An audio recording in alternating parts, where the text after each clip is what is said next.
close that out.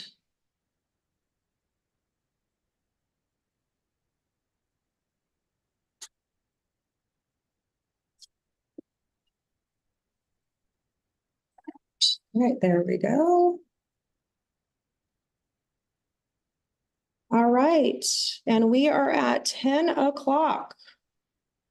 And we have got, it looks, there we go. Hey, we are at 10 o'clock. We are at the critical habitat category of the Washington Wildlife and Recreation Program Technical Review. I'm Karen Edwards, Assistant Section Manager at the Recreation and Conservation Office, and I will be your moderator today. Our first presentation up is the Mount Adams Resource Stewards Forest Klickitat Rim project being presented by Jay McLaughlin. Do we have Jay here? You do. Can you hear me okay? I sure can. Thank you very much for being here, Jay. So thank you for having me. Yeah, great having you. All right, so I will start your presentation here. I got a crash course, by the way, so And Karen, please let me know if does it make sense for me to have my video on. I'm actually talking over earbuds on my phone while also using my laptop. So if there's any feedback or anything like that, or if I need to have a certain screen on or off, just let me know, please. It sounds great. Okay. Yeah, it sounds great. Okay, so I need to give over controls. I have to remember how to do that. Oops.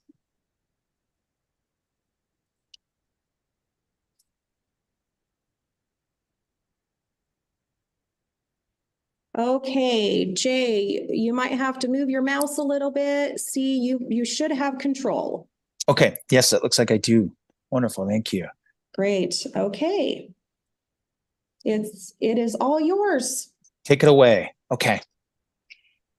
Great. Thank you so much, everyone. Again, my name is Jay McLaughlin. I am the Executive Director of Mount Adams Resource Stewards, and this is our first application to the critical habitat category. So new process for me, definitely first rodeo, as we say. And so looking forward to any questions or feedback. And this is a proposal that has been moving fairly quickly for us, just in terms of understanding how we might be able to work with this funding category in relation to some that we have more familiarity working with. Mount Adams Resource Stewards, if this is your first exposure to our organization, we are a 501c3 nonprofit community-based forestry and conservation organization down in Klickitat County. Big emphasis on the community nature of the work that we do. We were established back in 2004 and have steadily grown through the years to where we currently have 28 staff on hand that lead a variety of land conservation and stewardship projects, both on Mount Adams community forest lands that we own, which are comprised of about a little over 1,800 acres here in Western Klickitat County, as well as stewardship projects that we undertake with partner agencies and landowners, and happy to describe that in greater detail at some point. Let's see if I can make this work. Okay. I hit the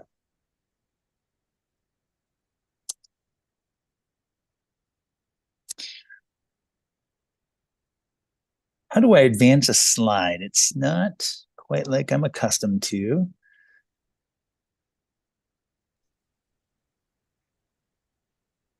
Sometimes there's a lag on the first slide. Okay. So there was definitely a lag, and it advanced more than I had intended. I don't see any controls. Okay, so Jay, you can use your arrow buttons. Okay. So you can arrow forward to advance or backwards to go back. Wonderful. Okay, there we go. In terms of where we're located in the state, really that left map, if you can see it, between the eastern boundaries of the Gifford-Pinchot National Forest, Mount Adams is located pretty much. The summit would be right about where my cursor is in that left map. This is the White Salmon River drainage. We've got the Klickitat River drainage. Our work is occurs in a variety of different ways in terms of how it intersects with geography, but is very much more intensely focused in this area between the eastern boundary of the Gifford-Pinchot National Forest and the Klickitat River. These other green polygons that you see are the existing community forest ownership. Like I said, a little over 1,800 acres that we began acquiring back in 2011. The subject property is immediately adjacent to what we call our Klickitat Rim Tract to the north. You can see that on the map to the right. And so this proposed acquisition is what we call our Klickitat Rim Phase 2. Oh, great. And so this is looking from the subject property to the northwest towards Mount Adams, behind the clouds there, the Klickitat River Canyon off to the right, the rural community of Glenwood kind of around the corner to the left, and the closed portion of the Yakima Reservation up here to the right. The Klickitat Rim tract that we currently own is comprised of about 424 acres, and that property was purchased in 2019. This is a drone shot looking directly down on the property just to give you a little bit of a sense of what's going on. You can see the Klickitat River in the upper left-hand corner of the screen, runs through a pretty spectacular canyon surrounded by talus slopes and basalt walls and Oregon white oak woodland community. This is the Glenwood Highway, as it's known, that goes from Glenwood to the county seat of Goldendale. There's an old haul road that was associated with a historic forestry operation dating back to the early 1900s that at one point included a rail line that took logs from the surrounding forest down to the community of Klickitat, where there was a large sawmill that closed in 1984. And then as we move upslope, you can see Oregon white oak woodland or pine oak woodland community, a little bit of a legacy of some plantation oriented management. So even age or clear cutting that had occurred about 22, 23 years ago. And then you start moving up into steeper portions of the property where there was a historic northern spotted owl circle. And so this area has not been commercially harvested by any of the recent timber companies, and yet it does have a standing forest practice application. This is looking again back kind of to the northwest. This is the northern boundary of the property. You can see that plantation area at the lower extent of it, and then these steep slopes, and the more complex habitat that is central to this proposal is kind of right behind us. You can see it a little bit better as we turn and we look to the south. Again, Klickitat Canyon to the left, but this area right here that was part of that historic northern spotted owl circle, kind of a northeasterly aspect, and a really rich, diverse, complex area in terms of what we see in the surrounding landscape. So hopefully that gives you a little bit of a sense of the bigger picture. Mount Adams Resource Stewards has primarily focused through the Mount Adams Community Forest Project on multiple use management that's really defined working with our local communities. And yet through the years, we've encountered a number of opportunities as well as areas on community forest lands that we own and manage where wildlife habitat conservation and enhancement are the primary, if not sole focus. And as we started digging in on this acquisition opportunity, it really became apparent that there were areas on this property that really we felt met that criteria, which led us into a habitat conservation planning process internal to the organization. And we teased out 4 habitat areas that we really wanted to focus on through community forest acquisitions and management. And this property has 2 of those, one of them being the pine oak woodland, and the other being what we call our old complex mixed conifer. The area also, in terms of bigger picture considerations, has seen a tremendous focus and investment relative to conservation. Columbia Land Trust owns lands across the Glenwood Highway, as well as to the north, northeast, and south down the Klickitat Canyon as part of their Klickitat Canyon oak conservation strategy. The Klickitat Wildlife Area, owned by Washington Department of Fish and Wildlife, is just to the south. We have lands owned by Washington Department of Natural Resources to the south, as well as to the north, where we have the second state-owned community forest, the Klickitat Canyon Community Forest, that was acquired, I'm going to say, about 8 years ago. A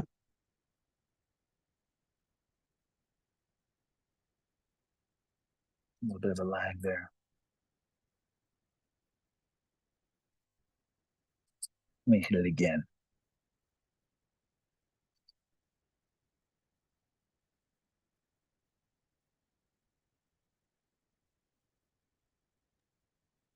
Is it not working for you? It's not working, but I'm guessing it will work suddenly, and I'll advance 3 sides now that I've pushed the arrow 3 times. But Well, and if you'd like, I could certainly take control back and you can just tell me when to advance. that might be easier. I am absolutely open and supportive of that idea. All right, let's see if I can figure out how to do that.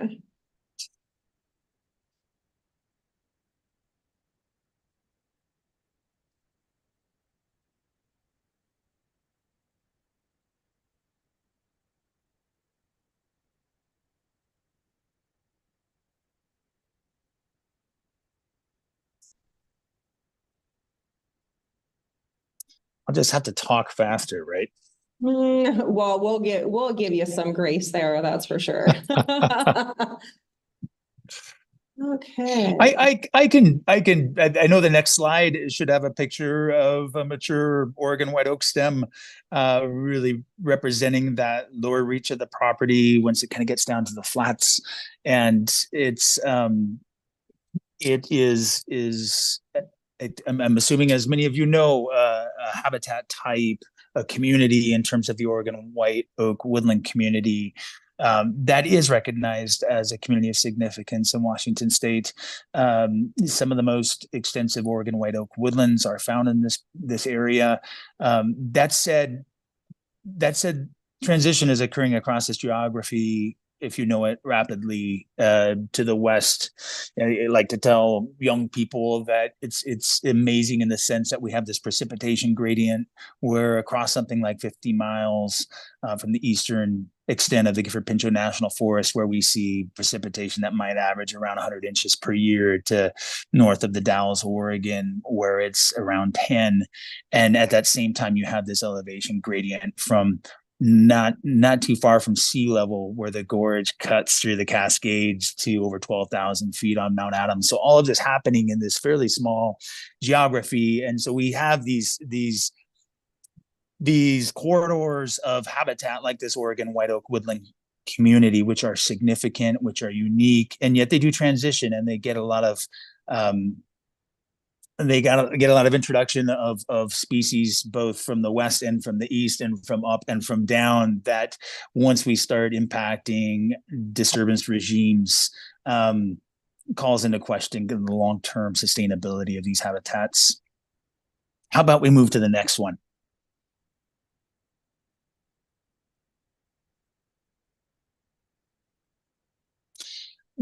Great, thank you. Yeah, and so forgive my little representations or icons here, but really, again, just trying to depict where that pine oak woodland or Oregon white oak woodland community is, down on the flats, right in the core of one of the stronger western gray squirrel populations in Washington State, and then moving up slope where we have some of these remnant stands of complex old mixed conifer, where we see the presence of species that are really dependent on large diameter stems and large dwarf mistletoe brooms.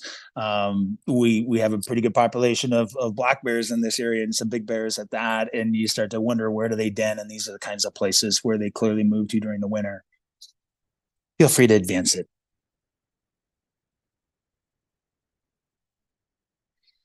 We see an amazing diversity of species. These are pictures from trail cameras that we have on our existing ownership adjacent to the north.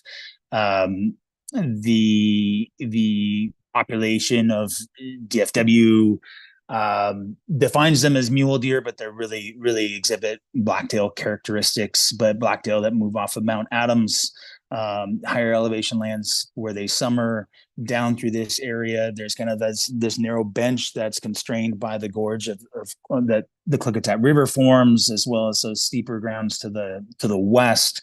They move through these Oregon white oak woodland communities. They fatten up on acorns during a good acorn year, and then they move down into the Klickitat wildlife area and some of the south-facing open slopes, where DFW does their wintertime counts, and definitely gets targeted by a lot of people that hunt in that area for late archery season, et cetera. But it's an important part and kind of a missing link within that migration corridor. We've also picked up things like the reintroduced fisher, as you see in the lower right, has shown up on our trail cameras. Tend to move through a lot of ground, but we have seen them. We had a radio collared wolf spotted on our property. He was the male associated with what was the big muddy pack, which is now unfortunately back down to just that radio collared male, and so I don't believe deemed the pack any longer. But he has shown up on trail cameras, as well as been sighted. Here's a golden eagle in the bottom left. We had on the property to the north about 120 western gray squirrel nests in the last survey we did. It's rich in wildlife. It's an area that really speaks well to a lot of the habitat conservation planning interests that we and other organizations have had for this area. Next, please. Here were some of the species that we identified as far as species and communities with special status. Again, western gray squirrel recently went through the periodic status reviews, I'm sure you all know, and was uplisted from threatened to endangered at the state level. This is right in their core of their range. Western gray squirrel, where it's one of 3 subpopulations in Washington, and my understanding is the Klickitat population is really the strongest or healthiest. Suggested that there are over 700 squirrels in the populations. We've seen some evidence to suggest, at least anecdotally, that the squirrel population here is doing quite well. Not the best picture, but we see a lot of them on our trail cameras. You can see that on the left. Or the photo that's included on this slide, and that particular little video, when I pulled that, had 2 squirrels that were kind of chasing one another around, but definitely right in the core of their range, as well as is that Oregon white oak woodland community, the old growth mature forest. The northern spotted owl is something that unfortunately we're not super optimistic about. This, like I mentioned earlier, was a historic spotted owl circle. That data or that information has not been shared with us in detail as to last indications of presence of that site, but our understanding was that it was a breeding pair back in the early 2000s. Mentioned the gray wolf, and then you have species that are much more common but culturally important, such as mule deer or blacktail and elk that use this area. In the bluffs spilling over into the Klickitat River, we regularly have mountain goat sightings, etc. Next slide, please.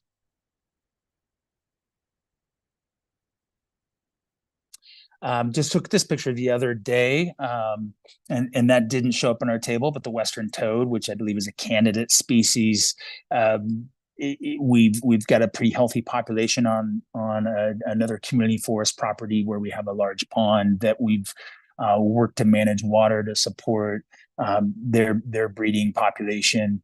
And whether this is coming from there or another water source, there is a seasonal stream that flows through this property, and really is kind of unique for that area, given soils and geography.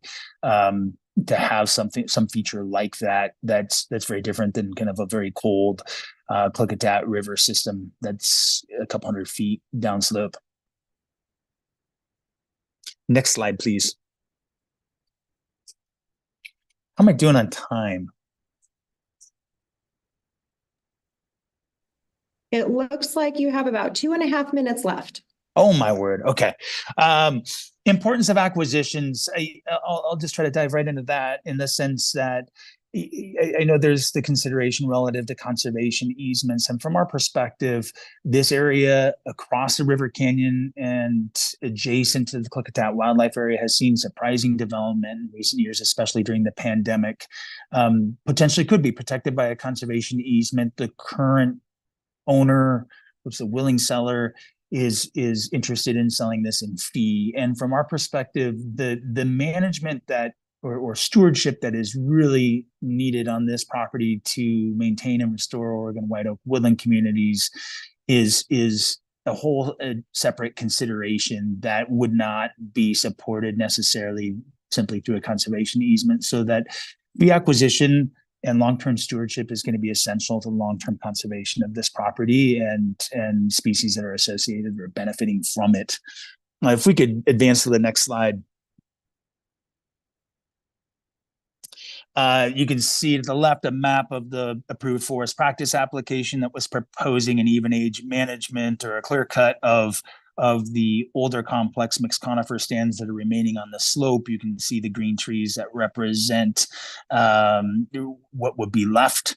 To the right really gets at my point about the stewardship that's necessary. So frequent fire regime system here down on the flats in the oak woodland community has seen a lot of encroachment from more shade tolerant species. You can see the undergrowth of Douglas fir and grand fir that's come about in response to 100+ years of fire exclusion. You see the ponderosa pine overstory. So our organization does a ton of work with prescribed fire, working very closely with the Nature Conservancy and federal and state agencies.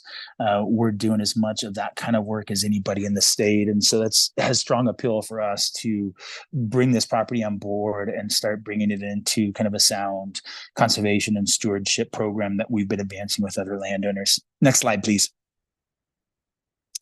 This was just getting at the proximity to the highway and its accessibility or potential for conversion to non-forest uses.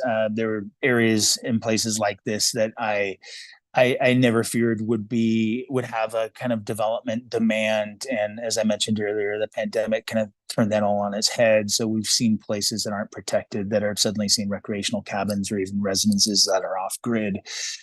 Easy to get to and very desirable in terms of its location or proximity to the Klickitat River and outdoor opportunities. Next slide, please.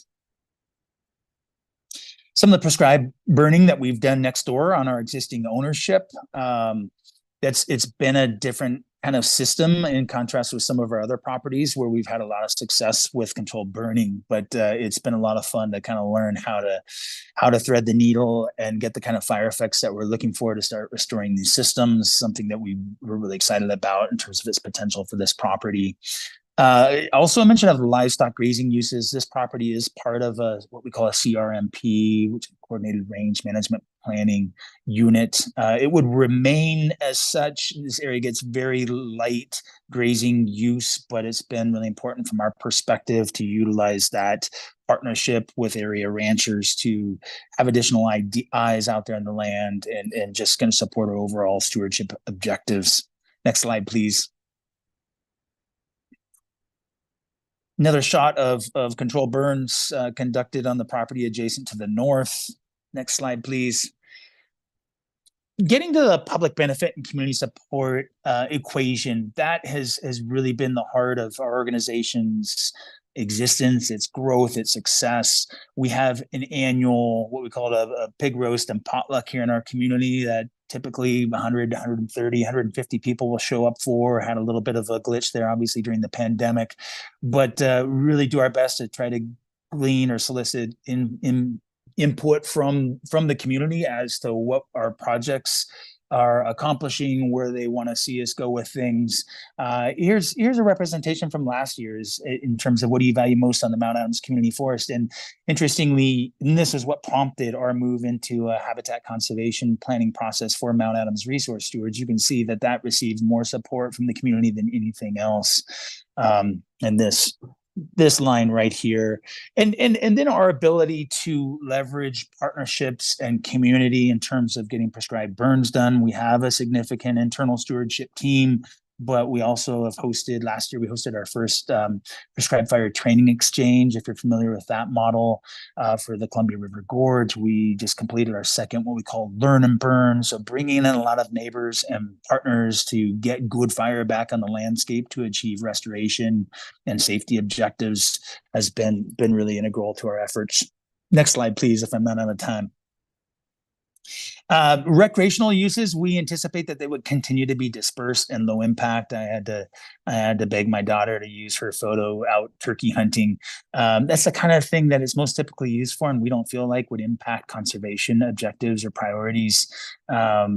Gets really kind of low impact and low intensity use by people that are picking mushrooms, going for a hike, pursuing a wild turkey or a deer during any of the hunting seasons that we have. So what else do we have here? Yeah. Jay, so we are a few minutes over. So I know we had some technical difficulties, but we're about 6 minutes over. And I do want to make sure that you can get some good advice from our advisory committee for your evaluations. So if we can go ahead and start with questions, if anybody has any questions for Jay, go ahead, Joe. Thank you, Jay. Appreciate that presentation. Just quickly, I would recommend on your species table, if you could go back and look at the 2 elements you reported for natural heritage features. There's new guidance out there about how to report on those features. There was a Trifolium thomsonii, which I think is very unlikely to be at the site. It's limited to Chelan, Douglas County. But if you do think you have it, please get in touch with Heritage Botanists to confirm that. That would be a significant find. And then also the plant community you have listed doesn't appear to be one I recognize. So if you think you have something there, I would consult with heritage ecologists as well on that. But the big picture is go look at that new guidance. Because it looks like maybe and I think there's going to be, we're transitioning with this new guidance, but it looks like maybe you're working with the old guidance on that. So thank you so much. Appreciate the presentation. Thanks, Joe. Very likely I'm working with old guidance. Definitely scrambling on this one. So thank you, Joe. We'll go with Heather, then Dave, then John. Hi, thank you. Thank you so much for your presentation. I have some questions, and from what I understand, the questions can be answered later. This is just things that came to mind as you were speaking. When you talked about the northern spotted owl, do you have the dates of the last documented presence? And what are the closest populations to the site that are confirmed? And how will you monitor for them as well as other priority species of conservation concern on your site? That's kind of one group of questions around spotted owl. Question around the oak woodland. Do you have an approximate size of that oak woodland on site? And what is the closest comparable habitat?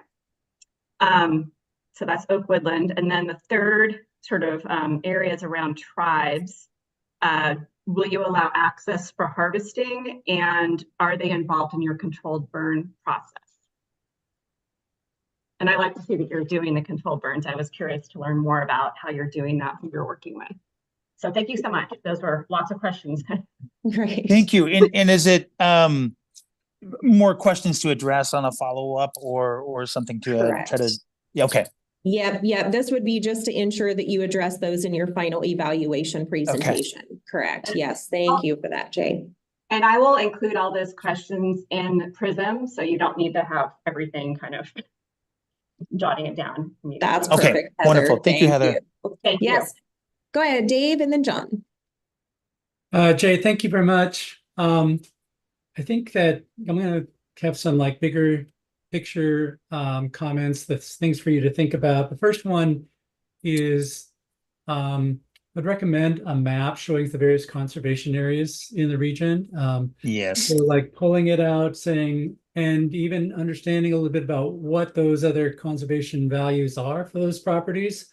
You know, what is the focus in the area? I think one of the things that we're trying to understand is what is the critical habitat here? What are the critical habitat values?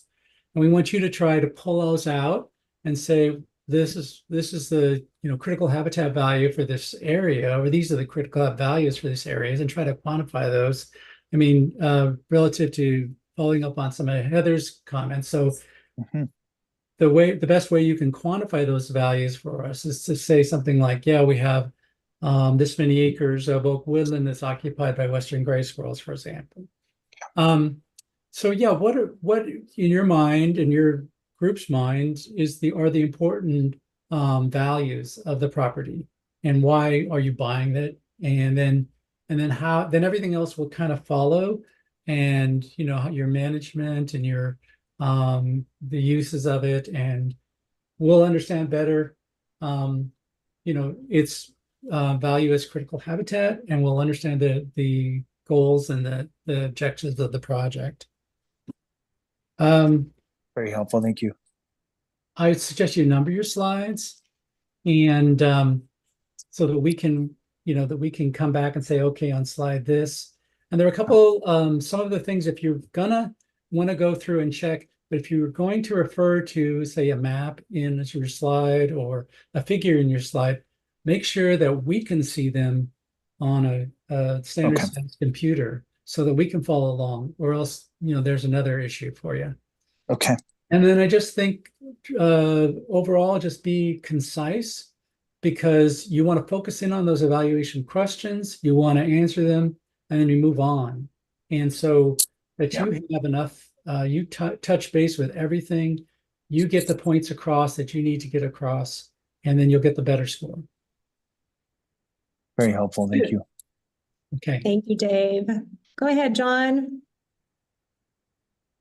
Thanks, Jay. That was a good presentation, and I really like the clean slides.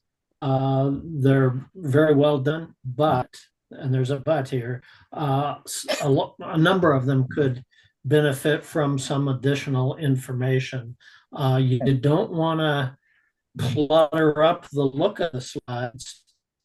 So I know it's a delicate balance, but consider finding some way to label them. If you're talking about different habitat types or conservation features that natural heritage might list, find a way to include those labels, if you will, in the slide. And with pictures, label them. I did, by the way, like your cute little animals. Those were great. But a label them, as long as it doesn't kind of clutter up the view, would be great. Okay. Well, I do have one or two other comments. One is I noticed on one of the earliest slides of your project area, it was kind of an oblique aerial, and you had the project boundary on there. To the extent that you can add that to the other aerial shots or oblique shots, that really helps. And maybe consider a directional arrow.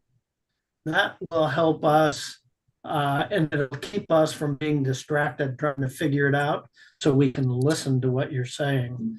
Again, as Davis said, you want to maximize how you convey information to us to get the most points for each criterion. The last thing I'll say is, it's along those lines. Time is precious, and up front, you spent a fair amount of time on explaining the Mount Adams resource stewards, and resist the temptation to tell us all about the organization. A little bit of information is good, but time's precious. That's all. Makes a ton of sense. Thank you. Great, great comments. Yes. Thank you so much. And Jay, thank you so much for the presentation, and we will ensure to get comments back to you for that. Thank you. Thank you all for your feedback and patience. All right. Okay, on to the next one. We have Badger Mountain Conservation Easement Acquisitions, and I see we have Mickey Fleming. Hello, Mickey. It's great to see you. Good morning. Good to see you too, Karen. I am going to go ahead and give access over to you, Mickey, and you should have it.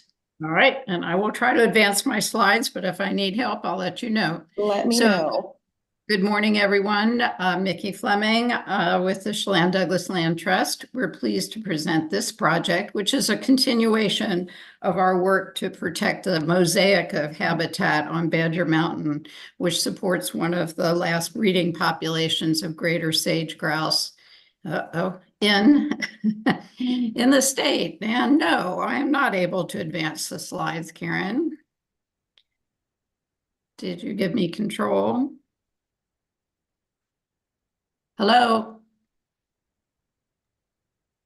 You should have control, but let me, yeah.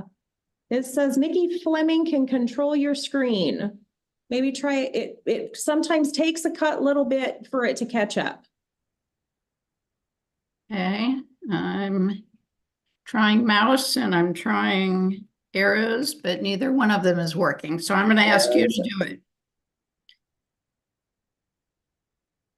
All right. Are you ready to advance? Please. All right, so Badger Mountain is the high plateau in Douglas County across the Columbia River, about 10 miles from Wenatchee and East Wenatchee. Next slide, please. And our goal here is simple. We want to acquire conservation easements from 3 landowners for a total of about 3,700 acres of shrub steppe and working lands that are used throughout the year by the greater sage grouse. Next slide. This is our envelope, our target area, if you will, on Badger Mountain.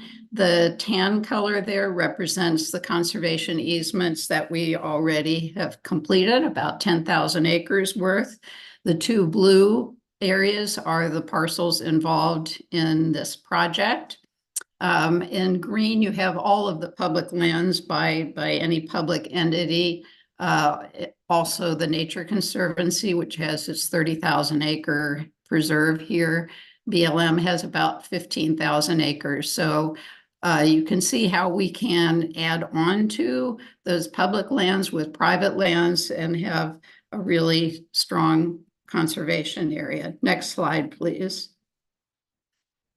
This shows you the properties in question. The top left are those owned by Melody Gutzweiler, a total of about 2,200 acres. And then in the bottom right, the Madsen family, which together has almost 1,500 acres. Next slide. So here's Melody Gutzweiler. She's a 3rd generation on this land, and her 2 sons, both of whom are farriers, are eager to keep the ranch intact and to continue it in the future. You can see the mosaic of habitat we have on here, and the top picture shows the sagebrush shrub steppe in the foreground. In the background, this is dryland wheat, so every other year crop. Part of the land will be cropped 1 year and laid fallow the next year. And in this case, her land is about 30% crop, so it'd be about 15% per year. The land also has quite a few wet areas, including obviously this aspen grove to the bottom. Next slide. And this is Jim Madsen. He is the oldest of the 5 siblings who own the remaining property. Jim grew up here, and on the bottom left is the house he grew up in. And he's lived on this property his entire life. He owns individually about 750 acres. Next slide. This is Jim with his 4 siblings on what we call the Manson estate property. These are all owned and operated by them, or actually they, to the extent they have work done for crops, are actually with CRP on most of this land. It's the operator is one of our other conservation easement landowners, Norm Breiler. Okay, next slide, please. And this is just a summary of our funding, a combination of critical habitat, the NRCS agricultural land easement program that is frequently coupled with RCO grants, the U.S. Fish and Wildlife Service, which is helping with appraisals and staff costs for these important properties, and our own resources. There's also a contribution, if you will, from this one from 22 WWRP Critical Habitat Grant. Next slide.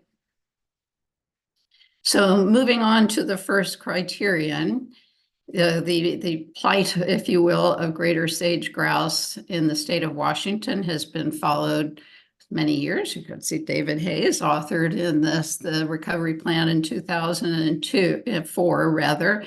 And when the federal government decided around 2013 not to list the greater sage grouse federally, there was strong encouragement for the states through their agencies and through organizations like the Land Trust to work with private landowners to protect these lands that they have been on historically. Currently, the habitat in the state of Washington is about 8% of what it was historically, and most of that is on private land. Douglas County is 85% private, so if you're going to do conservation, you need to work with private landowners. Next slide. And in order to further these efforts, there have been a lot of work to, pinpoint what are the most important areas so that we can try to match that information with willing landowners to get this work done. That has largely been, we've worked closely with the Sage Grouse Initiative, the people with NRCS and WDFW to identify the best prospects. Next slide. And this is one of the most recent models, in fact, just completed in 2024 through the WSRI study that was funded by the legislature post fires and so forth. And this shows the dark blue is the identified core area for the xeric system identified in the WSRI studies. Next slide.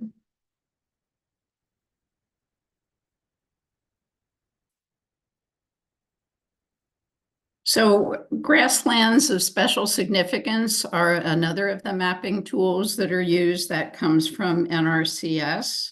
Why don't you go ahead to the next slide, which is a combination of sagebrush, of native grasses and forbs and so forth. And this is mapped again by NRCS as the grasslands of special significance. Here you can see that the Manson properties to the lower right are 100% within that, and the Gootsweiler property about 50%. Next slide.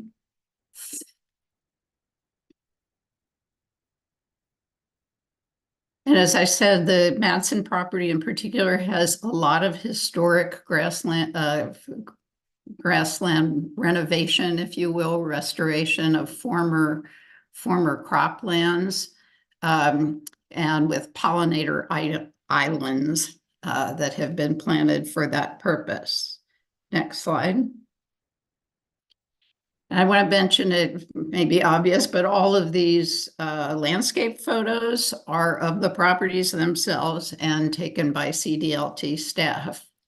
This is another one of the recent mapping efforts that we're using. This is from the least conflict solar siting effort that many stakeholders participated in basically 22 and 23. That was also funded by the state, and this one run by WSU. This shows here that the subject properties are of the highest or second highest priority in terms of their environmental conservation values. Next slide. Sadly, Shrub Steppe is subject to fire, and there have been fires within the last few years, including the Batterman fire that in 2021 burned a considerable part of our existing conservation easements on Badger Mountain. It just to us makes all the more important the continued efforts there and to both connect them and spread them around. These properties have not been burned. Next slide, please. And the sage grouse, as you probably know, we are not provided with mapping of where the leks are or the particular location of birds. That's very sensitive information, but we do have landowners on the ground who see them and take pictures for us. So here you have just Christmas Day 2023, a pair caught by one of our landowners, Loriana Breiler, caught on film, not not caught. Next slide. And the same photographer found these males doing their thing in a lek right between the wheat fields. And this was just 2 months ago, March of 2024. The map on the left is what you'll see in each one of those periodic reports about the greater sage grouse, which is showing, again, their historic range in red and the current range in green. And we are located in that northern part of the range where the most successful populations are currently located. Next slide, Karen. And back to the mapping. This is another tool we've used. This is the NRCS identification of sage grouse priority areas, again showing about 50% of Gutzweiler and 100% of Madsen in that highest priority area. Next slide.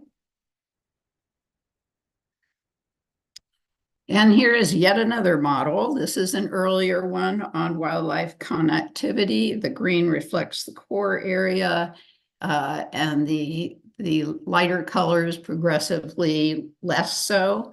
So this is the second highest core area, and the script, which you can't, too small to read, but indicates that the sage grouse regularly move within a 30-kilometer area in even as much as 80.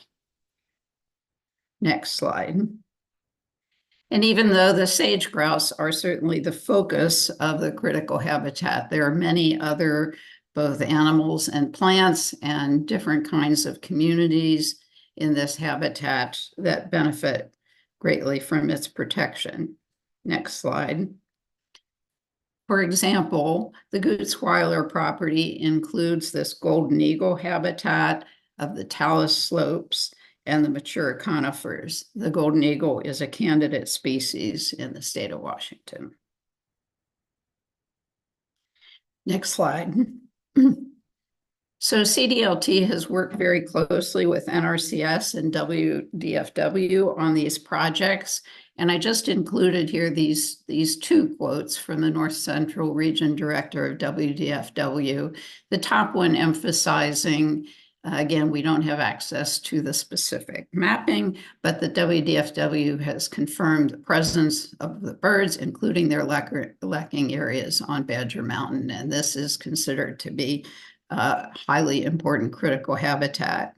And the quote at the bottom is from WDFW's strong opposition registered in 2021 when an application for a large industrial solar facility on the rim of the Badger Mountain area was proposed. And as the WDFW said at that time, said simply put, great sage grouse habitat can't be mitigated for, and to maintain these habitats is the best way to avoid extirpation of sage grouse in the state of Washington. Next slide, please. There are wet areas on these properties. Even the high desert has wet areas. We can see those aspens shown here with the sagebrush in the foreground. There are some seasonal streams that feed into the larger creeks of Beaver Creek and Rock Island Creek on Badger Mountain. Next slide. And there's a considerable amount of pollinator habitat. The large photo here is one of those pollinator species areas that was replanted on the Madsen properties. There's also quite a bit of you see the bitterroot and the linear leaf daisy. Hopefully we have that one right. In the inset photo, particularly the edge habitat near the talus area on the Gutzweiler has a huge population of bitterroot. I was able to see last year in the spring. Next slide, please.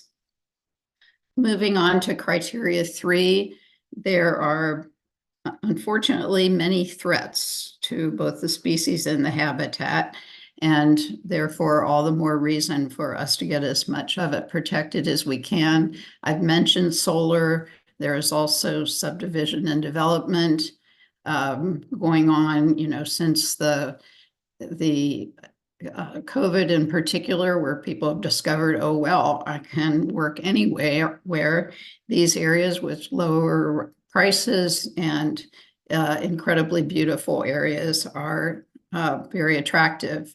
Also, these landowners, they are land rich, but cash poor. And so the enticement of these other interests is strong, but they very much want to keep the lands in their families and keep them intact. Next slide. So again, this in the inset here on the lower left, you're seeing an area below one of our existing conservation easements that just shows how people are making little sort of ranchettes in the area. Again, close access to towns, not too far away. And as a result, Douglas County has been the 9th fastest growing county in Washington since 2020. Next slide. In this picture to the left, you can see that near the Gutzweiler property, there are not only 20-acre subdivisions, which can be done as of right in Douglas County, but one's down to five acres. So the ability to keep a property like Melody's of 2,200 acres intact is really significant in this area. The bottom picture, you can see not only do they have fairly easy access into the Wenatchee Valley, East Wenatchee and Wenatchee, but also incredible views of all sorts. This of the valley and other places, as you saw, the Cascade Mountains. Next slide. And as I mentioned, industrial solar is a threat. Since that solar study came out, we are hopeful that the companies will direct their attention to least conflict areas. That was the point of the study, to help them in that regard. But they have a number of reasons why they want to be in places like this. And the slide to the right is one of the reasons, because the Gutzweiler property, for example, has BPA power transmission lines going through it. And that is at the moment taking Chelan County, Douglas County hydropower out of state to other places, California, for example, with higher rates. And the power that would be generated here or other places, in this area would also not be used locally because we have all we need, but would be transmitted elsewhere. And they like to have, of course, a close connection to these power lines. Next slide. But these landowners, I want to emphasize, they're interested in the conservation easement because they do not want to have their land destroyed, basically, with the solar development there. This is not a place where you can do combine agriculture and solar, for example, and certainly not with the habitat. So our conservation easements, that NRCS and RCO have worked together on these quite a few times. They have special protections for the habitat that are extremely important. One of them is it requires that the easement, the property protected, is forever kept as a single ownership. It cannot be chunked into different pieces with different owners, which would be then a nightmare for monitoring by the land trust, but rather we'll always be dealing with a single ownership, which can be passed through the family or purchased by someone else. They prohibit solar and wind completely, except for use on the property. For example, one of our landowners has a solar operated well, and that's fine, but it cannot not energy that is sold off site. As we mentioned, prohibits subdivision. It allows some grazing, which is monitored. I'll explain a little more of that, but prohibits any commercial feedlot type of use.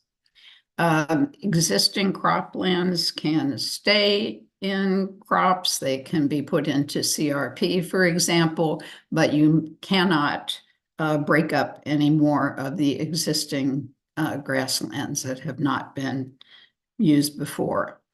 And it allows the monitoring grazing that is compatible with wildlife conservation. Next slide. So Mickey, we are up on time. So if we just kind of want to wrap up and then that I way will we'll wrap up. give I've already advisors time. Perfect.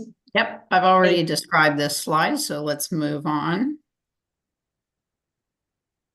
And this is just showing some of our monitoring plots on another one of the easements. Next slide. So under these easements, we do go through every year and talk to the landowners about what grazing they're going to do early in the year and then look at it in the fall to see what happened. Next slide. Have very good support from a number of contingencies. Go to the next one, Karen. I want to wrap up real quickly here. And one of the other features is that our land preservation of these lands intact has been our landowners like Melody Gutzweiler regularly have Native Americans come and dig roots. That is the bitter root being harvested there on the right. This just emphasized that, working lands conservation appeals to a lot of constituencies of Washington citizens who care about the land, the creatures, and the people who live on it. That's it. Thank you. Great. Thank you so much, Mickey. Great presentation. Do we have any questions? Advice? Go ahead, Pat. Yeah, I just need a little clarification. I think I wrote something down wrong. When you were talking about the grouse population, I think you said it was down to 8% of historic numbers. The shrub steppe habitat. The habitat, the habitat. Is down to 8% of the historic range. Okay. And then Yeah. you talked about 85% of would be private ownership. 83% of Douglas County is in private ownership. So the point there being that conservation in Douglas County really means working with private landowners. Okay, gotcha. Thanks. Yeah, thank you. Great, thank you, Pat. We've got Alex, John, then Heather. Hi there. I have, I believe, two quick questions. And the first one you might not be able to answer, but do you have at least an estimate of how many sage grouse are in the two properties that are attempting to be protected? Well, we can include that in the final, Alex. It's in that status report of in 23, so I can include those numbers in the future. Thank you. And then my second question, I guess it's more of an observation. If I remember from earlier in the presentation, I didn't note the slide at the time. I didn't think I would be citing to it. But part of, I believe, the northwesternmost property, there was a section of it that wasn't necessarily listed as critical habitat. Would it be possible to include like some solar or renewable energy development in that section of the property, or are we just seeking to make an easement for the entire property and just disallow it completely? In this case, the latter. Keep it intact completely.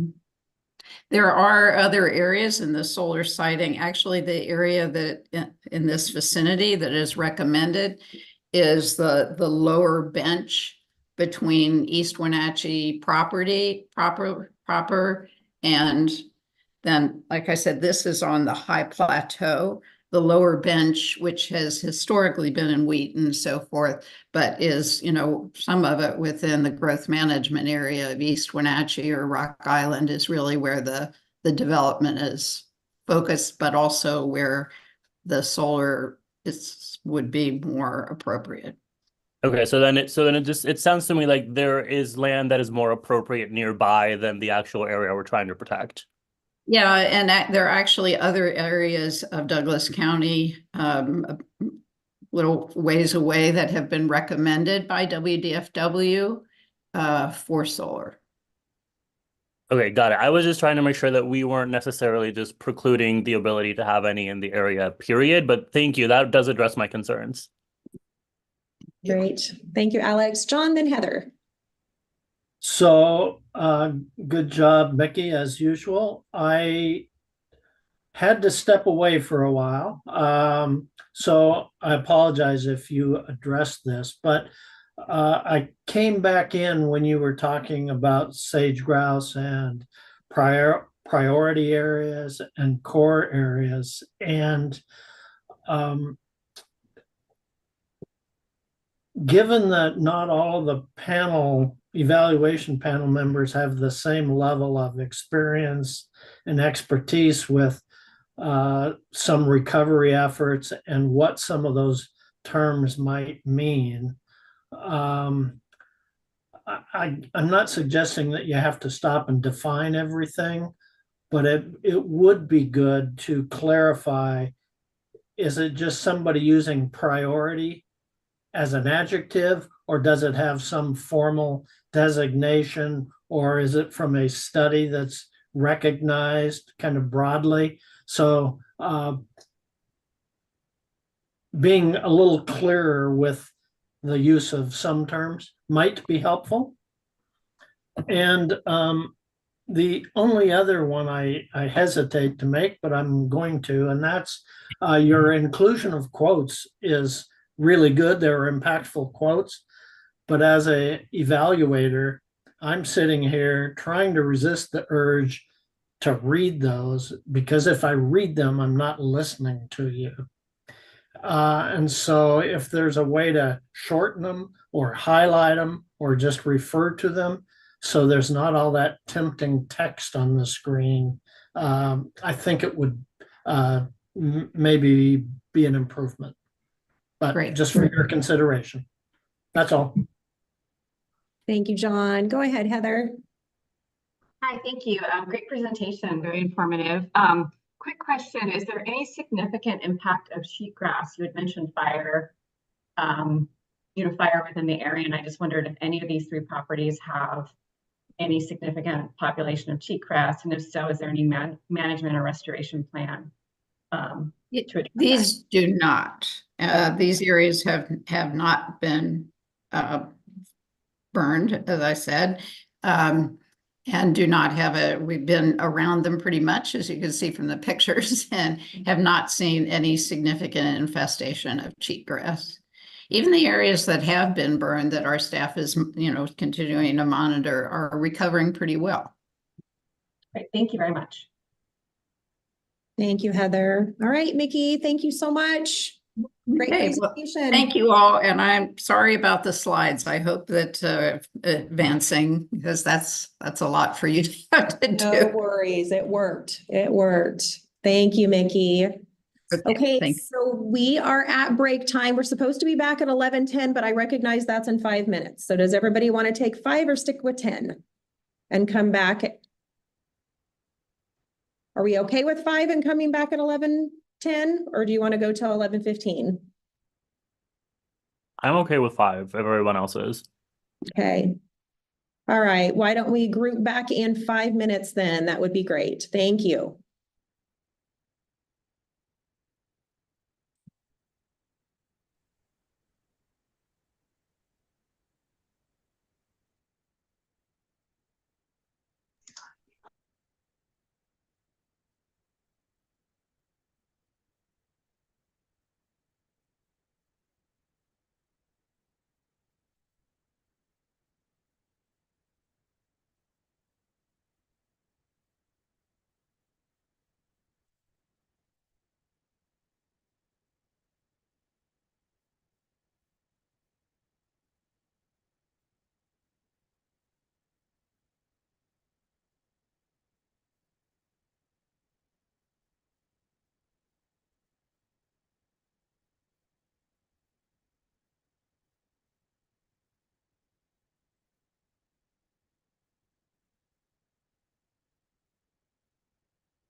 Hello, Jessica.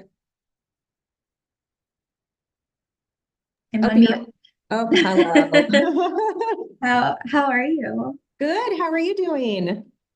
I'm doing well. Yeah. Just Very kind good. of, yeah, excited for the presentation. So, As are we. So we've had our last couple of presentations where when I gave controls over, it didn't, they couldn't advance. So Oh, I'm going to, I can just ask you when to change the slide yeah. if that works. So I just gave you controls over. Go ahead and see if you can do. And sometimes it might take a little bit for it to catch up. I think I saw your mouse. Yeah. Yeah. Oh, There you Yeah. go. Great. Okay. And you Oh. can also use your arrow keys too, if that's because I know those little controls on the lower left have the tendency to kind of disappear. So you can use Yeah. your arrow forward and back on your keyboard as well, if that's easier. Great. Yeah. Great. Yeah, seems to be working. Awesome. Okay. Perfect. That way we'll. Yes, that's what we were doing before is I was just advancing for them and I was thinking maybe I was handing controls over wrong. So. Mm. I wonder if it's just like computer, like platform dependent too, maybe. Yeah, you bet. It certainly can. Technology is finicky like that. Okay, we are at 11:10 and hopefully everybody is back. We have got Jessica with Skagit Land Trust with the presentation on Samish River Wetlands Acquisition. And Jessica, it is all yours. Yeah, good morning. Thank you for having me here and presenting our project on the Samish River. This project is a wetland acquisition project, and today we also have our Conservation Director, Michael, who is welcome to provide input or help answer any additional questions as well. So let's get started. Arrow button.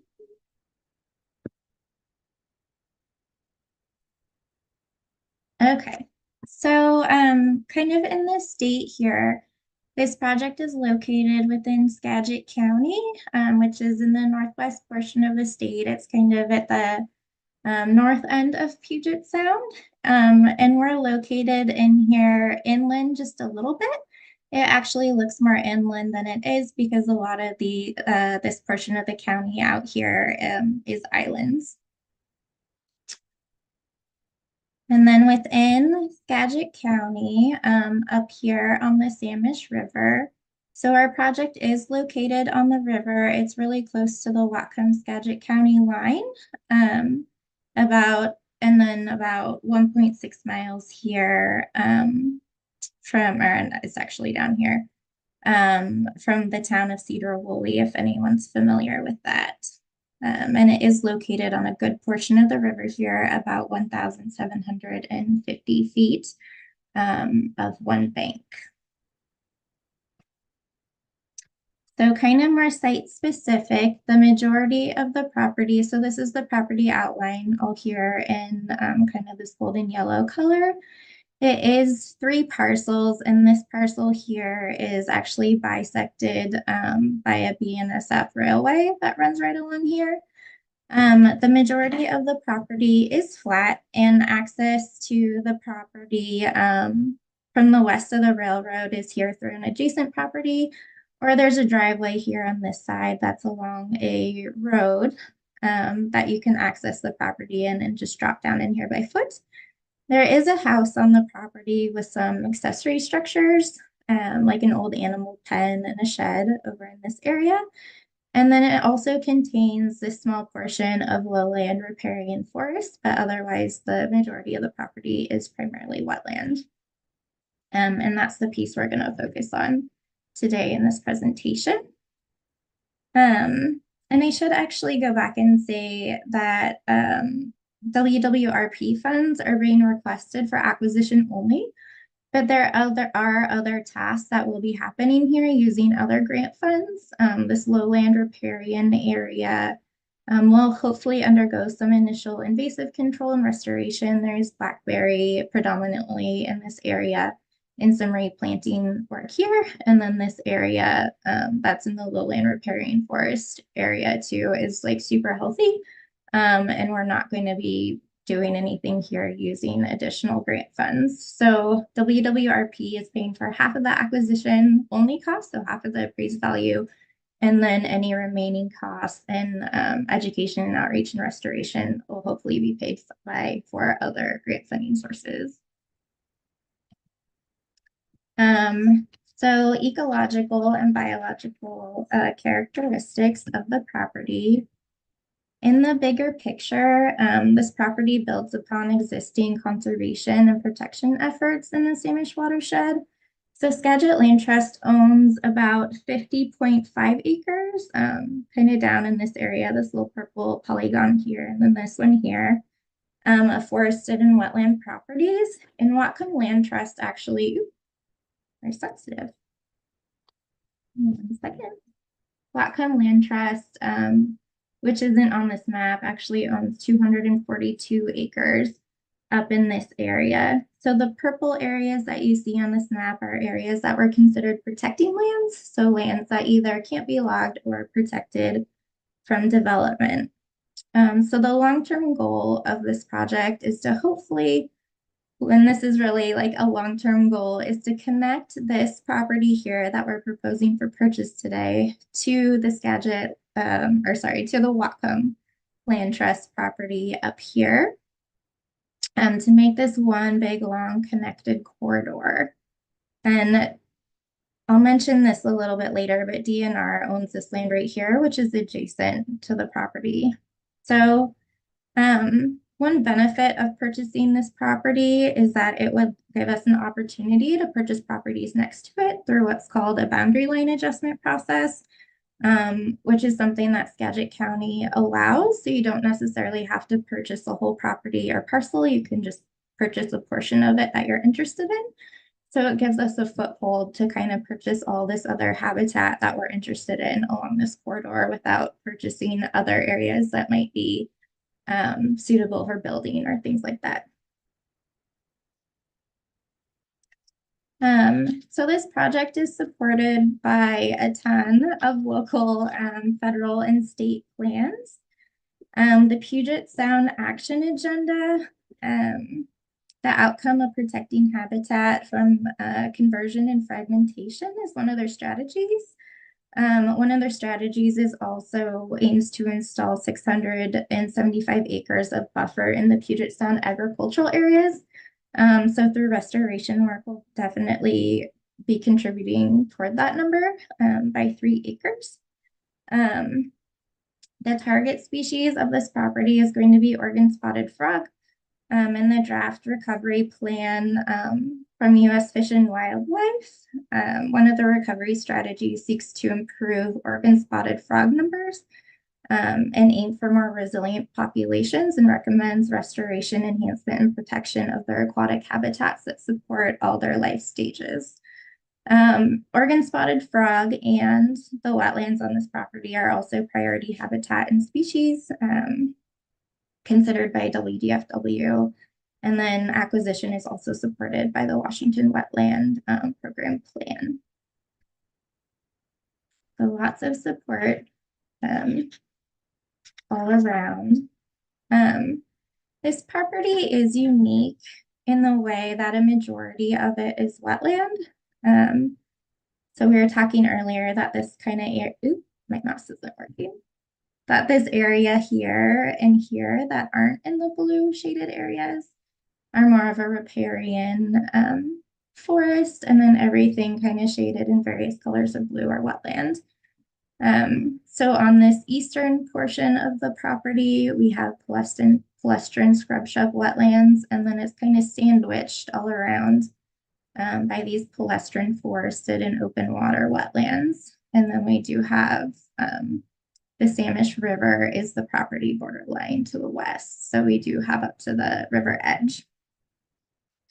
So, and it's special in the way that of the properties within the Samish watershed, and even of some of these neighboring properties, it does provide some of the most significant amount of wetland and Oregon spotted frog habitat in comparison. So we're really kind of getting a bang for our buck with this one.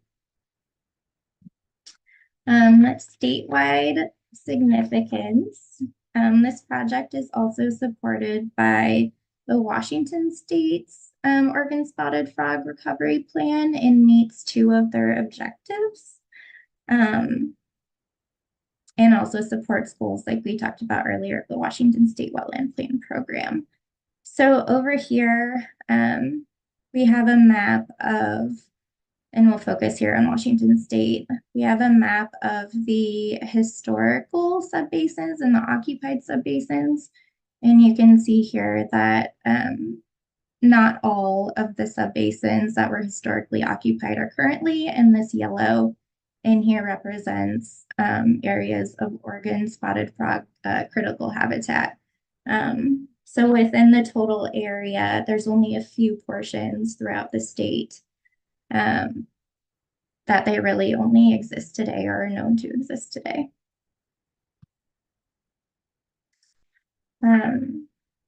So target fish and wildlife species, we do have the Oregon spotted frog here. They are an aquatic creature, and as a frog, they're really unique in that way. Not all frogs spend as much time, or if not all of their lifetime, in the water. They're about 2 to 4 inches long, and they have these like red and black spots on their backside. And they live for about 4 to 5 years. And then on the project, they're located in kind of around the project site here. And this was a survey done back in 2013. And these have been done more recently. This started being redone in 2017 on this parcel here. And they actually haven't been totally surveyed on this property because they didn't have landowner permission. This is just to show that they do exist in and around the property, and it is designated habitat for Oregon spotted frog. So other fish and wildlife that use this property, these aren't our target species, but protection of this property will provide benefit to steelhead, bull trout, other salmonoids. Pink and chum are known to be on the property, as are trout. Gray wolf and grizzly bear have been documented nearby. We're not sure, and I'm actually totally not sure if they use the property or not, but there is potential that they could. And then there are resident and migratory birds on the property. A local eBird location with similar site conditions documented over 140 different species that use the site, which includes trumpeter swan, which we have over here, the rufous hummingbird, and a variety of other waterfowl. So these are some pictures that were taken of the project property. The wetlands on the property provide both open water habitat, so these ones that you see here, and scrub shrub habitat that meet the needs of Oregon spotted frog. Oregon spotted frog do require wetland habitats with water year round for different depths to support all their life stages. In the early spring, they do lay their eggs in emerging vegetation. So these kinds of areas here and in here, and actually this area here was taken from the adjacent parcel that is allowing us access. So this view here in the distance would be of the project property, but right here immediately is the landowner's parcel. But they do find spotted frog eggs just right here in this reed canary grass, and that's where they lay them in the spring. So although reed canary grass isn't ideal for the Oregon spotted frog, they do make do with it. And then as the water dries out in the summer, they move to deeper, more permanent pools within the wetland. So the water level on this property doesn't fluctuate significantly. And it's thought that the east side of the property is poor summer habitat, while the west side is more ideal for egg laying. So this picture here and this picture here are from the east side of the property. So you can tell that there's a lot more vegetation. And this one here is just to show you kind of the density of the area just immediately outside the wetlands. So you can see the blackberry here, and these are alder. And as you kind of push through, you get into these really nice skunk cabbage areas.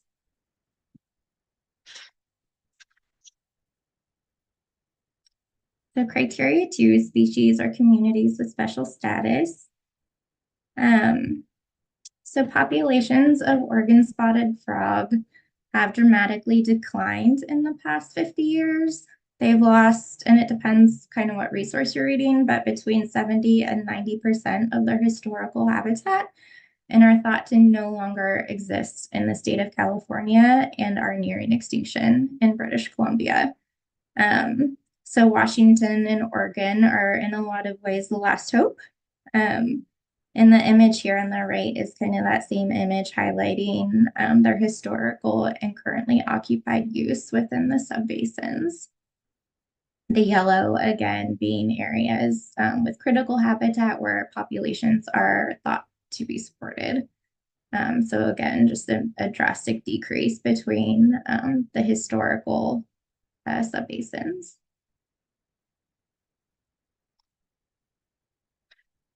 One second. So property acquisition does align with state and federal species recovery plans.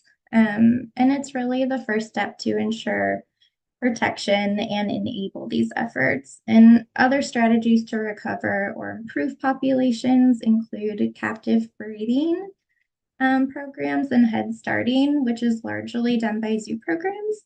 And head starting is a process where frogs are raised to a size that limits predation, and then they're released. And information about their success and efforts don't seem to be widely publicized.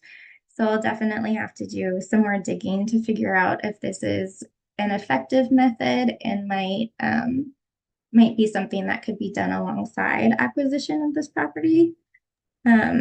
And as an endangered species, they are inherently regulated. Hunting is prohibited, harassment is prohibited, and possession of the Oregon spotted frog is prohibited, but it doesn't directly protect their habitat. Hey, Jessica, I did just want to, we've got about 4 minutes left of your presentation. Oh. And I know that you have like 36 slides. I just want to make sure that you're able to get through them so that the evaluators can give you comments. And Dave, you have that went by really quick. Dave? No, I don't. Not yet. For the period. Oh, okay. Okay, go ahead, Jessica. Yeah, no problem. So I'll speed through these next slides, and some of the information is redundant, so I'll just skip over that part if that's okay with everyone.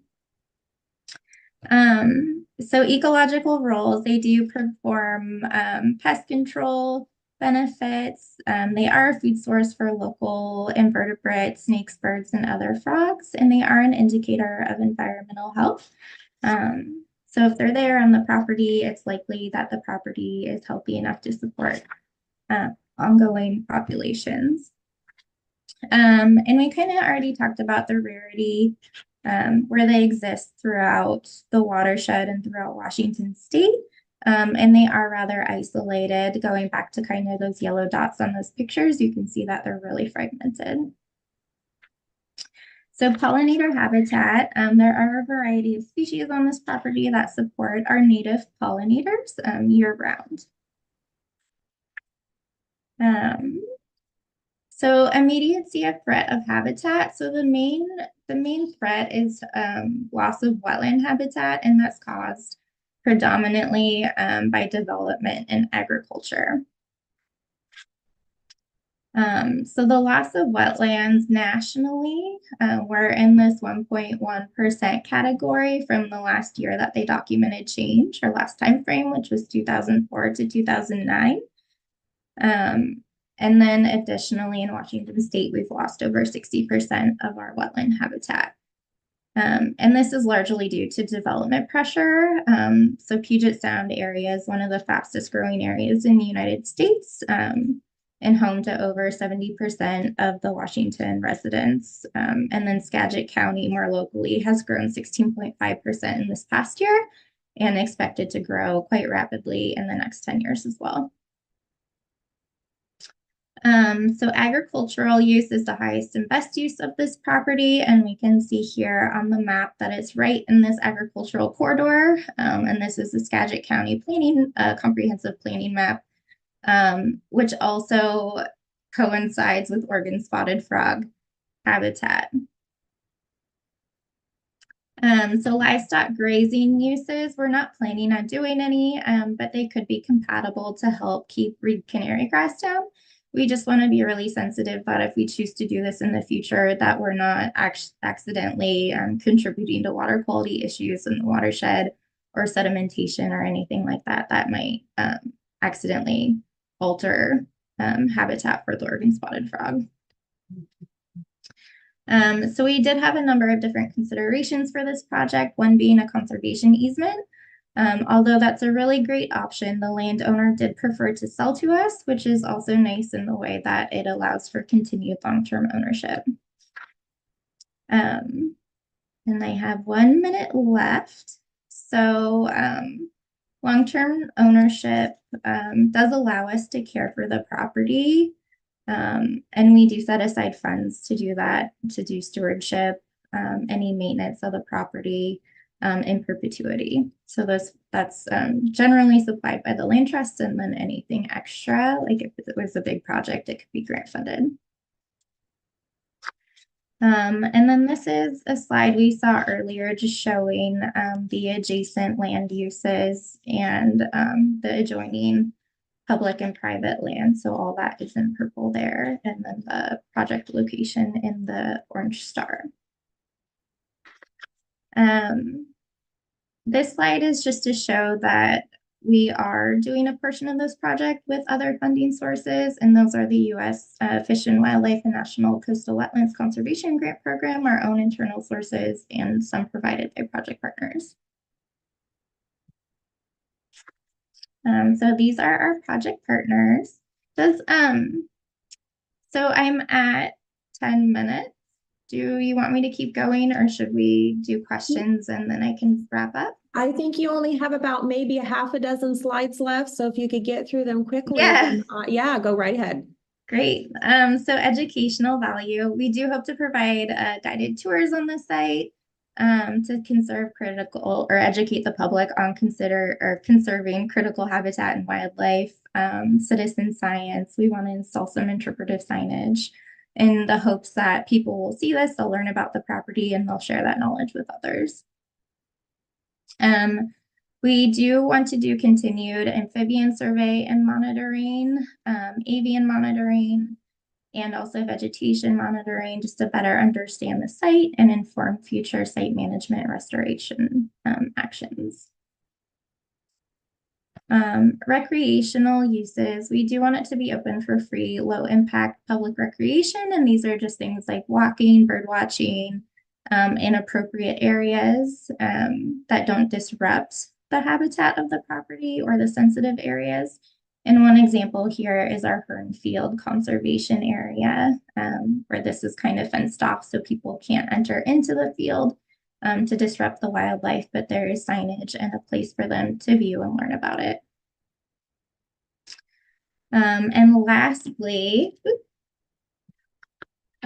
this project does coincide with open space, and Michael is a lot better about this than I am. So if he wants to chime in about open space really quick to wrap up this presentation, that would be great. Yeah, no, I think it's just compatible with open space, state goals and tax practices. So I'll just leave it there. Thanks. And that is everything. Any questions?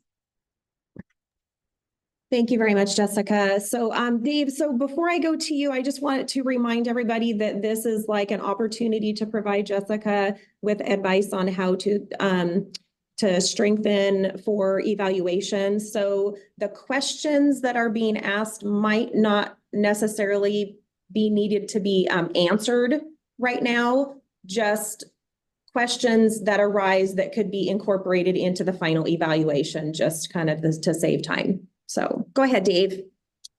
Hi, Jessica. Thank you. You had a lot of information there. One of the things that I would recommend, you're going to, you said it's going to be a tough category, lots of projects, it's going to be tough. So I would recommend going over every slide and saying, is this going to help our score?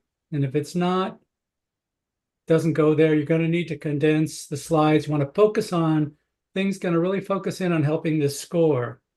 Now with Oregon spotted frog, it's you didn't you said that it hadn't been surveyed, but you think it's been identified as habitat. Probably want some more there. Was there no ability to survey it? Who identified it as habitat? We want to make sure if we're gonna buy it, we want to make sure it's Oregon spotted frog habitat, and so you need to convey that critical nature of that habitat to us. That's one of the most important things. You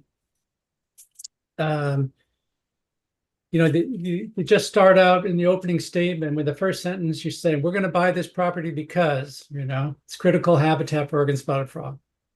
That could be your first statement. It took us a little while to figure out what was the purpose,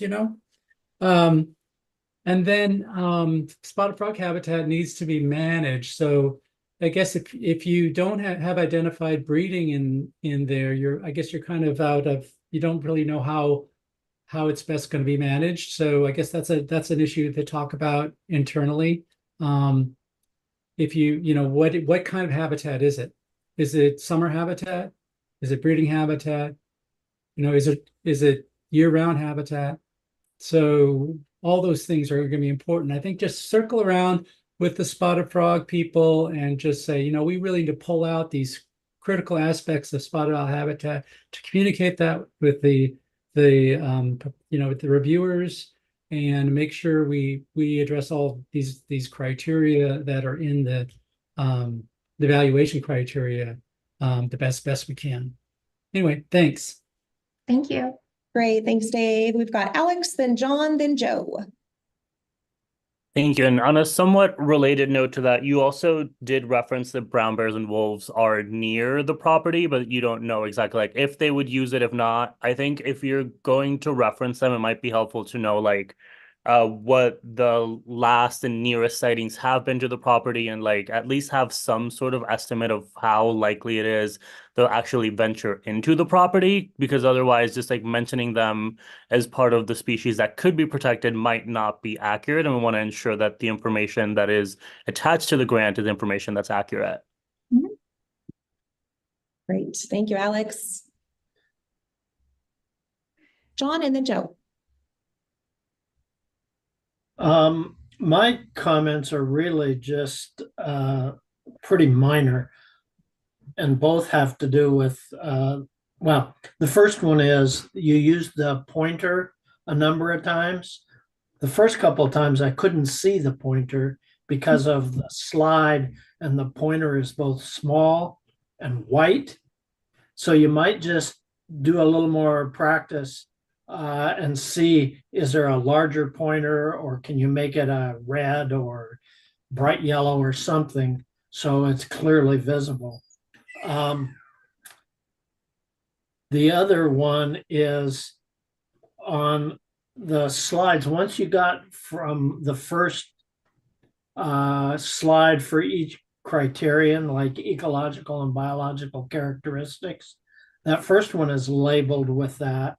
But it would be nice to have all subsequent slides in that criterion, maybe a small footer or something to remind us, oh yeah, we're still in criterion number 1 or whatever.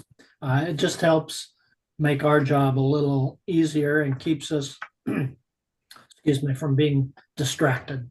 So, but good job. I enjoyed the project. Great. Thank you, John. And real quick, Jessica, when I give controls over for evaluation, if you come down here, you have the option of grabbing a laser pointer if you'd like to. Thank you. Okay, go ahead, Joe.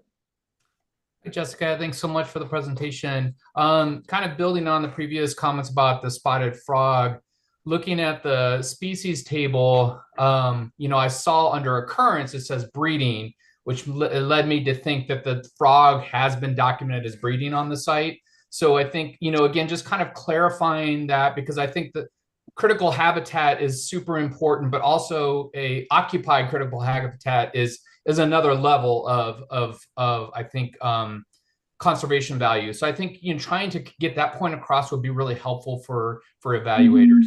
But yeah, thank you so much. Thank you, Joe. And since we have a couple minutes, Jessica, I will show you super quick in the manual under the evaluation criteria. What John was mentioning is the criteria here under the numbers. These are the criteria that you're answering. These are just elements to integrate into answering the numbered criteria. So each of your slides had like the bigger picture, statewide significance, quality of habitat labels, but all of those could just simply be labeled the actual criteria that you're answering for that 20 points. Does that make sense? Yeah, so in John's comments, for a future PowerPoint, these kind of like subcategories aren't necessary to be labeled, just this primary criteria. Is that what you were thinking? Can I chime in, Karen? You bet. Please do. So actually what I would suggest, I like having the bigger picture, the statewide significance, but as a footer in a smaller point size or somewhere, having the scoring question that it's part of can really be helpful. Okay. So it adds more text to the slide, but again, it keeps us as evaluators focused, and we don't have to go searching for, oh, which question is this a part of? So thanks. Great. Well, thank you so much, Jessica. Thank Great you. presentation. Sorry I had to rush to that last half, but it was great practice. Thank you. Thank you. That's what it's for. All right. Talk to you later. Okay, next up we have Columbia Land Trust, and we have Sherry or Lindsay. Yeah, Sherry Carney here and Lindsay, both of us. Oh, okay. Who would you like for me to give controls over to? Lindsay. To Lindsay. Okay, Lindsay, you should have controls if you want to start moving the mouse around a little bit. Okay, I am moving my mouse. Sometimes it takes just a little bit to catch up. Okay. And you could try advancing slides. There we go. All right, it's all yours. Thank you. Good morning. My name is Sherry Carney. I'm the Forest Conservation Director at Columbia Land Trust, and I'm here today with Lindsay Cornelius, our East Cascades Oak Partnership Manager and Stewardship Lead. We're presenting Phase 2 of the Klickitat Oaks Conservation Area. This opening image is from the project site, and unless we say otherwise, all landscape photos are from the project site. Species photos may not be from the project site. Klickitat Oaks Phase 2 is located in Klickitat County in the south central region of our state. To orient you, this map shows the Columbia River at the bottom, the Yakima Nation Reservation at the top in gray, and the Gifford-Pinchot National Forest to the far west in dark green. The Klickitat River runs north to south through the center of this map. Columbia Land Trust conserved lands are in yellow. And here is the Klickitat Oaks Phase 2 project site in red. It connects the DNR trust lands shown in light green. This map shows the site's landscape scale connectivity. The Klickitat Oaks Phase 1 project funded by WWRP in 2022 is shown in brown, and Washington Department of Fish and Wildlife's Klickitat Wildlife Area is shown in green with gray hatching. Klickitat Oaks Phase 1 is under contract to close before next summer, and we're presenting Phase 2 to you today, which builds on Phase 1 and will lead up to a third and final phase of this project in the future. Together, these show the context for the long-term plan to protect a corridor of oak habitat from the Columbia River to the Yakima Nation Reservation in Mount Adams. And it's important to know that this entire landscape is within the ceded territory of the Yakima Nation. The project site, outlined in red, is 2,825 acres of Oregon white oak and ponderosa pine habitat, located within the last stronghold for Washington's only native oak tree, the Klickitat River watershed. There is public access to the site from the county-owned Klickitat Appleton Road, which runs through the southern portion of the property. At its core, this project is about conserving critically imperiled Oregon white oak habitat within a vital wildlife and migration dispersal corridor for large mammals and migratory birds. Specifically, the project goals are to conserve core Oregon white oak woodland habitat, to protect a vital wildlife migration and dispersal corridor, and to enable oak habitat focused management on the site in perpetuity. The total anticipated value of this fee acquisition is just over $9.5 million. We are requesting $4.76 million, which represents 50% of the total need, with match coming from state, federal, and private sources. Ecological and biological characteristics. Conservation of the site accomplishes priorities established in federal, state, and regional plans, including WDFW's Priority Habitat and Species List, the State Wildlife Action Plan, and Pacific Birds Conservation Plan for land birds of the East Cascades. In Columbia Land Trust Conservation Agenda, it is the highest priority project for the East Cascades ecoregion. It addresses all 5 goals for the East Cascades Oak Partnership Strategic Plan, and it's within the second highest ranked ecoregion for biodiversity in the Nature Conservancy's Conserving Nature Stage Terrestrial Climate Resilience Assessment. We'll reference the East Cascade Oaks Partnership throughout this presentation. The partnership is a 2-state collaborative group with 25 member agencies, tribes, and nonprofits implementing a coordinated strategic plan to conserve and restore oak habitats in this landscape. This map shows the partnership's high and very high priorities for oak habitat conservation in orange, and the project site location within that priority area. Again, Klickitat Oaks Phase 2 is in red at the south end of this corridor, and phases 1 and 3 are in brown to the north. Uniqueness and significance. The site's uniqueness is due to its location near the Columbia River Gorge. It's the only place on the planet where a continental river bisects a major mountain range and allows marine air to mix with more extreme continental air masses, as shown by the purple arrows on this topo map. This convergence invites plants that are adapted to a more Mediterranean climate, like Oregon white oak, to grow east of the mountains. Adding to the site's ecological complexity is its location within a landscape that drops over 10,000 feet in elevation and more than 100 inches in precipitation across a linear distance of only about 40 miles. These very steep gradients, combined with the gorge gap flow, give rise to a really exciting tapestry of unique microclimates. It also generates high biodiversity and endemic species. This map shows the 4 primary ecological system types that are located on the project site. And you can see how we're right in this transition zone between the more mesic conifer-dominated forests to the west and the drier oak-dominated woodlands to the east.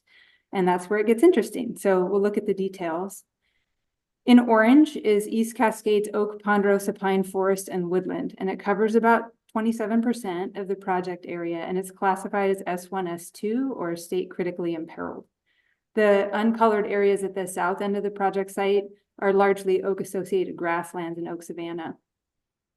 In red is the northern Rocky Mountain ponderosa pine woodland and savanna, which is less than 1% of the property and is classified as S2, or state imperiled.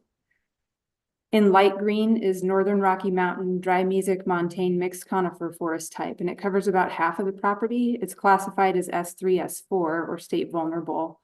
And it's likely that a high percentage of this type would historically have been oak pine woodland under historical fire regimes. And so we anticipate the oak system type to expand under conservation management through the removal of encroaching conifers. Last in blue-green is East Cascades mesic montane mixed conifer forest. It's on about 3% of the property and is classified as vulnerable. And there's also some occurrences of aspen on the property as well. This map shows the incredible range of oak habitat structures within oak, ponderosa pine forest and woodland system types. The structure ranges from open savanna in yellow to oak woodland in orange to denser oak forest in red, and then mixed oak and conifer forest types in green. And each of these hosts diverse species assemblages, including plant associations ranked as globally imperiled by USNBC. Oregon white oak woodlands are used by an abundance of mammals and birds and reptiles and amphibians. Dead oaks and dead portions of live oaks harbor insect populations and provide nesting cavities. Acorns, oak leaves, fungus, insects provide food. Oaks in Washington play a critical role in the conservation of neotropical migratory birds that migrate through or nest in oak woodlands. And there are 26 state priority species and 3 priority community types on site or highly likely to be on site based on migratory life cycles or large home ranges. There are also 9 focal species from the Land Bird Conservation Plan on the site that aren't listed here. And there are 3 species with asterisks that are not PHS species, but migratory species that rely on the site's open space and connectivity functions. Oak conifer associations provide contiguous aerial pathways for animals such as a state endangered western gray squirrel, and they provide important roosting, nesting, and feeding habitat for other birds and mammals like PHS listed Townsend's big-eared bat and Lewis's woodpecker are also shown here. Many invertebrates, including various moths and butterflies, gall wasps, and spiders, are found exclusively in association with this oak species. And the site also supports a broad array of misunderstood and often overlooked reptiles and amphibians, including the state priority western toad, California mountain king snake, and ringneck snake. State endangered red-black rock cress, state threatened clickitat biscuit root, and state sensitive common blue cup are also protected by the project. These and other plant species on site, such as camas, are also culturally important to the people of the Yakama Nation. Quality of habitat. Oak trees can be large single stem trees with open crowns to dense clonal colonies. It can be hundreds of years old. They have thick bark and waxy leaves and insulated buds that are all adaptations to fire. And their ability to resprout following a crown fire is one reason oaks are expected to survive intensifying fire and drought cycles brought on by climate change. As one of the best sources of plant-based nutrition in the woods, oak acorn abundance drives wildlife population cycles and distribution patterns. And Dr. David Peter with the Pacific Northwest Research Station found that throughout the range of Oregon white oak from British Columbia to Northern California, oaks in the East Cascades were the highest acorn producers of all sampled oaks during an 8-year study. In addition to its productive oaks, the project site's vernal grasslands and dry ponderosa pine forests provide habitat and forage for additional state priority species, including western bluebird, flammulated owl, and other priority migratory species shown here. Species or communities with special status. This map shows the current extent of oak in Washington state. By far, the largest and best connected oak habitat is in the 3-county area in the South Central region. Threat. The Columbia River Gorge is drop-dead beautiful, sunny, affordable, and under threat of conversion. Oaks in this landscape are uniquely threatened in 3 ways. They are removed for development as shown on this newly cleared site immediately adjacent to the site. They're naturally overtopped and killed by conifers, usually the result of fire suppression or forest practices that prioritize conifer species. And they are cut down and replaced with Douglas fir, which are more profitable for timber. The underlying tax parcel map shows this industrial forest management on the west edge of the project site, and the development pressure to the south and east. This map shows development threat, specifically the number of houses that can be built under existing zoning rules within 640-acre polygons. Red indicates high potential to develop, green indicates low potential to develop. Different approaches to zoning between Oregon and Washington effectively funnel future development to the Washington side of the Columbia River, putting this critical corridor under higher threat of conversion. The project site was recently part of a 100,000-acre timberland sale. As you can see from this promotional brochure, the sale was marketed internationally, featuring mature timber, the ability to develop for houses, and high harvest potential. About 35,000 acres, including the project site, was purchased by Lupin Forest LLC. They're a conservation-minded, for-profit investment group willing to sell to Columbia Land Trust. Columbia Land Trust did help Lupin LLC identify the highest priorities for conservation. Ecological roles. The project site is a critical link in a north-south migration and dispersal corridor. All the species on this slide are in this landscape now and have high potential to use the project site.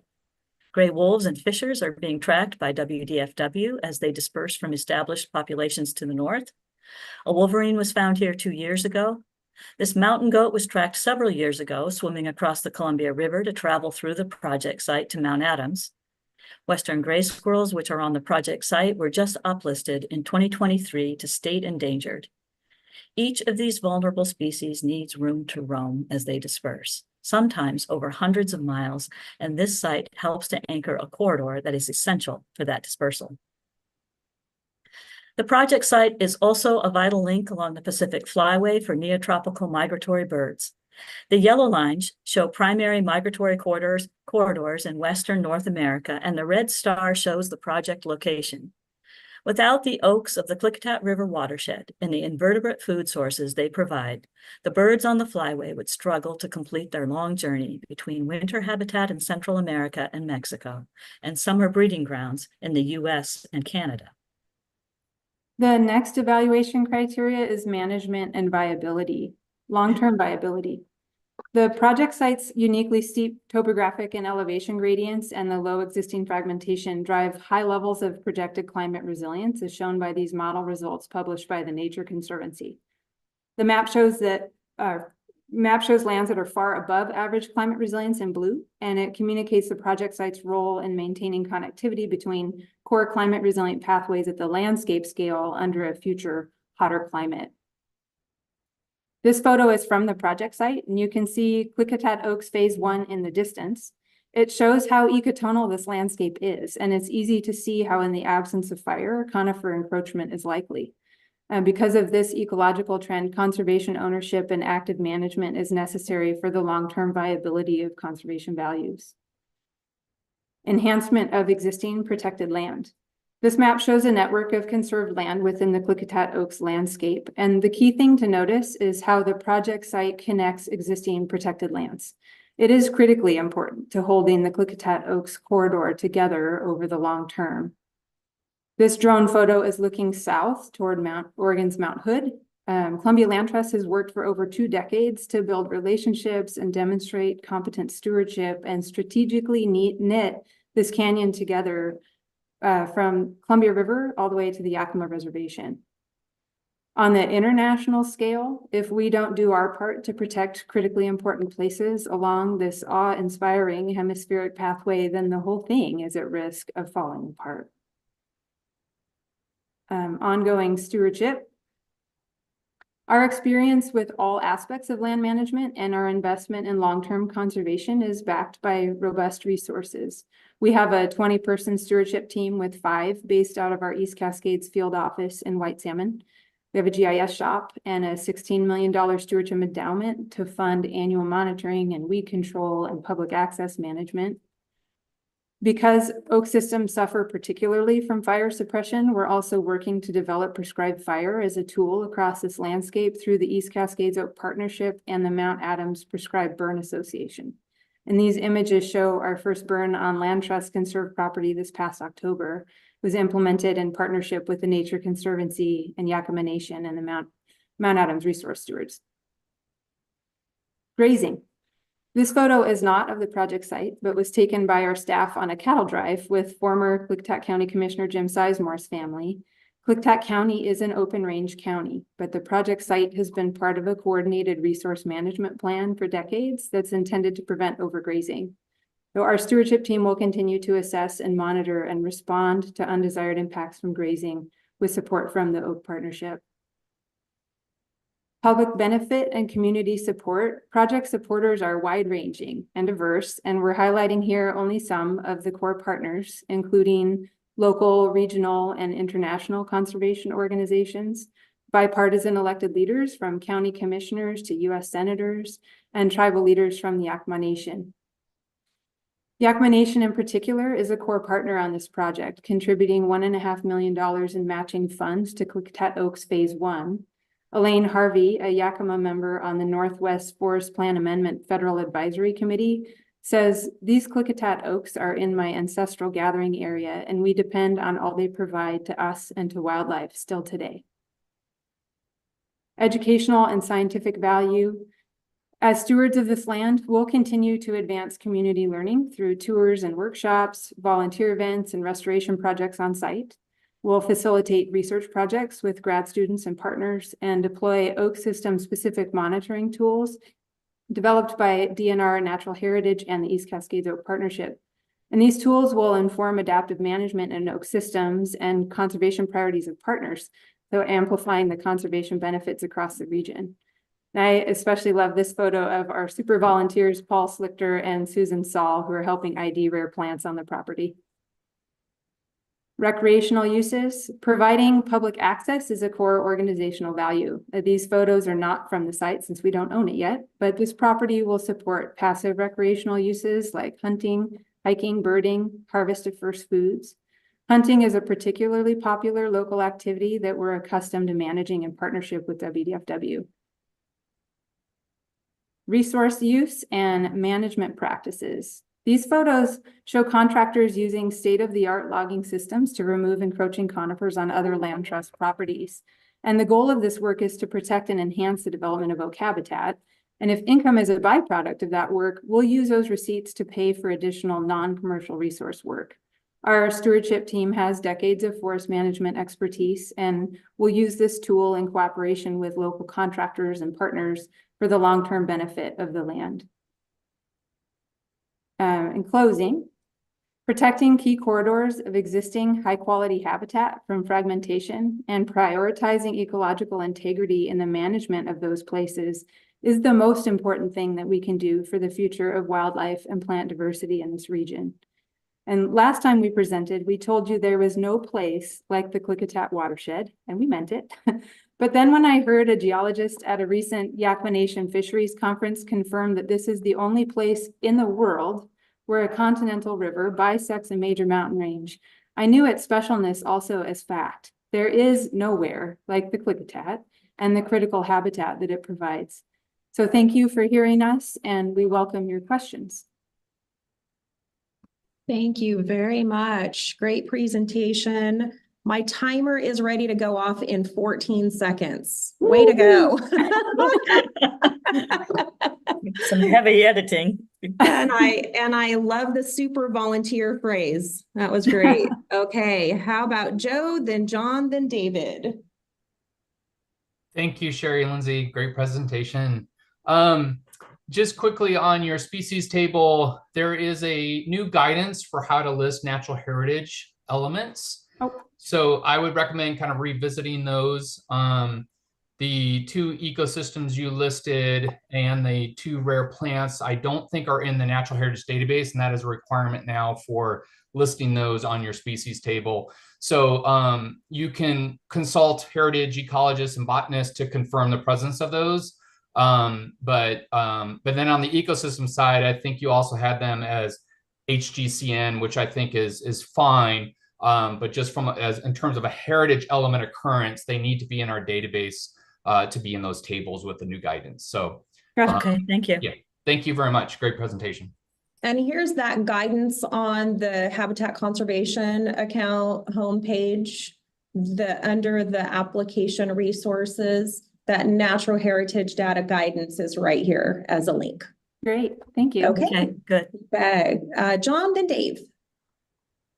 Hi, Sherry and Lindsay. Good to see you both. It's been a while. Good job on the presentation, and there is no place like the Klickitat. I do have a question sort of comes to mind, though, and I think your project maybe illustrates this better than any other. So it's maybe an opportunity, maybe a challenge for you. But the tension between managing for the values of today versus how is climate change going to impact the site and those features. And I don't have any real specific question, but it might be just for you to consider. What's your decision-making process in terms of not just today, but as you move forward with how much management intervention do we do? The projected endpoint for those sites would be different if climate change weren't around, so you might manage differently. It's just a big question I have that probably applies to all sites, but it's really evident at this site that's John, sort of a. Do you want us to address that in our actual presentation? Well, I'm not asking you to. I'm saying maybe take a look at it, and there may be a place or two where just a sentence could be interjected. If you feel comfortable that maybe you've already addressed that up front and stating the objectives, that's fine. It's just I'm putting voice to a question that popped in my head. So Yeah, I appreciate that, John. Very good. And We yeah, we'll think have to about it do a lot. some calculating on, what we can, if we can Yes. give up some space to make more space for other things. We definitely are thinking about that. And I'm not asking, or I don't need an Yeah. answer now. Yeah. It's just ponder it and Thank you. go forward. Good job. Thank you, John. Go ahead, Dave. Hi, guys. Great presentation. I really enjoyed it. I was sitting and listening. There's so much information that you're putting forward to us. So think about all this information that's coming at us. And we're having to say, okay, what are the critical aspects of this project? What are the most important, values here to score? And I think it would be really great if at the end you summarize that. You basically say, from a landscape perspective, these are the critical values of this. Maybe boom, boom, boom. From the species perspective, these are the critical species values of this. So we're providing information on mountain goats and gray squirrels and wolves and spotted owls. We need you to tell us what are the critical habitat aspects of this, or else it gets muddied for us, and then go over it. Some of these species are not vulnerable species, they're endangered species. They have recovery plans. This is important. So, you're giving us a whole lot of information, which is really fantastic, showing us the entire scope of this project. But then again, we have to go down and put these scores down, and we have to focus on the critical aspects of it. So it's a push-pull thing, and try to help us a little bit more with that. That's my comment. Thank you. Very good. Thank you, Dave. Nancy, go ahead. Hey, I just wanted to say great presentation and also reinforce your use of the maps. The maps were really helpful for me, not just the geographic maps, but the maps with the various threats of development. That was a really unique way to present the information. So that's all. Just great job with the maps. Thank you. Good. That's Great, our thank you. GIS folks. They'll be thrilled to hear it. Thank you for that, Nancy. Okay, any last comments for Sherry or Lindsay? Okay, thank you both very much. Great presentation. Thank Hey, you. Karen, sorry, can I sneak in one quick question? Of course. So this is a phased project. You're going to see 3 phases from us, hopefully. And I'm just curious from your perspective, if there's any fatigue or around repetition or things that we should try to emphasize more specifically when we're presenting you with phased projects, just generally. Lindsay, why don't we connect offline? And yeah, we'll certainly strategize. So it would be phased over the period of multiple grant application cycles. Yeah. Yes. Yeah. Yes. Let's connect. I would be happy to help with that strategy. Great. Great. Thank you very much. Thank you both. Thank Okay. you. Let's see where we are at here. We are at lunch, and our first presentation after lunch is at 1:10. So if we could be back at about 1:05, that'll give us a couple minutes to settle in before the presentations this afternoon. Thanks, everybody.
How about? You get done? Good boy.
Oh.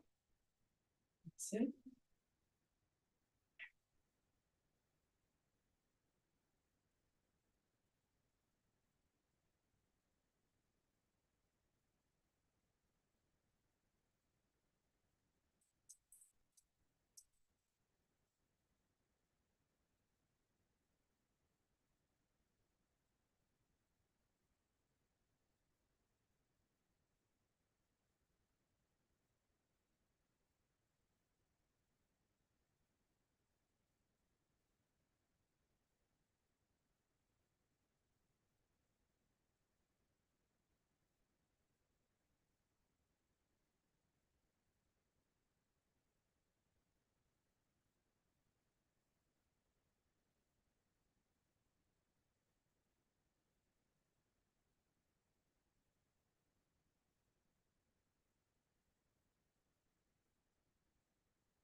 Crazy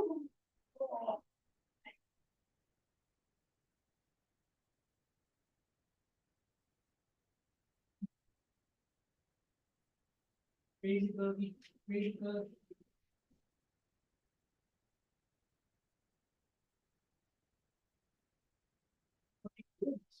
See here.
Hello, Fraser. I see you popped on. Hey folks, how you doing? Great. How are you doing? Good. Yeah, it's a little bit of a windy day down in Walla Walla, but otherwise quite beautiful. It was quite windy on my way into work this morning over here in Western Washington as well. So it almost felt like fall. Yeah, I was thinking that too. It's been weird because it's almost like we've had 3 springs and at least one summer already this season. So I'm kind of getting used to this sort of weird transition into the summer. So why not throw fall in there too? So Exactly.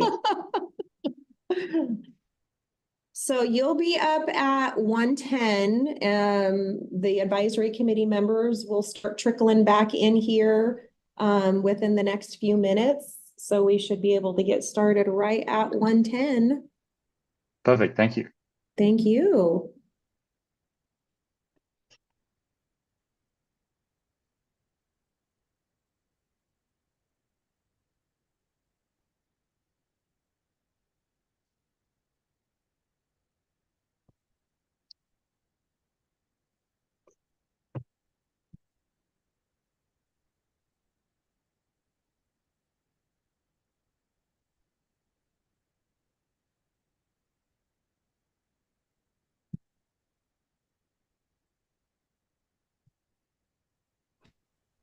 Hey, Fraser.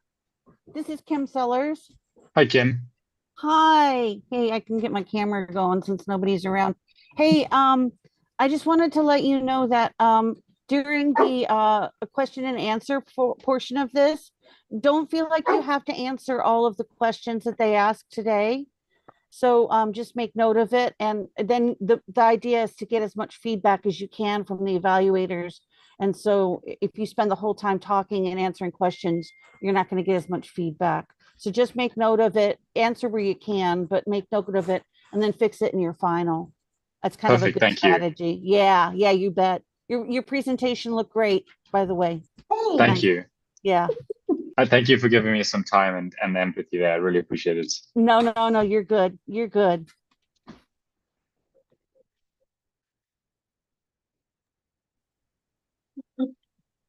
Hey, I'm going to go ahead and bring up the presentation as people are trickling back in.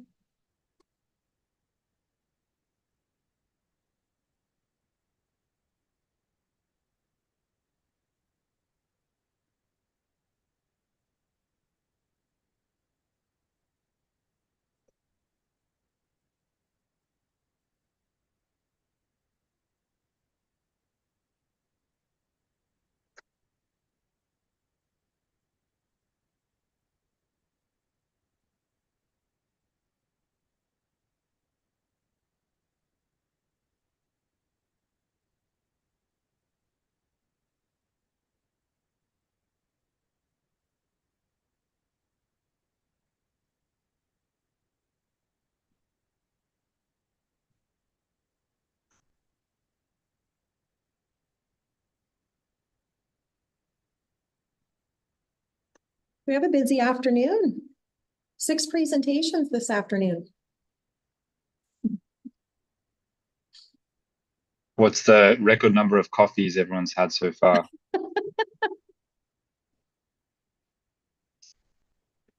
Well, me personally, I've been talking more than I've been drinking coffee, but I did just pour myself a cup, so. Steady drip.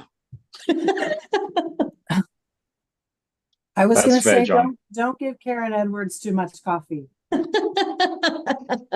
All right, Lisa.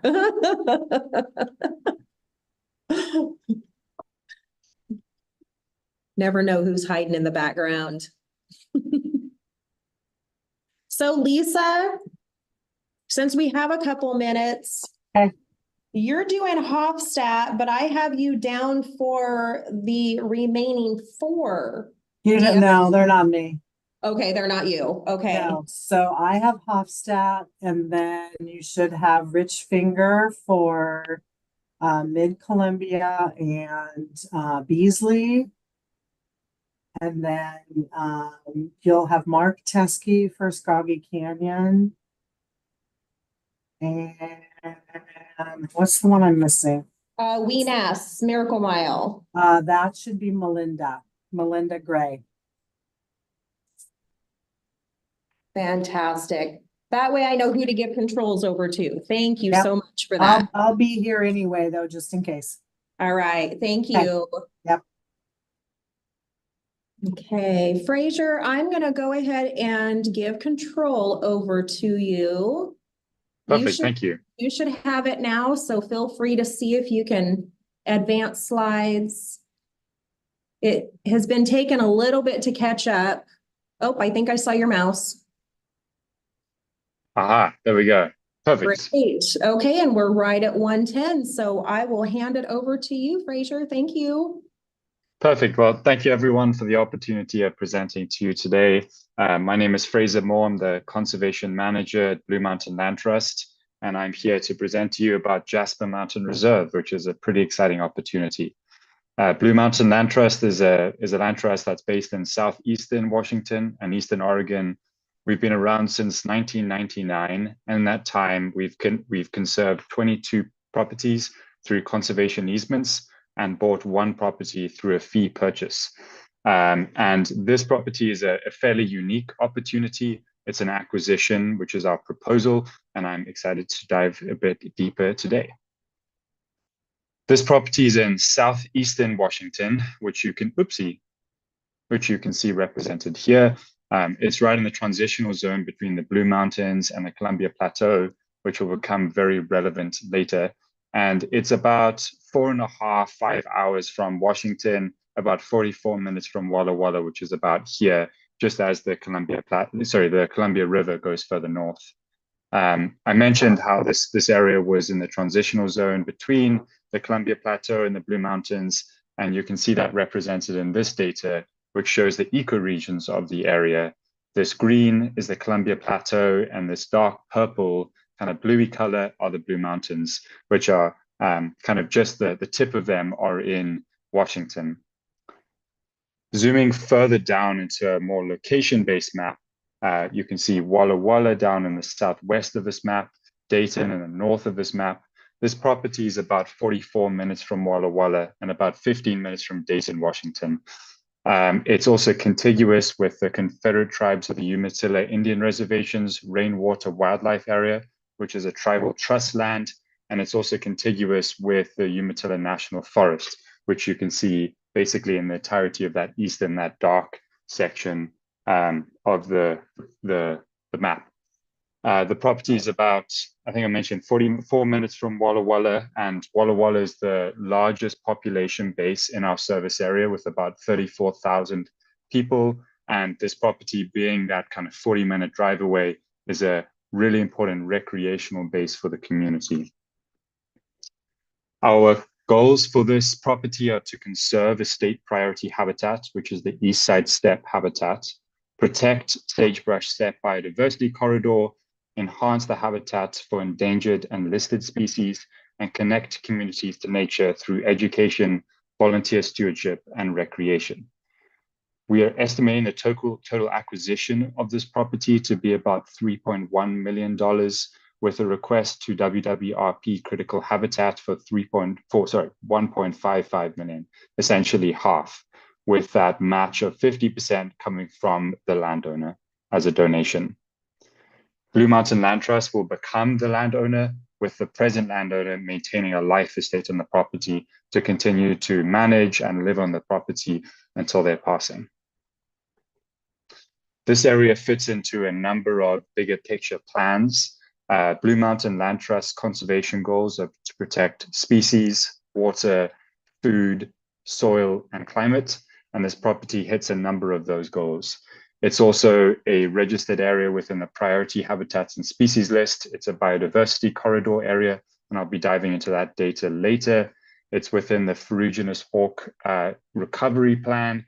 It has a number of listed species according to the State Wildlife Action Plan, and there's a lot of data showing the importance of this area on the technical report on the priority habitats and species shrub steppe and east side steppe map.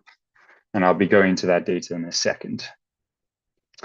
But first, looking at wildlife connectivity, this map, I think, kind of sets the stage for the importance of the Blue Mountain ecoregion. The Blue Mountains stretch about 25 million miles. Have I got that? Sorry, 25 miles squared, 25,000 miles squared, correction, across this region, which are primarily in Oregon. And only that tip is in Washington, which you don't see colored in that kind of purple and blue. And the data that you're looking at here in black is the Washington Priority Habitats and Species Columbia Plateau Connectivity and Habitats areas. So this is very important for wildlife connectivity. And in blue is Oregon's equivalent of that data. And what you see here is pretty unique. Thinking a bit about climate change and the impacts on species, species are generally going to move from southern latitudes to northern latitudes and move from low elevations to high elevations. So essentially, species are going to be moving south to north in the Cascade Mountain regions, and then similar south to north in the Rocky Mountain ecoregions. And what you see in the Blue Mountains is that the Blue Mountains are essentially the connection between these two mountain regions. And so recently in the literature, in the last 6 years, this area, the Blue Mountains, has been described as a mega corridor for wildlife connectivity and being increasingly important as climate change progresses and ensuring that species can actually move south to north and then from the Cascades to the Rockies. So wildlife connectivity is pivotally important, and maintaining contiguous and connected landscapes will become increasingly important in the future. Oops.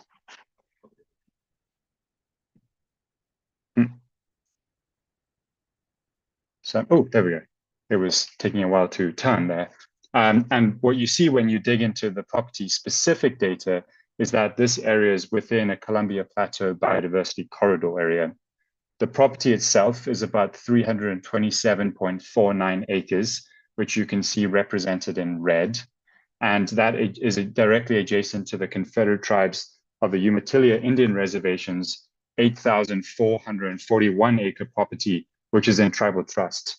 That property is managed for first foods, particularly for hunting and for berry picking, but it's also very important for salmon, steelhead, and bull trout spawning habitats.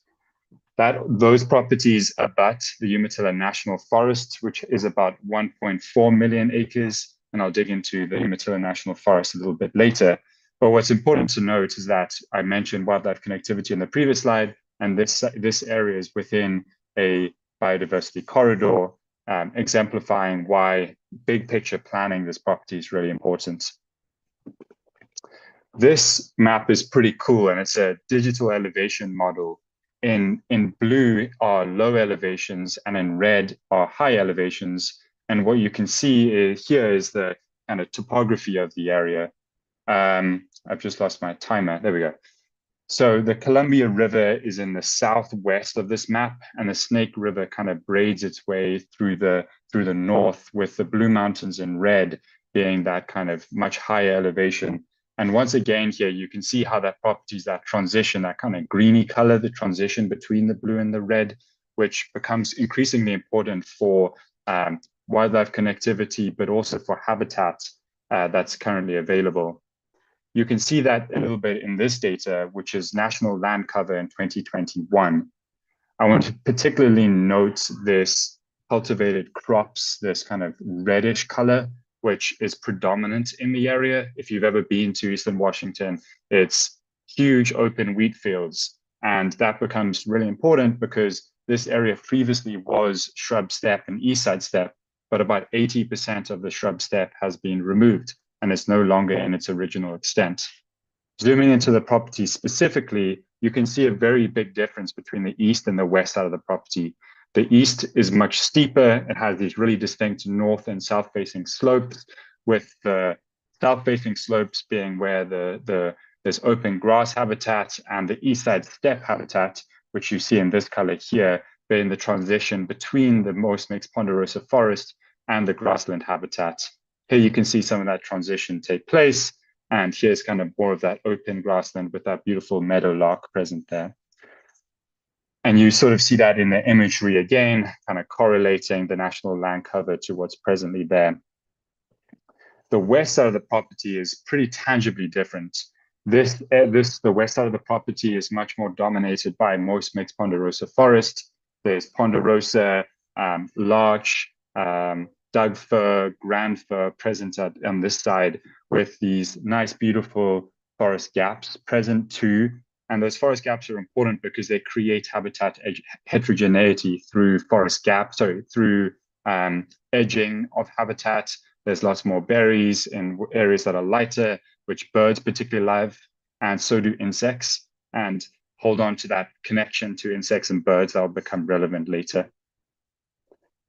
Here again, you see that correlated with the imagery of the property.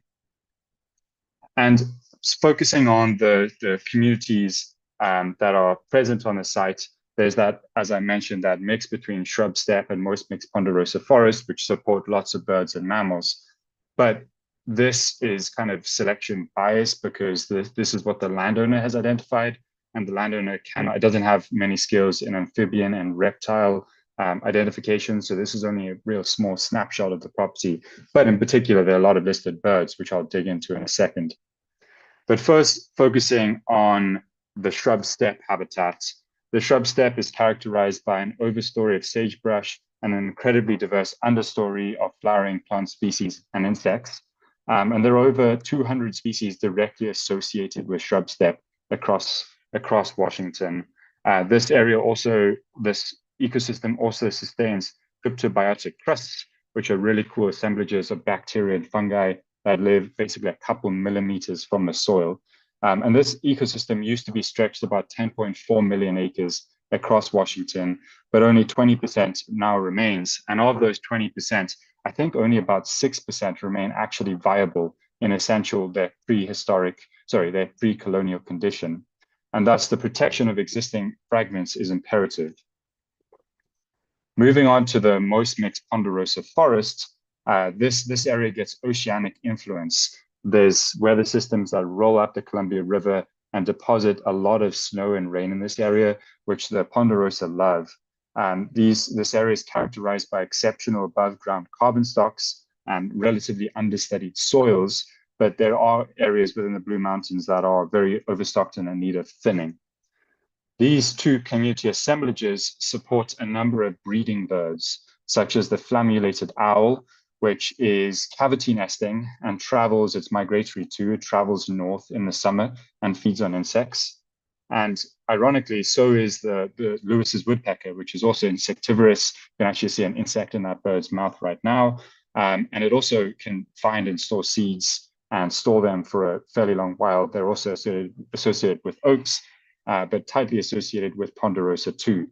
And they also are insectivorous and migrational, just like the flammulated owl. The mountain quail is a little different. This bird is present on the site year-round. It is generally seed-eating, and it nests in tightly foliated areas on slopes, such as the north-facing slope on the east side of the property is perfect habitat for that mountain quail.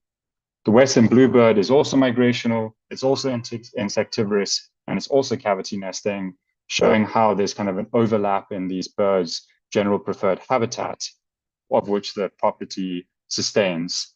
I'm going to mention the great gray owl later, so I'm going to put a pin in that one for now, because I'm going to dive into the data a bit more. Mentioning other birds, these are birds that are feeding. The property does not sustain a breeding life cycle for these birds, but all of them actually have some degree of hunting from heights where they'll basically ambush their prey by dropping them from above. And so they really enjoy more open areas, such as the kind of burning grasslands on the east side of the property. Focusing a bit more heavily on the ferruginous hawk. This hawk is registered as a state endangered species, and the ferruginous hawk state recovery plan lists the protection of private lands as a key priority for the species, because 79% of the hawk's range is in private ownership. Moving on to mammals, which is where people often get really excited. Wolves are an incredibly polarized species in Washington, but they're still listed as state endangered on the east side of the state. And there's a wolf pack known as the Tushi wolf pack of 7 individuals that are frequently sighted on the property. And that might be because mule deer and elk use the property as winter range and calving habitat. The Umatilla National Forest actually sustains one of the biggest elk herds in the country. And this property is really important calving habitat because where they would used to calve down the Columbia and the Columbia Plateau has basically been transformed to ag land. So the transition between the Columbia and the Blue Mountains, which hasn't been developed yet, is where these elk now calve. And that's why this property is really important for the species, which also sustain wolves.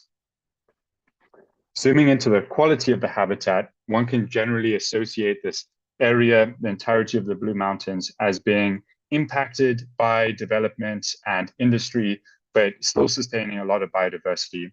On the top right picture, you see a kind of a network of both of those. This is an old stock pond and then secondary growth forest. That stock pond now sustains species through the summer because it's essentially a year-round wetland that otherwise wouldn't be there. So that actually increased biodiversity on the area, ironically. On the picture on the left, these are actually Odemeridae beetles, which I've studied fairly extensively prior to my role at the Land Trust. And these are beetles that are pollen-eating in their adult form, but they eat dead and decaying wood in their larval form and can actually be an indicator species, demonstrating ecosystem health.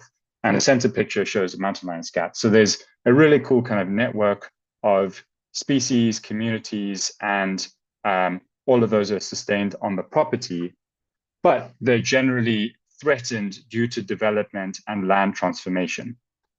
This is data showing national land cover change between 2001 and 2021. And what you see pretty prevalently in this area is that there's been a lot of forest change. That's the color in green. Some of this is attributed to the Columbia fire, which I think was in 2019, but a lot of it, particularly the east of the CTYR the tribal rainwater area, that was all a big clear-cutting logging operation. So logging is a very extractive industry and is still very prevalent in this area today.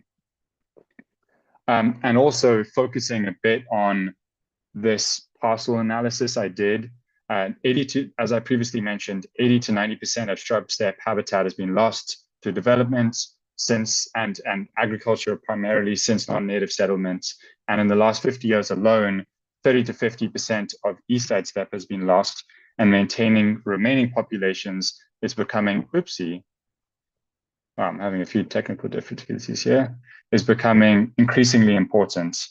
And what this data shows is that most of this Columbia Plateau regional biodiversity area and corridors are within private parcels. I think it's about 90% are in private parcels, showing the demonstration of private land conservation.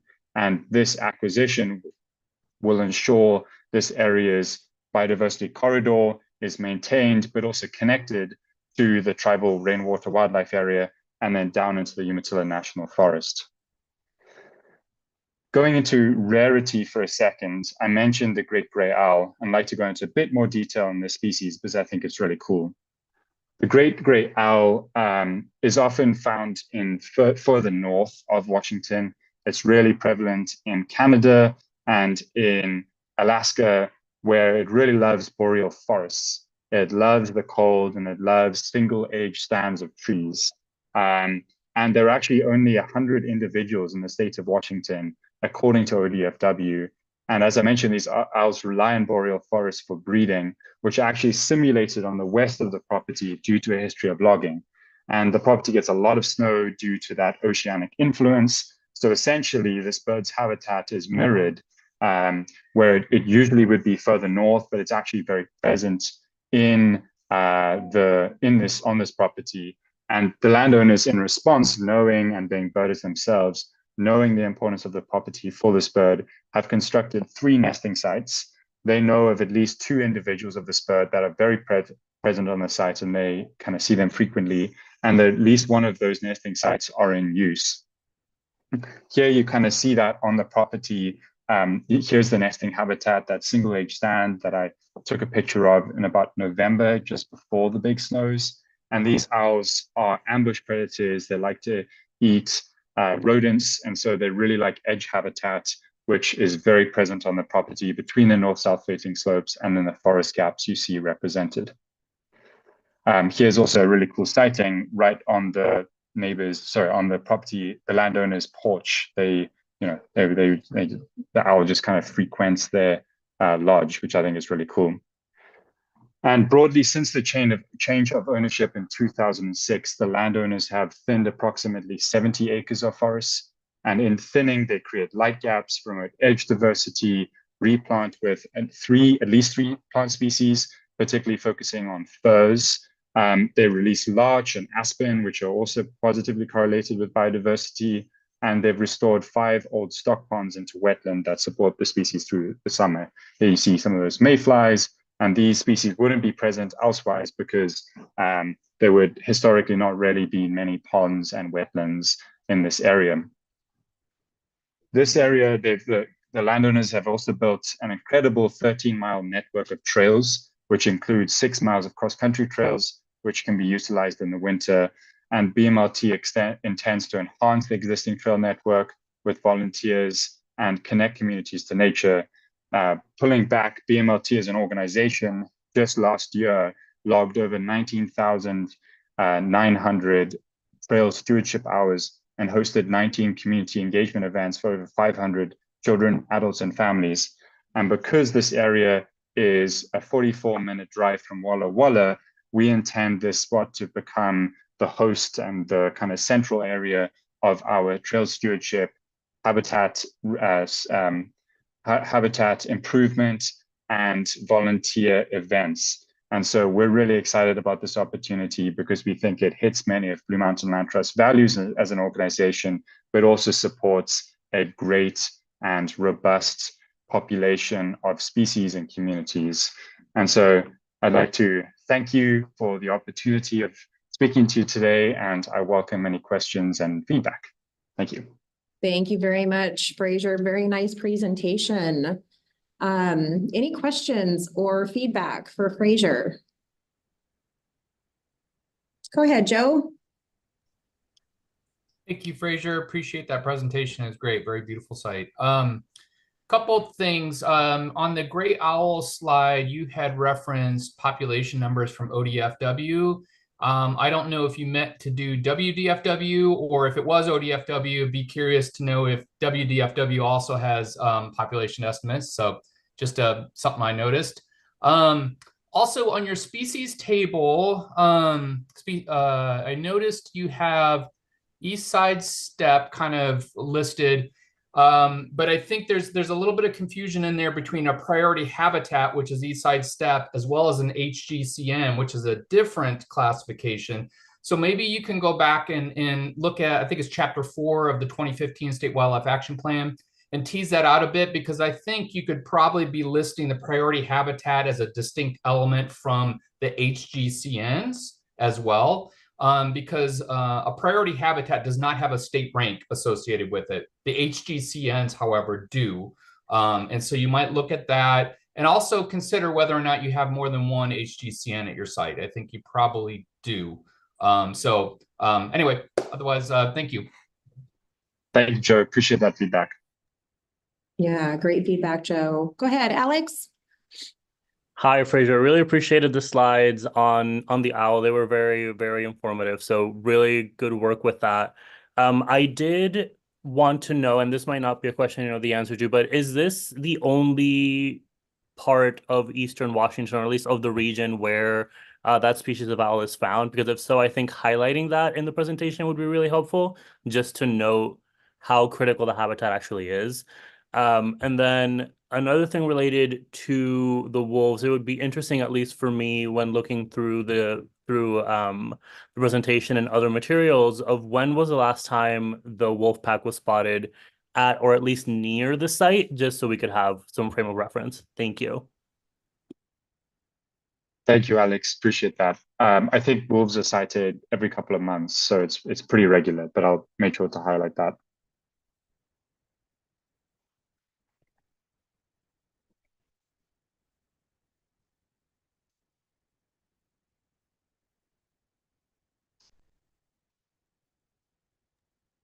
David, Heather, happy to field questions. Thank you. Karen, I saw your mouth moving, but I think you're on mute.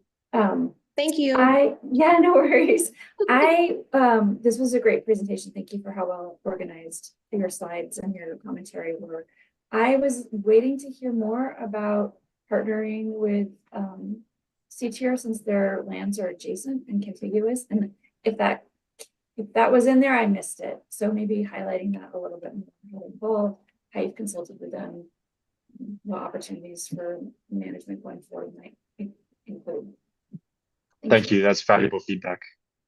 Thank you, Heather. Dave. Hi, Fraser. Great presentation. I just wanted to ask you, you might want to include a brief discussion on, or at least information on how the land has been managed. It sounds like the previous owners were conservation, high conservation interest. A lot of parcels come in and they've been grazed, or they're weedy, et cetera. So the quality of the habitat is really important for us to get some sense of in the presentation. And so I think that's an area you could maybe do something with that could really improve your presentation and improve your score. Thank you, Dave. Or David, sorry. No problem. All right. Any other questions or comments, feedback for Fraser? Okay. Thank you so much, Fraser. Great presentation. Thank you all. Really appreciate the comments and the feedback today. Hope you have great days and try not to drink too much coffee. Thank you. Okay, so we are just a couple minutes early, but we have got our next presenter here, which is Lisa Kaufman. And the rest of the afternoon, it looks like, is Fish and Wildlife projects. First up is Hofstadt Hills. Go ahead and get this presentation started, Lisa, and then I will hand controls over to you. Okay. You should have them. It's been taking just a little bit for it to kind of kick in. Yeah, it doesn't want to change that. Keep kind of moving your mouse around. You could advance with your forward and back keys. It kind of seems like it all of a sudden catches up. But if it doesn't, I'll be happy to advance slides for you. Yeah, we are not moving for some reason. Okay, I will go ahead and take control back. Okay. And just let me know when you want me to advance slides. This won't be our first rodeo together, so. Okay. Well, not actually, but. Okay, it's all yours, Lisa. Sure. Good afternoon, everyone. My name is Lisa Kaufman, and I am with Washington Department of Fish and Wildlife. I am here today to present the Hofstadt Hills 2024 project number 241336. I am presenting today on behalf of Darren Oswald, the project sponsor for this project, who couldn't be with us today. Next slide. For overview, the proposed Washington Department of Fish and Wildlife project is for a phased acquisition of up to 7,500 acres. It lies between State Route 504 and the Mudflow unit of WDFW Mount St. Helens Wildlife Area. We envision the first phase of this project being the westernmost portion of the target area in order to secure legal access to the Mudflow and Hofstadt units of the wildlife area, and to protect the area from residential development. The primary focus for this acquisition is to protect and enhance elk winter range habitat for the most critical winter range area for the Mount St. Helens elk herd. This is a high-profile topic, and we have been hearing unsolicited support from local constituents for this acquisition. The project will also secure legal access to those units with landscape types that benefit multiple species and provide connectivity with WDFW and other surrounding public lands and large tracts of timberland. This would also open up access to a wide array of recreation. Next slide. The project is located in the northeast corner of the Cowlitz County, depicted here with a red star. This property is inside the blast zone area of the 1980 eruption of Mount St. Helens. Next slide. The acquisition area is 23 miles east of the I-5 corridor towards Mount St. Helens and south of Highway 504, or better known as the Spirit Lake Highway.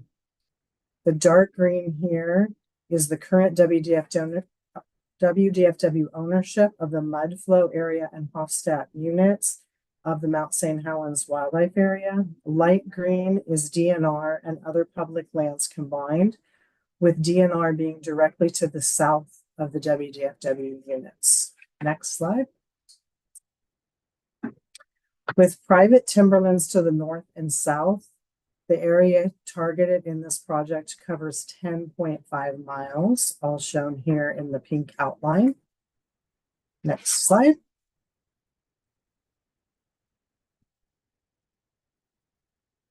This map shows an overview of the site adjoining DNR land to the south. Mount St. Helens National Volcanic Monument is directly east and off the slide.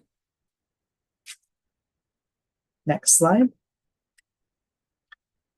With this project, WDFW intends to purchase the first priority area of 197 acres on the far west end of the property, currently for sale and marketed as residential development. With remaining funds, WDFW will then move east from this portion in phases. Next slide. Ecological and biological characteristics. On May 18th, 1980, a day that most Northwesterners will remember, is when Mount St. Helens erupted and destroyed a landscape. However, from the destruction, there was formation of new habitats and the return of fish and wildlife. Many of these new habitats provided forage that helped species recover and thrive. Elk were one of these species that took full advantage of the new landscape and resources, quickly reaching the area and areas carrying capacity in the late 1990s and early 2000s. Next slide.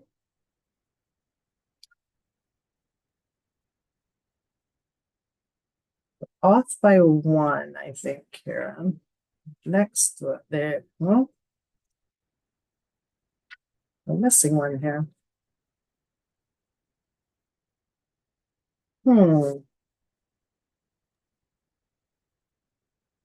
Missing a slide in between these two? Okay. Yeah. Well, that's okay. You can go ahead and go through your verbiage of the slide. From the debris plan looking east, Mount St. Helens is 14 miles in the distance. The debris plain is composed of highly erodible ash, sand, gravel, and rock. The debris plan is very nutrient poor and unstable, thus lacks riparian cover and buffers. And that should be a slide of the debris. And you're seeing the actual elk on the debris. Next slide. There it is. That's the debris. And then there's a couple clicks within that will show you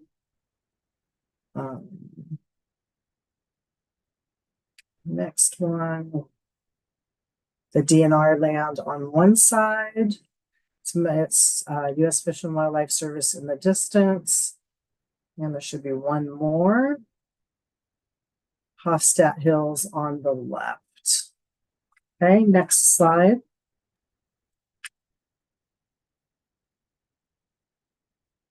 These are way off. I don't know what's going on. Okay, that's where we should be. Just as the elk were reaching a critical point, the habitat that they relied on began to change and diminish. Soon after the eruption, much of the commercial forest properties were replanted with trees, and other areas began to become reforested naturally. As trees matured, the area produced less and less forage until the canopy completely closed in, shading the forest floor and restricting the production of elk forage. Areas that were once prime forage sites became desolate of good forage. This acquisition aims to reverse that trend, not only to provide additional and protect critical habitat for elk, but also for the numerous other species that rely on historic and currently rare forest habitats. Next slide. When the mountain erupted, it also sent millions of tons of mud and ash into the North Fork Toutle River, impacting aquatic habitats and species like salmon. Pre-eruption to the river sustained tens of thousands of salmon annually. Due to the loss of access, loss of habitat, and high sediment loads that suffocate eggs and juvenile fish, the iconic salmon that used to thrive in the thousands now number only a few hundred in the blast zone. The streams within the acquisition are a stronghold for the recovery of salmon in the upper North Fork Toutle River and their clear, clean waters and intact riparian habitats. Next slide. One more. Okay, the area is inhabited and available for habitat for 13 wildlife species, 3 fish species, 7 habitat types, and 1 plant species of special status, along with numerous other species. Several supporting management plans outline the conservation of many priority species and habitats that occur in this area. 21st Century Salmon and Steelhead Plan, the Elk Herd Plan, the Wildlife Area Plan, the Wolf Conservation and Management Plan, Game Management Plan are a few of the plans that cover this area. This project, along with the entire Mount St. Helens Wildlife Area, will complement Cowlitz County's proposed Toutle Valley Community Forest Trust, and sharing common values of protecting habitat for multiple species and preserving clean air and water, while enhancing non-motorized public access for wildlife viewing, hiking, horseback riding, hunting, and other recreational activities. Next slide. Here is a map showing the core of the Mount St. Helens elk herd. You can see the distribution and concentrations of elk from aerial surveys of observed elk in the vicinity. Essentially, the larger blue dot in the area is the larger number of elk per group. The largest concentration of elk here are on the North Fork Toutle River Basin, and this area is especially important with wintering habitat. And the area of acquisition is shown here on the upper portion of this, located in red. Next slide. And there's a click there.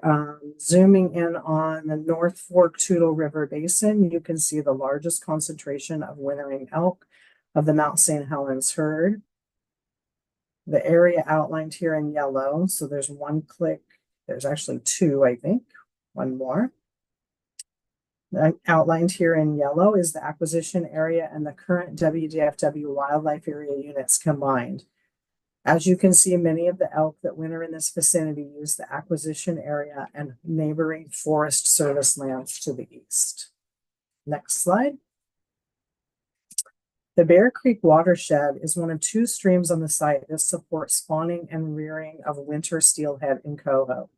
The acquisition area provides unique opportunity to protect nearly a whole watershed of Bear Creek.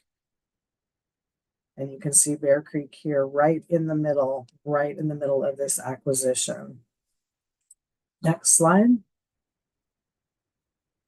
Bear and Hofstadt Creeks have an average wild spawning population of 200 winter steelhead and 100 coho. These are 2 of only 3 streams in the upper North Fork Toutle River Basin that support spawning salmonids. These populations are estimated for the recovery of salmon in the North Fork Toutle River, and without these streams being protected, their aquatic habitats could suffer. Next slide. The acquisition would secure public and WDFW access to the adjoining wildlife areas and support wildlife area and elk herd plans. It would also connect winter and summer elk ranges, secure connectivity of public lands, and preserve ecosystem functions. Next slide.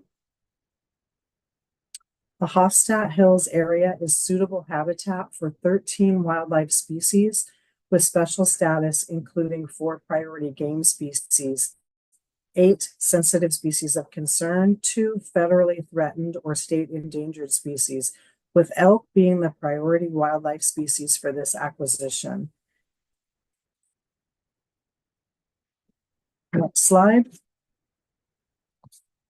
The area also has 3 fish species with special status, including 2 that are federally threatened: coastal cutthroat trout, winter steelhead, and coho. Next slide.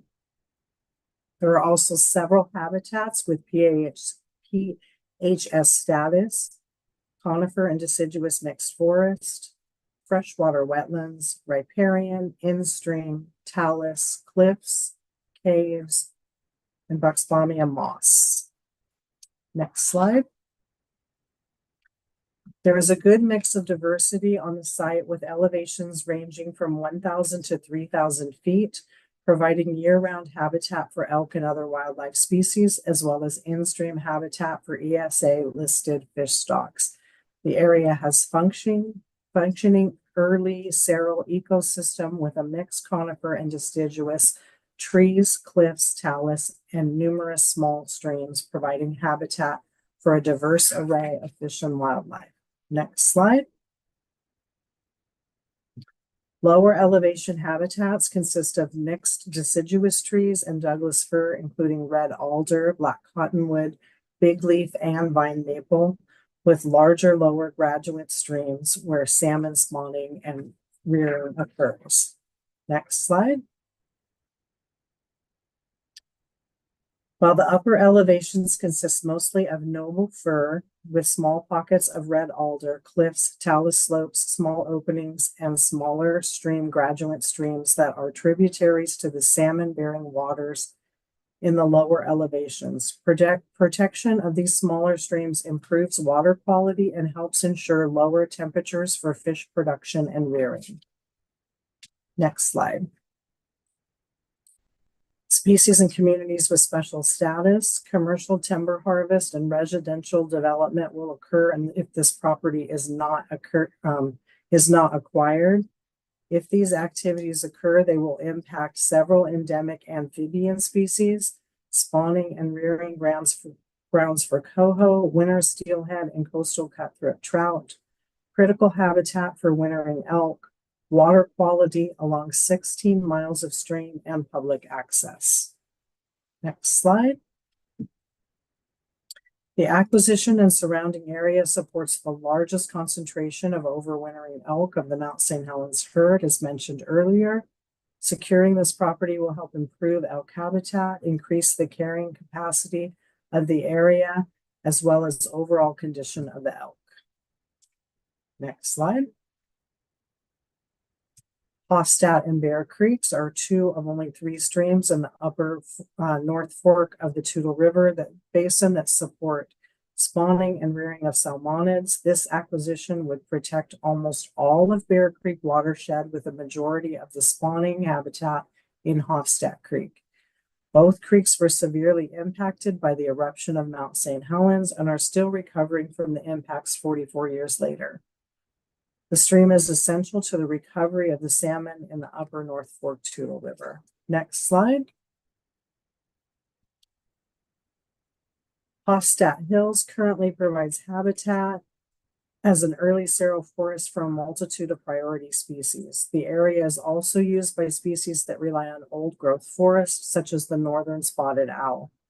The site also contains 16 miles of stream associated with riparian habitats for ESA-listed fish species. Next slide.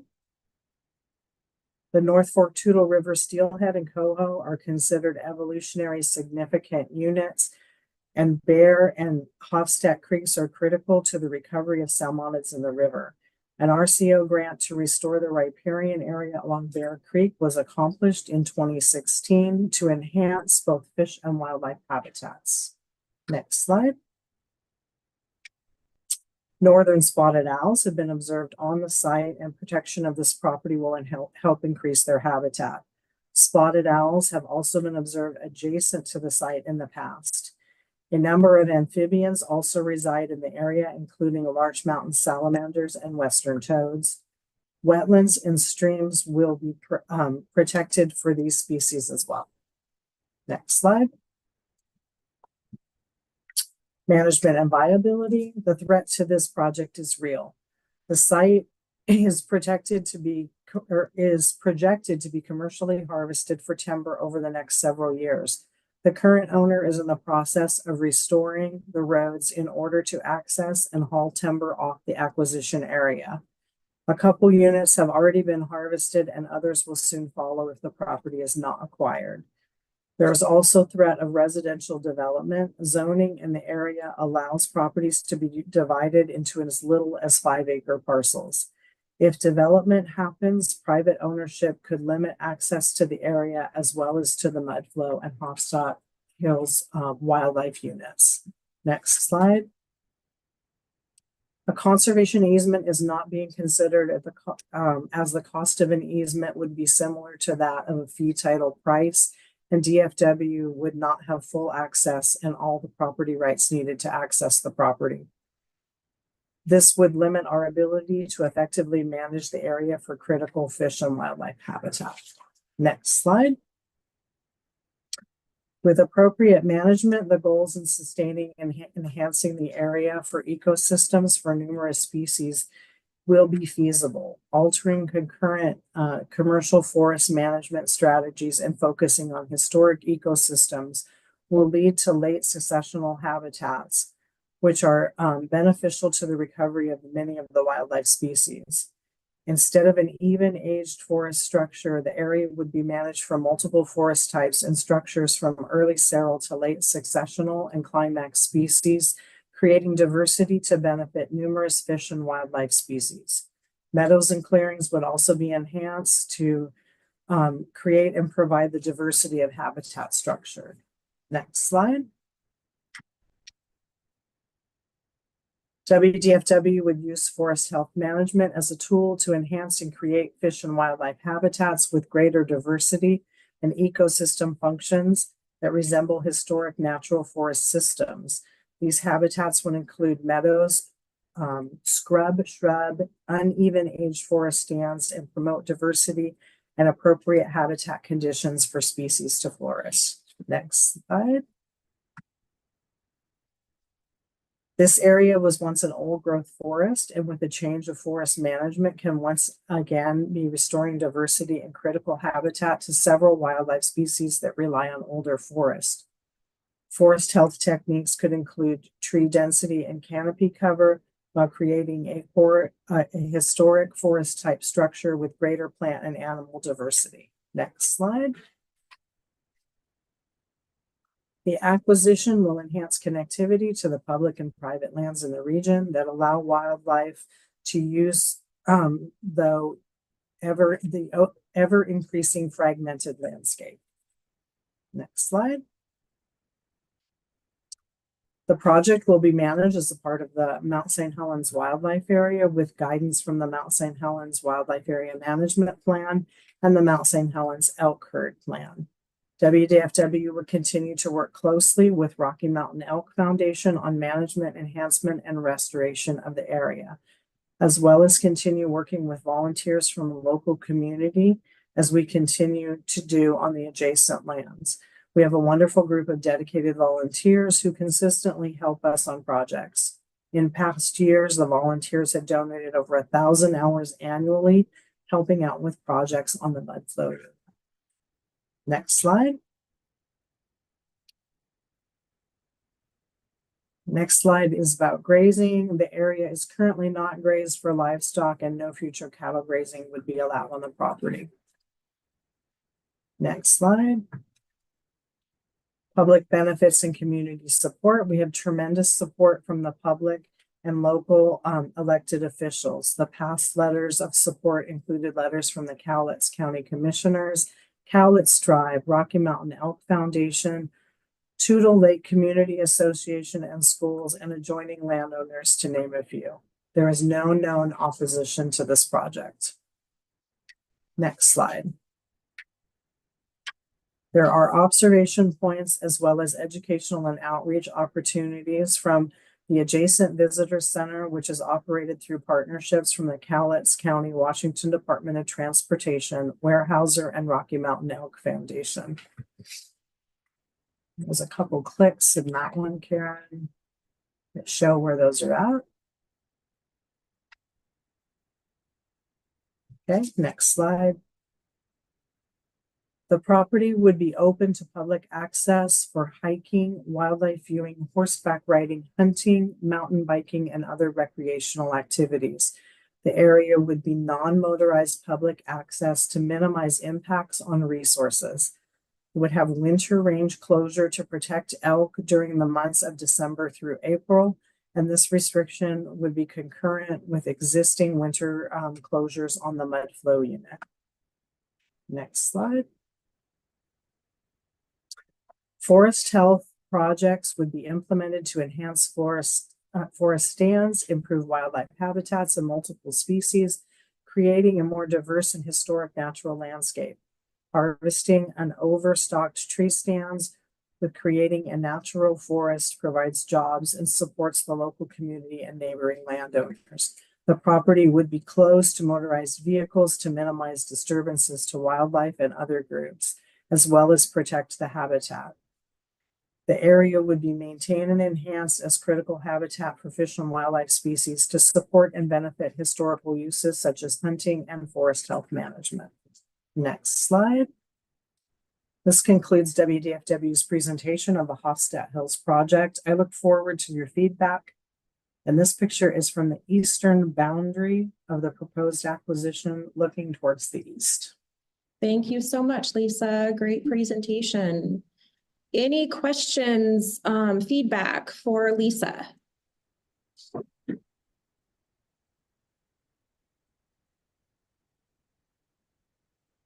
Joe. Thank you, Lisa. Oh, my camera working? Not sure if it's working. Yep.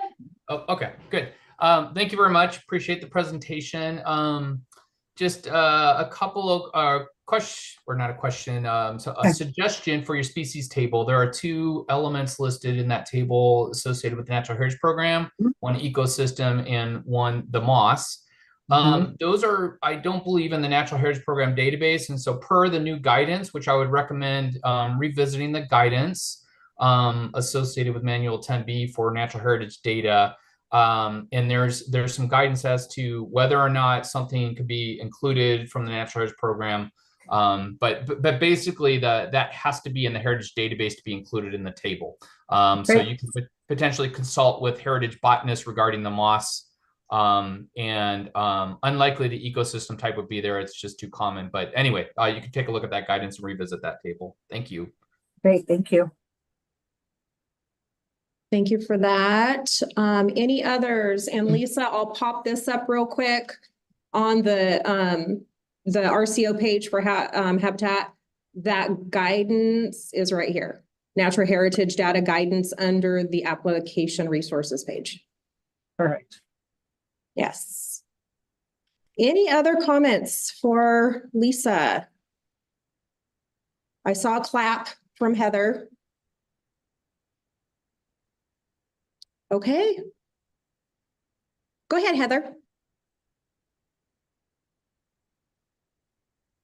Just a second. Hi, thank you so much for the great presentation. I have sort of questions and comments, and these aren't ones you need to address now, but I was curious about hoof disease. I was aware that there had been some of the Mount St. Helens elk herd that was affected, and I was just curious how this particular acquisition kind of fits into the overall management plan for elk in that area. And then another question I was curious more about, or a recommendation to include a little bit more about Cascade Torrent salamander. Probably the tailed frog would also be included in this, but Cascade Torrent salamanders only in Washington and Oregon, definitely a species of high conservation concern, and they're highly susceptible to logging activities with sedimentation. So I just thought addressing that might also add some additional detail to your presentation. Thank you. Thanks. Great suggestions, Heather. Thank you. Okay, any other comments, questions, advice? Okay, thank you so much, Lisa. Thank you. Okay, and we are running a little ahead of time. So we have a break right now due to come back at 2:20. So we've got about 15 minutes. And then we will come back with the next DFW project, which is the Mid-Columbia Shrub Step Phase 3 project. So I will see you all in about 15 minutes.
Hello, Rich. Hi, Karen. Great to see you. Great to see you as well.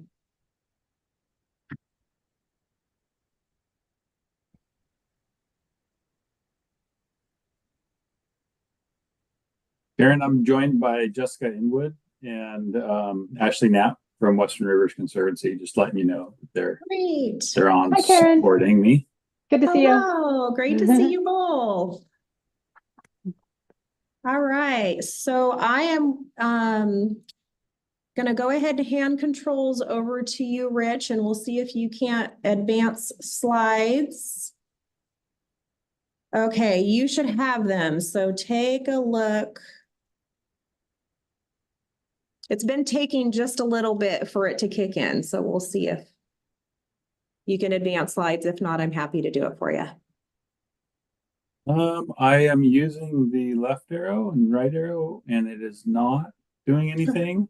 Try to move your mouse around for a little bit. Okay. It seems like that. There you go. Now try. And then it takes a little bit for it to kind of catch up. It'll probably jump a few slides.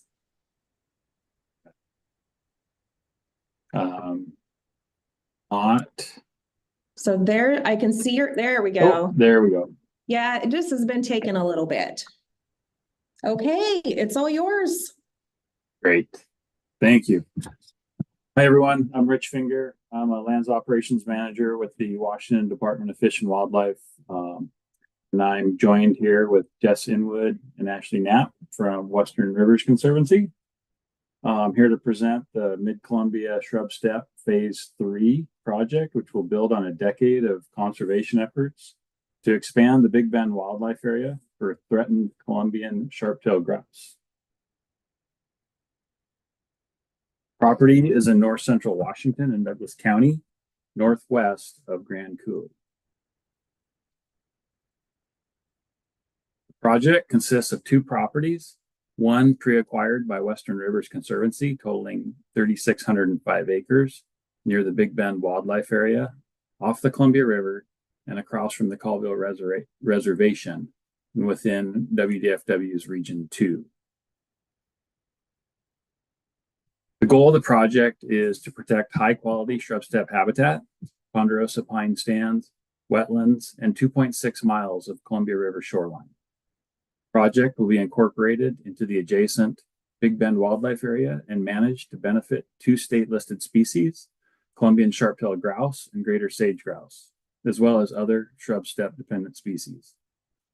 The project will expand connectivity between regional populations of grouse, making it a strategic component in WDFW's efforts to maintain and recover both grouse species. This is in service of WDFW's goal to recover and connect endangered populations of sharp-tailed grouse.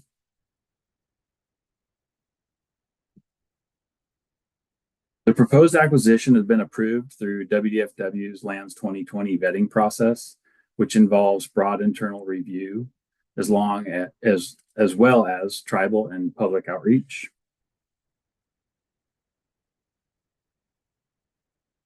Proposed acquisition meets the goal of proactively addressing conservation challenges and the near-term action to vastly expand efforts to manage and recover at-risk species in WDFW's 25-year wildlife plan. Strategic plan, sorry. This proposed acquisition is consistent with WDFW's acquisition priorities, including conserving and restoring the diversity of Washington's fish and wildlife species and habitats, enhancing sustainable fishing, hunting, and other wildlife-related outdoor opportunities, and preserving working lands for agriculture, forestry, and other sectors of the outdoor economy, particularly in rural areas. The proposed acquisition is within a core area of spatial priority of the Washington Shrub Steppe Restoration and Resiliency Initiative, which is a collaborative effort dedicated to conserving the state's shrub steppe wildlife and habitat in the face of increasing threats from wildfire, climate change, and other stressors. The proposed acquisition is consistent with the guiding principles of this initiative by focusing on shrub steppe wildlife and habitat conservation, supporting working lands and rural communities, strategically targeting investments and building upon existing efforts. The 2015 State Wildlife Action Plan recommends acquisition as a key tool for sharp-tailed grouse conservation. In the Columbian Sharp-tailed Grouse Recovery Plan, the project aligns with Recovery Strategy 2 to protect sharp-tailed grouse habitat because the properties are adjacent to occupied areas and can be enhanced and restored to allow populations to increase and provide potential corridors to connected isolated populations as identified as priorities in the plan. It enacts Action 2.7 to protect essential sharp-tailed grouse habitat through easements, cooperative agreements, and acquisitions. The Mansfield Plateau Management Unit, which this acquisition proposal falls within, provides breeding and wintering habitat, as well as seasonal use for greater sage grouse.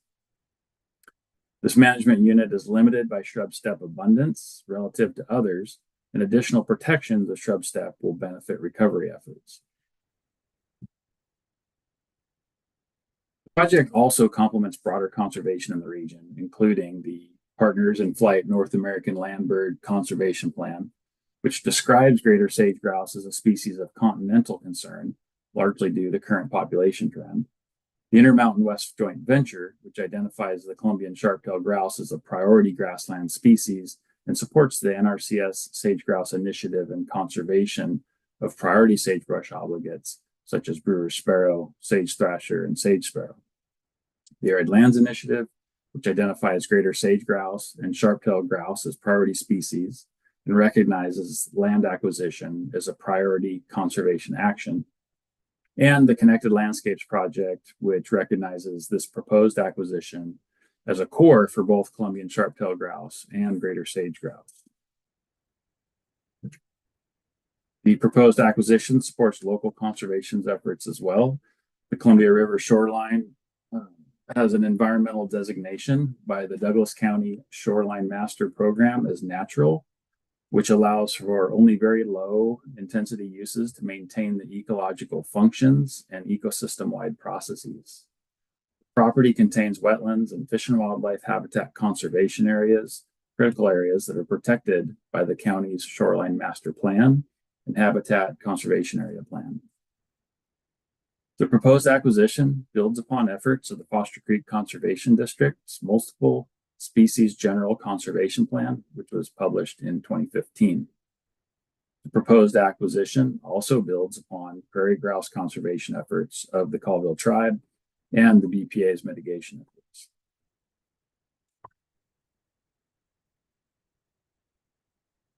Landscape scale conservation is necessary for Columbian sharp-tailed grouse as they need large landscapes to persist. This project will secure critical habitat, establish critical connectivity between occupied areas with adjacency to the Big Bend Wildlife Area, and protect habitats and species of greater conservation need, especially shrub steppe. The adjacency to the 22,000 acre Big Bend Wildlife Area, shown here in green. Stick the map, I apologize. Am I one behind? Well, anyway, makes the project area truly unique. Including the wildlife area, it complements 14 WWRP projects that have been funded within the last 2 decades. Few large tracts of shrub steppe remain as refuges for shrub steppe dependent wildlife. This project serves as a strategic link between habitats occupied by sharp-tailed grouse. Topography of the project site features north-facing slopes that transition to a series of flat benches overlooking the Columbia River. 2 large drainages, China Creek and Cougar Draw, pass through the property before emptying into the Columbia River. Each hold mature stands of ponderosa pine that are used by bald eagles for nesting, as well as Lewis's woodpeckers, mule deer, black bear, and cougar.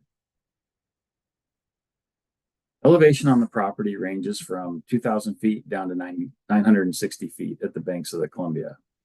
Located between the Grand Coulee Dam and Chief Joseph Dam, the property has 2.6 miles of Columbia River frontage. This stretch of the Columbia River is called Rufus Woods Lake. which, despite the name, has a moving current and provides habitat for numerous fish species, including rainbow trout and kokanee. While the area is dominated by shrub steppe habitat, there is a great diversity within that. Bunchgrass expanses, dense sage cover, and lithosol sites. The property contains lekking, nesting, broodering, and wintering habitats for sharp-tailed grouse. Due to a technical error, the lek buffers don't show up here, but they will in the future, I promise. One active sharp-tailed grouse lek site, or breeding congregation area, is within the property boundary. 2 other lek sites are within 2.5 miles, and a third is 4.3 miles away. At least 5 historic lek sites are within 2.5 miles of the property, including 2 on the Colville Reservation, where the state's largest population of sharp-tailed grouse resides. Radio telemetry studies have found the sharp-tails captured and marked on the reservation have wintered on the site. Given its proximity to occupied habitat and the distribution of leks in the area, it's entirely likely that the property will be reoccupied by sharp-tailed grouse through careful and strategic management. The combination of the above attributes demonstrates that the project site is a critical habitat link for sharp-tailed grouse recovery efforts. This site is unique amongst other similar sites due to its connectivity for Columbian sharp-tailed grouse. This map shows habitat concentration areas in green in relation to our project and the Big Bend Wildlife Area. The lines connecting habitat concentration areas represent the safest, most efficient path or least cost paths between them. This map shows critically imperiled and imperiled habitats in the region. Most of the properties consist of semi-desert scrub and grassland, both of which are imperiled habitats of greatest conservation need, according to the State Wildlife Action Plan. For fish and wildlife species, our target species are Columbian sharp-tailed grouse, greater sage grouse, and other sagebrush obligate species, including Washington ground squirrel, golden eagle, sage thrasher, brewer's sparrow, white-tailed jackrabbit, and badger. Few regions display the convergence of so many shrub steppe species of concern. The project, starred on both maps, is within the Mansfield Plateau Management Unit of the greater sage grouse and within the East Foster Creek Management Unit of the Columbian sharp-tailed grouse. Shrub steppe habitat, shown in brown in eastern Washington, has been reduced by more than 60% since pre-European settlement. The habitats are somewhat degraded from livestock grazing, except the portion enrolled in the Conservation Reserve Program. The property contains seasonal habitats required for year-round occupancy, nearby leks, nesting habitat, broodering habitat, and winter riparian habitat. Females typically select nest sites which requires high and dense vegetation, less than 3 kilometers from a lek, and raise broods, which requires diverse cover of shrubs, forbs, and bunch grasses with abundant insects within 1 kilometer of their nest. Given the short range, it's best to have all habitat types nearby, like this property does.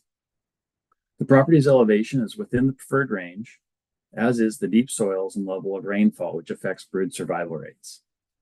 This area receives 10 to 20 inches of precipitation annually, and most soils are greater than 2 feet deep, but about 1/4 of them are less than 5 inches.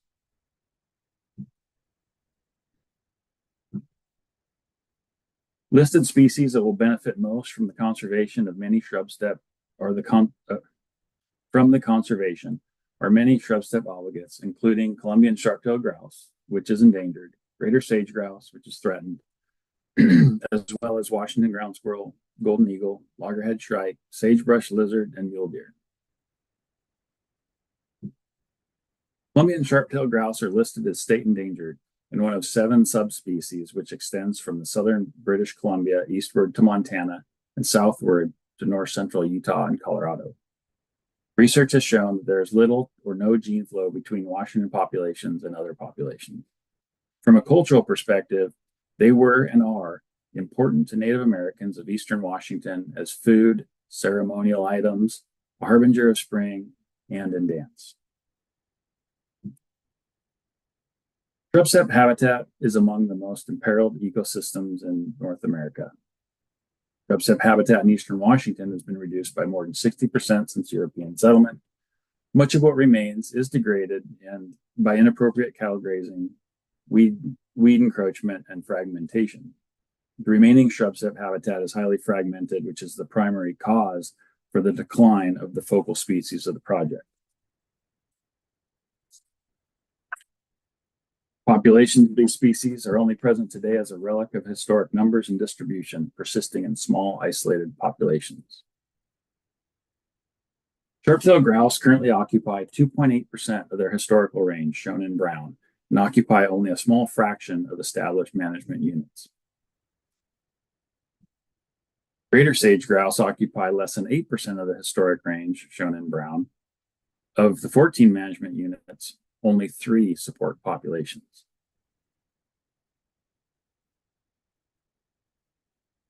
Wildfires are emerging as the most significant issue for our 2 species of prairie grouse, given the increase in number and severity of wildfires in recent years. Now more than ever, grouse need large protected areas to be able to avoid wildfires and repopulate areas destroyed by fires. We need landscape scale conservation to rehabilitate areas after fires. The recovery plan for sharp-tailed grouse lists shortages of nesting, brood rearing, and wintering habitats as important factors that are limiting population recovery. The property, which contains nesting, brooding, and wintering habitats, is within 2 to 5 miles of 5 leks. Close distances are especially important because females tend to nest and rear close to leks. Grouse will only migrate up to 20 kilometers to meet year-round habitat needs. These maps show the extent to which continuous habitat exists for a travel corridor or path between populations. These maps show the habitat concentration areas for both grouse in relation to our project and the Big Bend Wildlife Area. The lines connecting them represent the least cost path between concentration areas. Connectivity between habitat concentration areas is crucial for genetic health and diversity to allow movement between groups.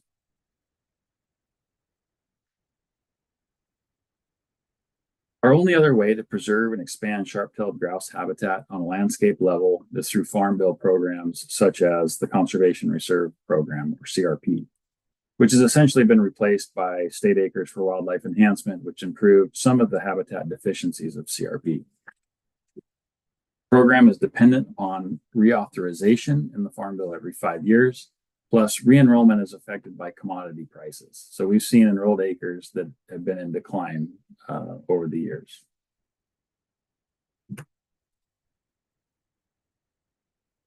The ecological roles here are complex. Prey species such as Washington ground squirrel, prairie grouse, and mule deer are important providers of protein to the food web. Fossorial mammals such as pocket gophers and ground squirrels feed the predators, but they also turn over the soil, cycling nutrients and aiding in water percolation through the soil. Burrows created by these fossorial mammals can provide habitat for amphibians such as spadefoot toads or tiger salamanders that are traveling to and from water sources. Diverse wildflowers such as yarrow, wild onion, balsam root, and biscuit root attract pollinators, which feed the young of sage grouse or maybe sagebrush lizards. Rodents drawn to the seeds produced by native perennial grasses and forbs are consumed by northern harrier, northern shrikes, prairie falcon, and badger, to name a few. Many of these complex ecological relationships are at risk without intact shrub steppe habitat. Columbian sharp-tailed grouse are one of 7 subspecies with ranges that extend from southern British Columbia eastward to Montana and southward to north central Utah and Colorado. Research has shown that there is little or no gene flow between the Washington population and other populations, making them distinct. The pygmy rabbit has no recognized subspecies and exists in Washington as a distinct population segment. The Columbian sharp-tailed grouse is the rarest subspecies. As mentioned, they currently occupy just 2.8% of their historic range. The population has dropped precipitously from once being the most abundant game bird in eastern Washington in the 1800s to just 410 birds in 2023. Big Bend population supports 104, or roughly 1/4 of the state's sharp-tailed grouse population. Because of declining numbers, WDFW uplisted them from threatened to endangered in 2018. They were warranted but precluded from being listed as federally threatened. Population of greater sage grouse is estimated at 429 in 2023, a 21% decrease from 2022. As mentioned, they currently occupy only 8% of their historic range in 2 isolated areas, including in Douglas County. Because of long-term declines in distribution and populations, WDFW uplisted them from threatened to endangered in 2020. Rangelands, like those that occur within the proposed acquisition, support some of the highest diversity of bee species, as well as many butterflies, moths, and other pollinators. An estimated 40% of invertebrate pollinator species may be at risk of extinction worldwide due to stressors such as habitat loss. This site has early blooming lupin, mid-season blooming penstemon and fleabanes, and late blooming rabbitbrush, which provide habitat for SGCN bumblebees and other pollinator species throughout the season.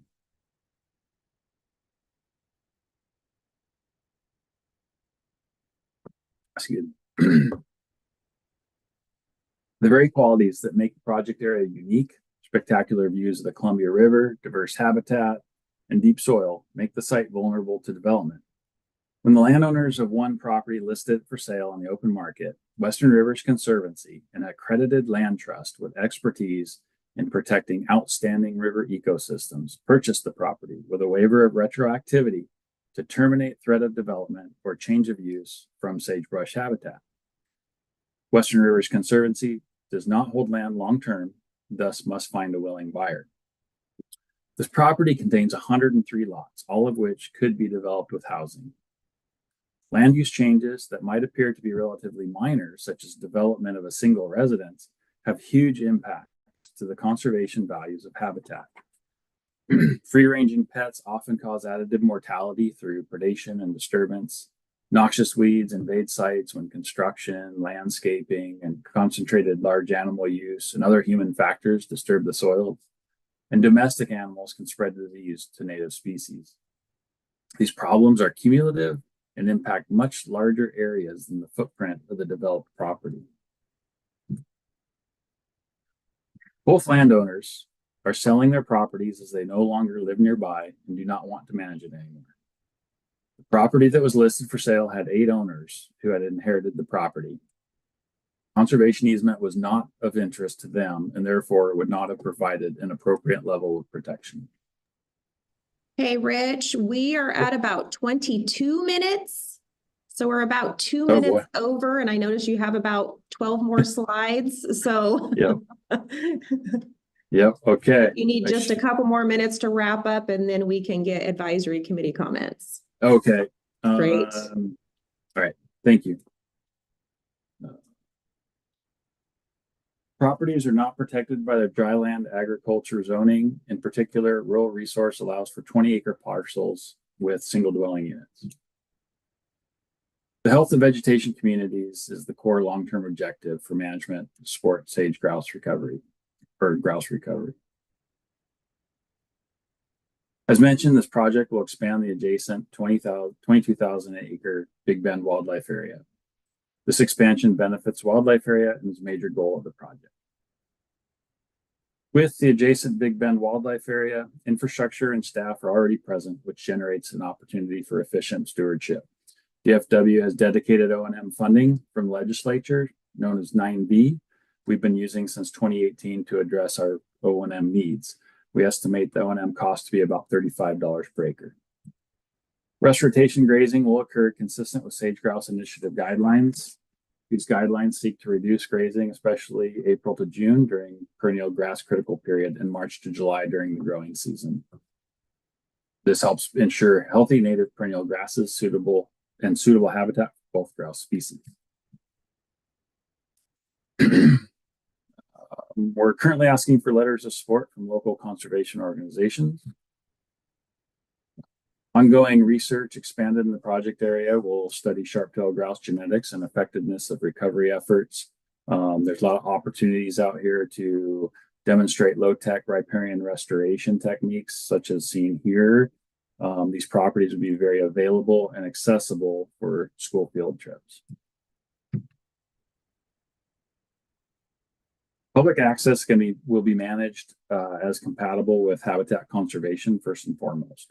Project will expand recreational opportunities for big game and upland hunting, fishing, wildlife viewing, bird watching, hiking, horseback riding, and mountain biking on established roadways.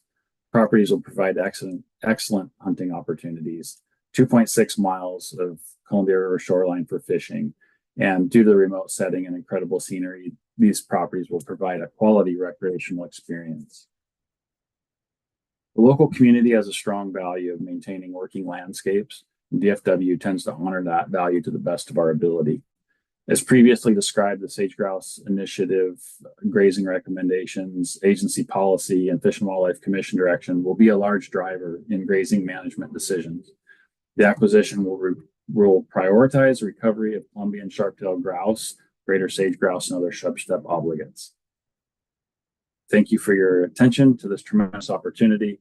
I'll be happy to answer any questions at this time. Awesome. Thank you, Rich. Great presentation and love the pictures. Great pictures. Western Rivers does a good job on that. Great pictures. Okay, Dave, go ahead. Hey, Rich. Hey, Dave, how are you? Good, good. One thing that I think I love the presentation. I think it was great. It's a great property. Sounds like a great property, but a couple things. So the idea is to bring back sharp-tailed grouse. I think when talking about that in the presentation, what steps are going to be needed to increase the population of sharp-tailed grouse there? I mean, we're talking about grazing, compatible grazing, but really what's going to happen to bring grouse back there? And that was my biggest comment. I think just the property appears to be used to some degree wintering, but there's no lex on the site. So what are the next steps, and how is this property going to be an important contributor to this sharp-tailed grouse population? I think that's something that could be really helpful to the presentation for the final. Okay. Yeah, thank you. That's great comment. I appreciate that. We will address that. Great. Thank you, Dave. And I did want to mention that this property was acquired by Western Rivers under a waiver of retroactivity, as Rich had mentioned. So when we wrap up at the end of the day, for the advisory committee members that might not know what a waiver of retroactivity is, we'll certainly have some dialogue around that so that you can have be provided some direction on how evaluation works in this scenario. So how about Joe and then John? Yeah, great. Thank you. Thanks, Rich, for the presentation. Appreciate that. In reference to your species and communities table with special status, this year there is new guidance for including natural heritage data in that table. And I see that you have 7 state rare plant communities listed. And as far as I can tell, I do not think those are in the Heritage Program database, which is now a requirement to be in that table. So I recommend looking at that guidance, and there is a potential procedure to consult with heritage ecologists about whether or not those communities are indeed would qualify to be in the database. So thanks so much. Oh, thank you. That's great. Thank you, Joe. Go ahead, John. So I don't usually make this recommendation, but and that is to spend more time in the intro. And in this case, I might suggest that you do the couple of graphics you had showing the decline of grouse species. It wasn't until you showed those that I was smacked in the face on how important conservation is going to be and potentially how important this project is. So, and you had a nice succinct statement about this project is all about, or I don't remember the exact wording, but you might try to smack me in the face a little bit more, either with those graphics or something to get my attention right up front. The only other comment I have is somewhere in there you mentioned that there's some pretty high number of other WWRP projects that have been funded in the general area, but I don't remember that you showed a map showing those. And however they might contribute to connectivity or something, there might be a place in your presentation for such a map. If there was one there, I apologize. I missed seeing it. But and I know it's hard to squeeze everything in because you're so pressed for time.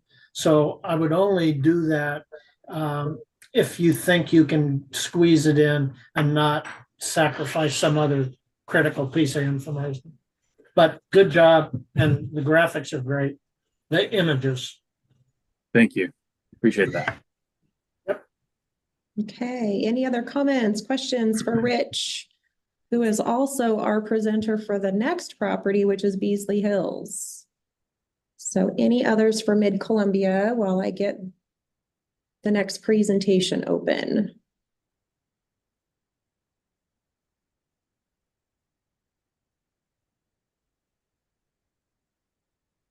Okay, looks like we're good. So I will give control back over to you, Rich. Thank you all. Thanks, everyone. Thank you, Ashley. Thank you, Jessica. All right. You should have control now.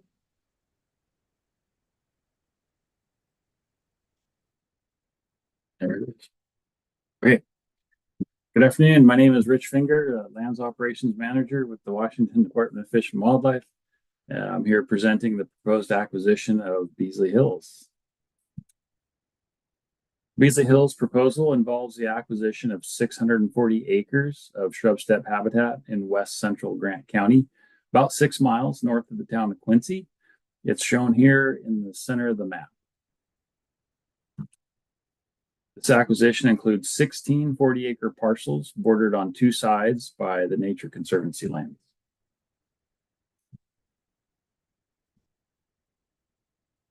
This proposal involves a 640-acre acquisition of quality shrub steppe habitat in west central Grant County and supports a larger acquisition project of about 9,000 acres in partnership with the Nature Conservancy.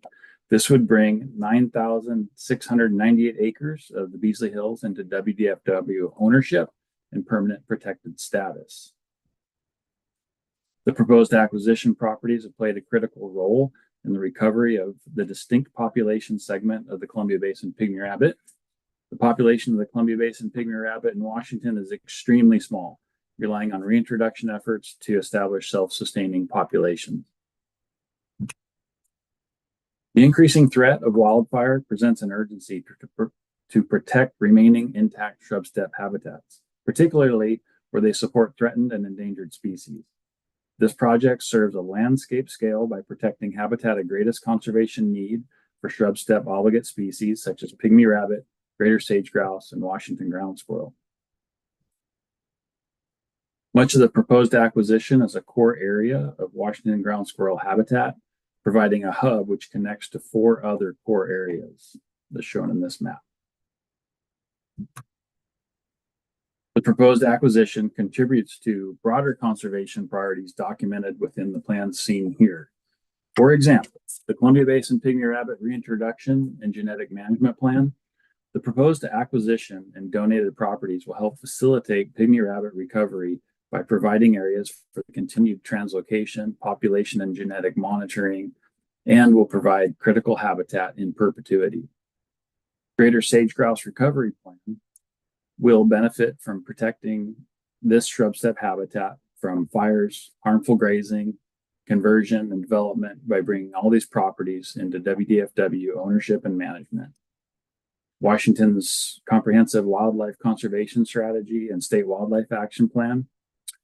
These plans identify 193 greatest species of greatest conservation need within the state is the driving force behind this conservation strategy.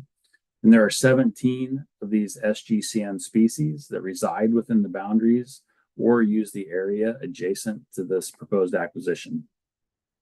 The acquisition also contributes to the goal of keeping common species common by protecting remnant shrub steppe from further loss or degradation. The SAFE is a voluntary program, or State Acres for Wildlife Enhancement, that provides technical and financial assistance to eligible landowners and operators to address priority natural areas of resource concerns. SAFE gives special consideration to wildlife such as sage grouse, pygmy rabbit, and Washington ground squirrel, species which will benefit from the direct habitat availability and connectivity to nearby core areas afforded by this proposed acquisition. The Washington Shrub Steppe Restoration and Resiliency Initiative seeks to address wildlife habitat protection and restoration challenges while also supporting working lands and communities in the face of wildland fire. Wildland fire preparedness, response, and recovery are important components of this effort, which complements resources available to WDFW through a Good Neighbor Authority agreement with the BLM. This allows DFW and BLM to work together across administrative boundaries in the interest of rapid response to wildfire impacts. The Arid Lands Initiative has identified this area as a priority core area and categorizes shrub steppe and dry grasslands as a biological priority. Greater sage grouse, pygmy rabbit, and Washington ground squirrel, which occur on or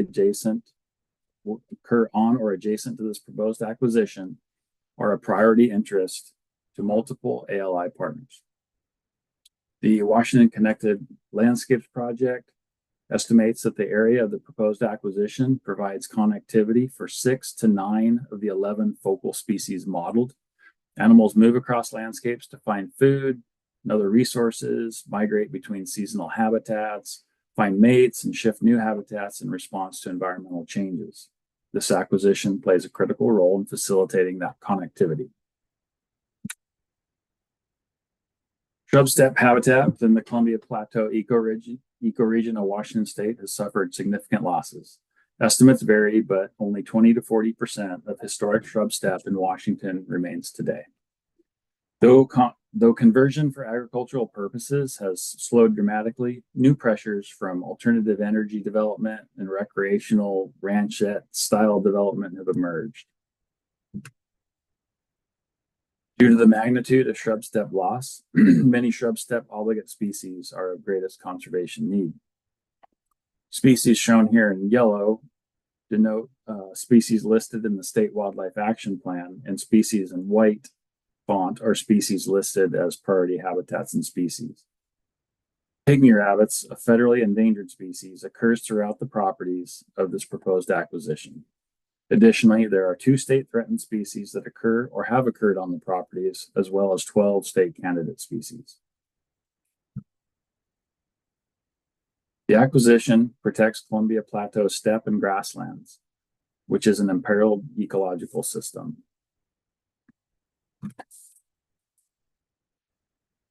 Landscape integrity identifies the best available areas to maintain connectivity for animal movement and ecological processes.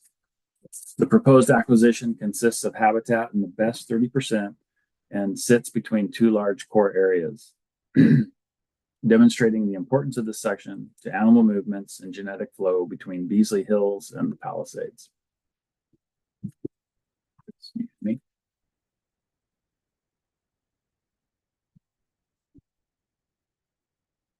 Shown here is a report generated by the priority habitats and species on the web and lists species likely to occur within the acquisition area. The habitat type that dominates the site is shrub steppe, and this is one of the most imperiled habitat types within the state. Some of our most vulnerable shrub steppe obligates could be just 1 or 2 Pearl Hill fires away from extinction. The best way to combat this risk is to have multiple large-scale, contiguous, and intact blocks of shrub steppe habitat to ensure we always have a source population from which to base recovery efforts. The proposed acquisition supports a complex and diverse food web. Take, for example, pygmy rabbits and Washington ground squirrels, which feed predators, but also turn over the soil, cycling nutrients and aiding in water movement through the soils. The burrows of pygmy rabbits and ground squirrels may be used by spadefoot toads or traveling tiger salamanders as they travel to and from stock troughs. Diverse wildflowers such as yarrow, wild onion, balsam root, and biscuit root attract pollinators, which feed young sage grouse or sagebrush lizard. Rodents drawn to the seeds produced by native perennial grasses and forbs are consumed by northern harrier, northern shrike, prairie falcon, or badger, to name a few. The population of Columbia Basin pygmy rabbit in Washington is extremely small and is designated as a distinct population segment for protection under the U.S. Endangered Species Act. Columbia Basin pygmy rabbit population is geographically and genetically distinct from the remainder of the taxon. Population segment is significant due to the unique ecological setting of geology, climate, soils, and vegetation community in which it occurs. Museum specimen records and reliable site records show that pygmy rabbits once occupied sagebrush habitat in Benton, Adams, Grant, Lincoln, and Douglas counties.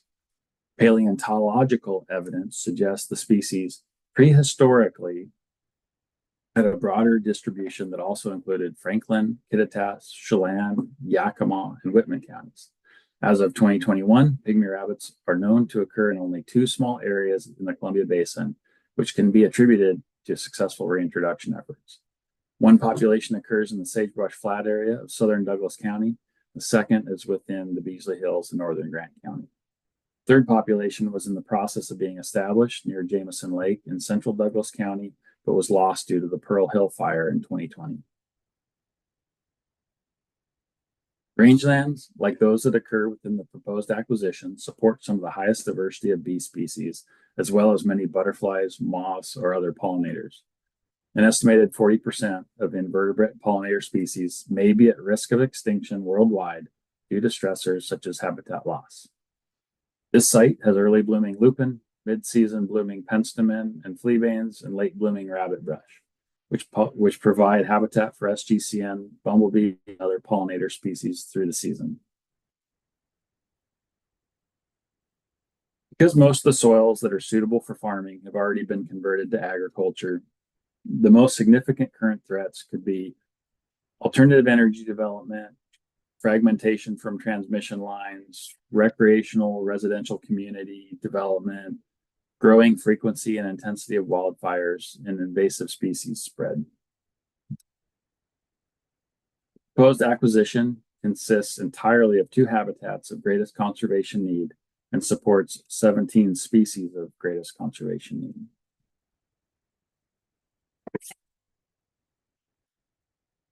Much of the landscape burned during the Sutherland Fire in 2017. Post-fire restoration efforts between BLM and TNC treated hundreds of acres to reduce the foothold of cheatgrass.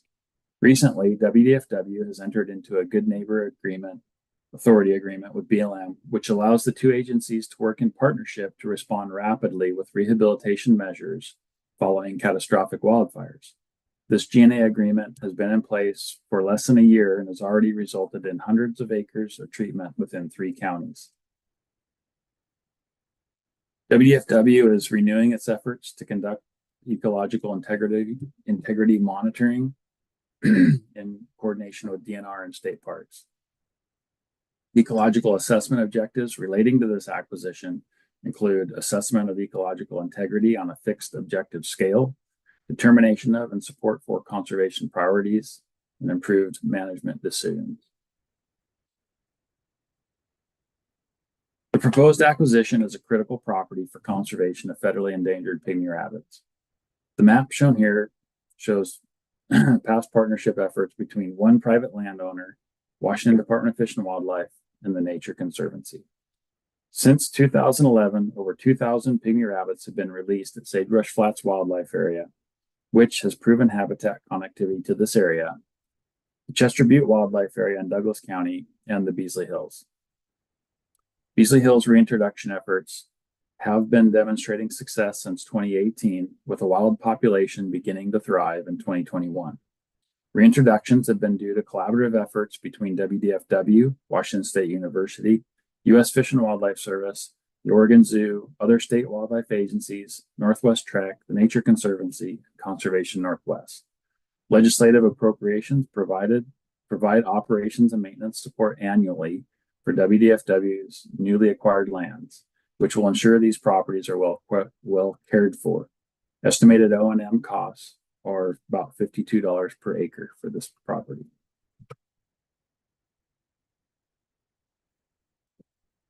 Though there are no plans to graze this property currently, these lands could be used as emergency pasture in the event of future wildfire if pasture is limited. WDFW is the only public land agency in the state that provides this opportunity. The opportunity helps balance grazing pressures more broadly to allow burn pastures to recover adequately. This is expected to improve stewardship at a landscape level, support the needs of local communities during a hardship, and help to establish strong partnerships and community trust.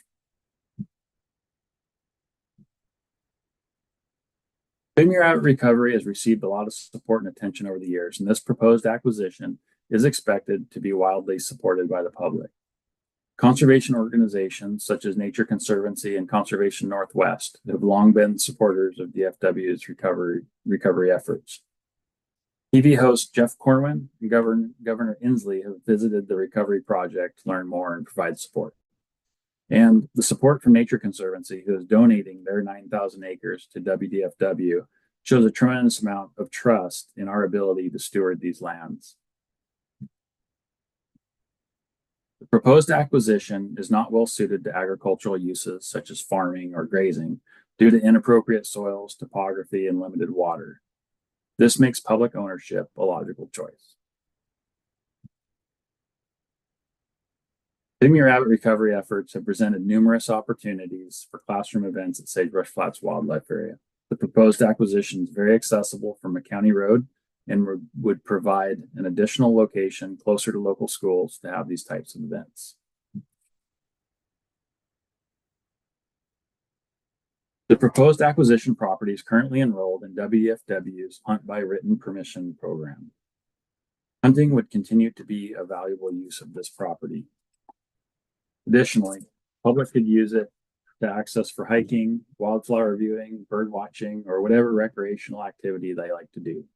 However, motorized vehicle use will be prohibited.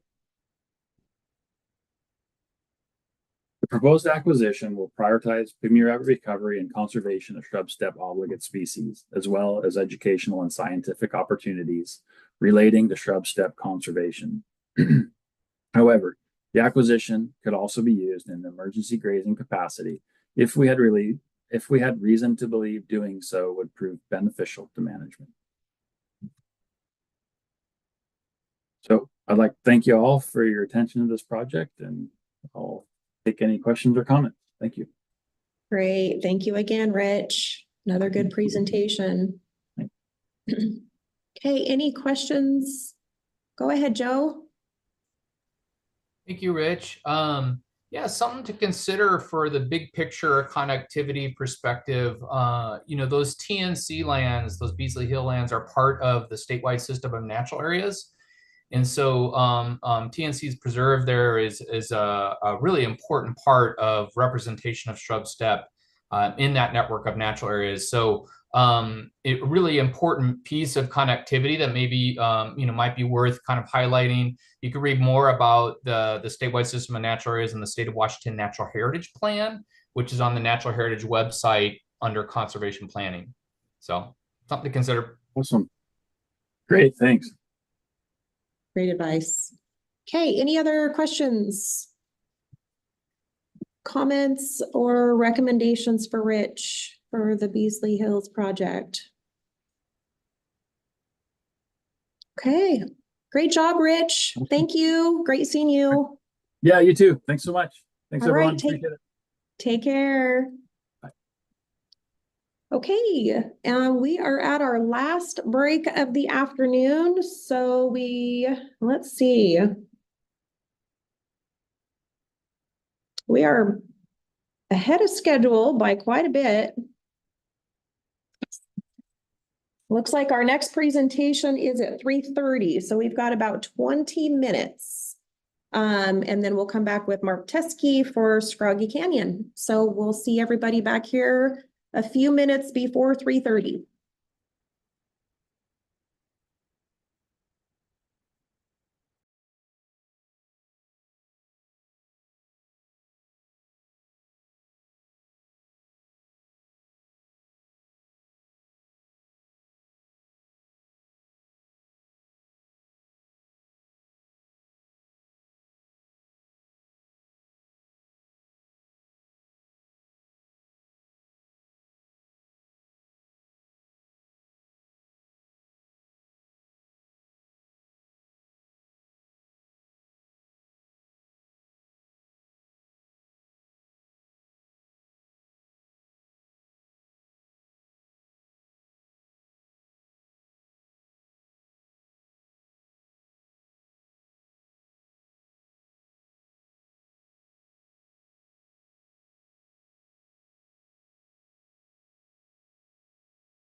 Okay, it is 3:25. We'll let people trickle back in.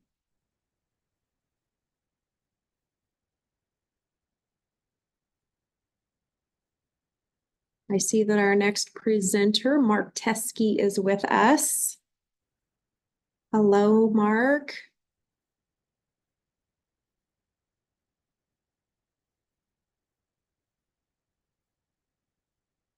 He may have stepped away. Oh, there we go. I'm sorry, I was talking with the.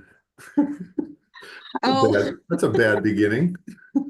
Hey, I always say it's better to be muted or and think you're unmuted than the alternative. So Yeah. So as in years past, there was a lag time between when I would hit the advanced slide and before it would show up. Have you noticed that today? no, we did have a couple of presentations first thing this morning that they couldn't gain access to the presentation. So I advanced slides for them. If that happens, we can certainly do that. But it seems like the key is when I give you control, you just move your mouse and then I'll let you know when it appears on the screen. And then that usually has kind of been triggering it to connect. And then if you go forward, then it kind of jumps forward pretty quickly and you have to go back. But it seems like it just takes a little bit of finessing to transfer the controls over. And just with the down arrow? The left and right arrow. So the right arrow will advance you forward. The left arrow will advance you backwards if you have to go back. Interesting. Okay, that's a little different. Yeah, and I'm not sure what the up and down arrows do. Yeah, well, that's all I've usually done is the down arrow for the next one and the up arrow to go back. So give it a go. It might work. Yeah, but we have not noticed any like lag time with advancing slides. So good. Because one year I was like talking and the same slide was still up there and that was suboptimal. Gotcha. Okay, so our last two presentations, I will get Scroggy Canyon up. Everyone should be back. So do I need my camera on? Totally up to you, Mark. If you want your camera on or off. We usually turn our cameras off while you're presenting. And then when you're done presenting, we should turn our cameras back on to have the dialogue. So leave that up to you if you want to leave yours on or not. Oh, I'll probably leave it off. Okay, and I will go ahead and give you access. So go ahead and try to move your mouse around. Maybe advance a slide forward.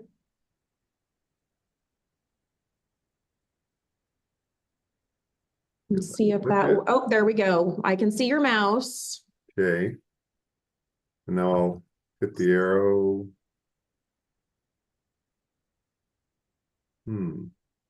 It has been taken a little bit, so it may take just a few seconds. There we go. Okay, so if I go back.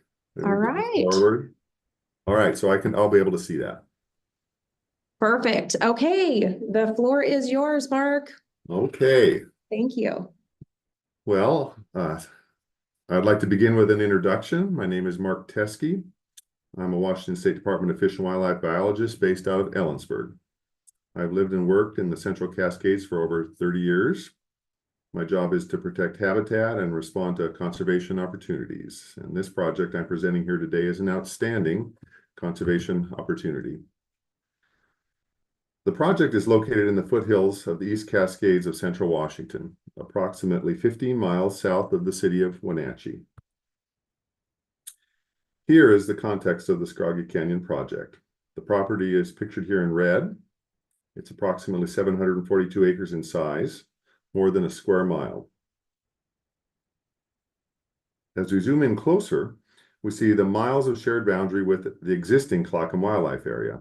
This acquisition presents a tremendous opportunity to protect a large strategic property that contains important habitat types and supports high priority wildlife species. It is functionally an inholding to the wildlife area. This acquisition will help conserve increasingly rare shrub steppe habitat and secure a strong connection to the Columbia River to the east. This acquisition directly implements conservation plans, maintains landscape connectivity, and improves habitat manageability while abating the threat of development.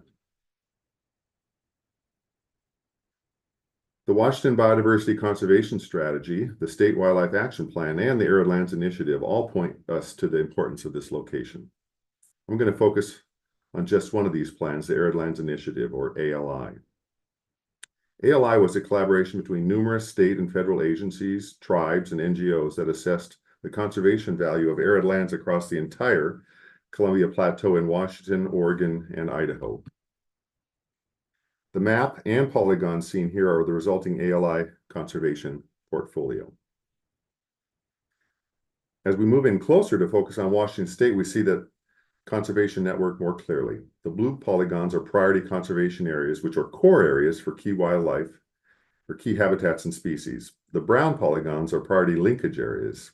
These priority linkage areas are the best locations to link or connect the blue colored core areas. Our project is located in an ALI priority linkage area.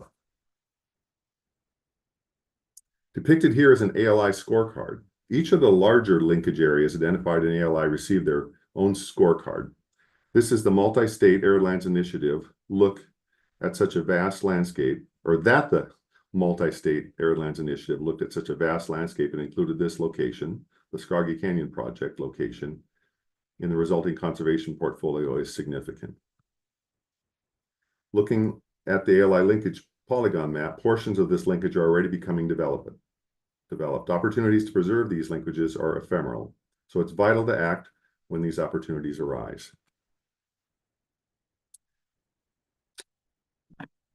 The unique and significant features of this location are numerous. For example, the quality of shrub steppe habitat that we find here is noteworthy.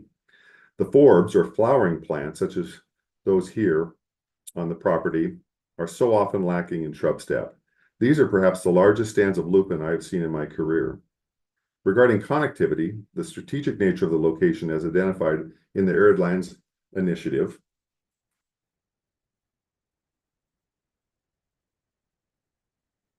stands out.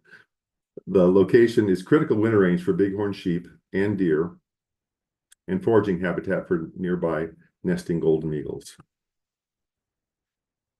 Regarding statewide significance, the State Wildlife Action Plan priorities are well represented here. Columbia Basin, Foothill, and Canyon dry grassland is designated S1 and S2, which is critically imperiled or imperiled. Intermountain Basin Big Sagebrush Steppe is designated imperiled. Both are habitats of greatest conservation need in the State Wildlife Action Plan, or SWAP. Both these habitats have been identified on the site. Ungulate winter range is an agency priority. Here we see a herd of around 50 elk on our trip out to the property. We saw around 100 elk that day in several herds. Bighorn sheep are a designated species of greatest conservation need in the State Wildlife Action Plan. They are routinely found on this property. Opportunities to conserve winter range for bighorn sheep are extremely limited, so opportunities like this are important for their conservation. Golden eagle are a species of greatest conservation need.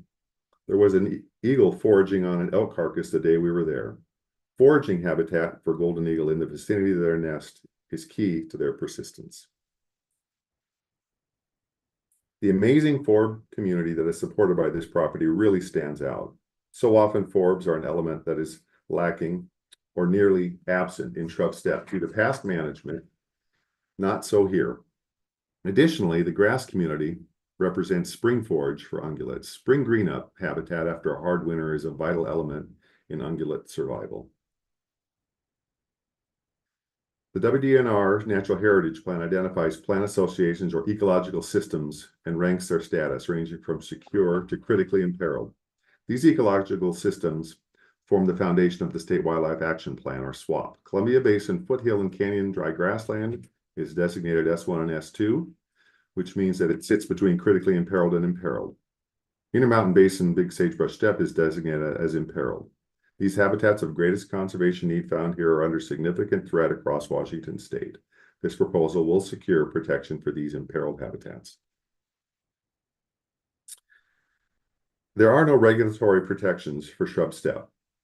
Restoring shrub steppe is exceedingly difficult and expensive, and often not successful.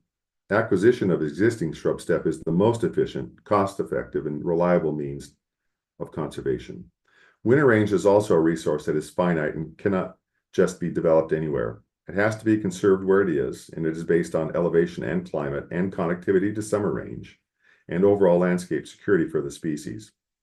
Acquisition is a vitally important conservation tool with respect to these resources.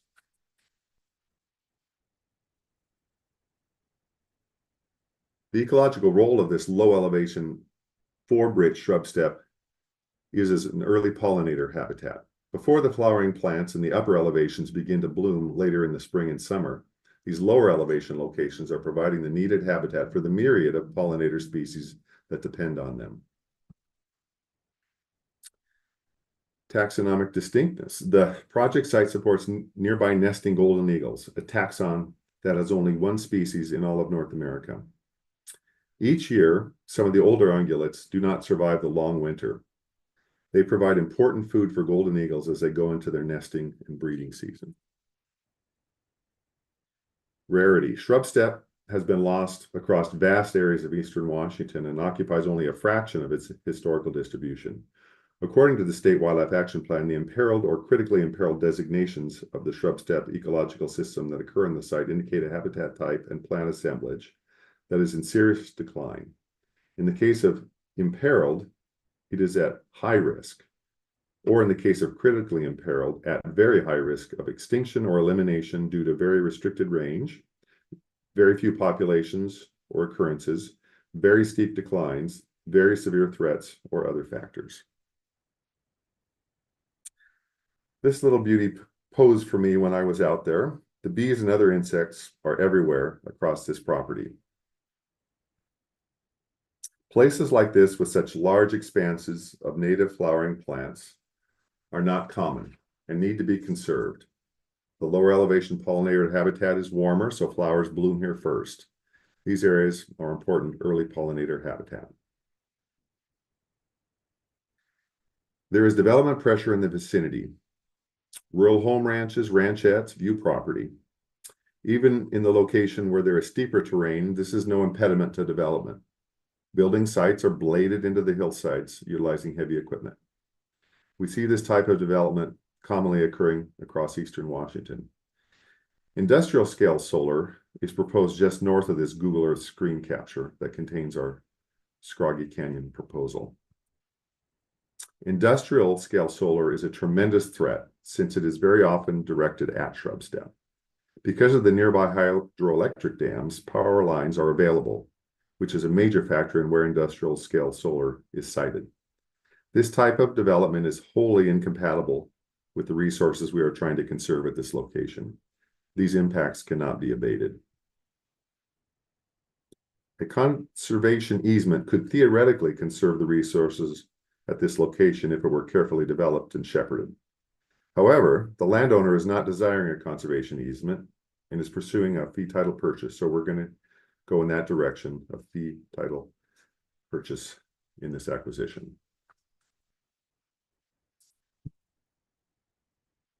This location will be folded into the Clackamas Wildlife Area, and management will mirror the surrounding wildlife area lands.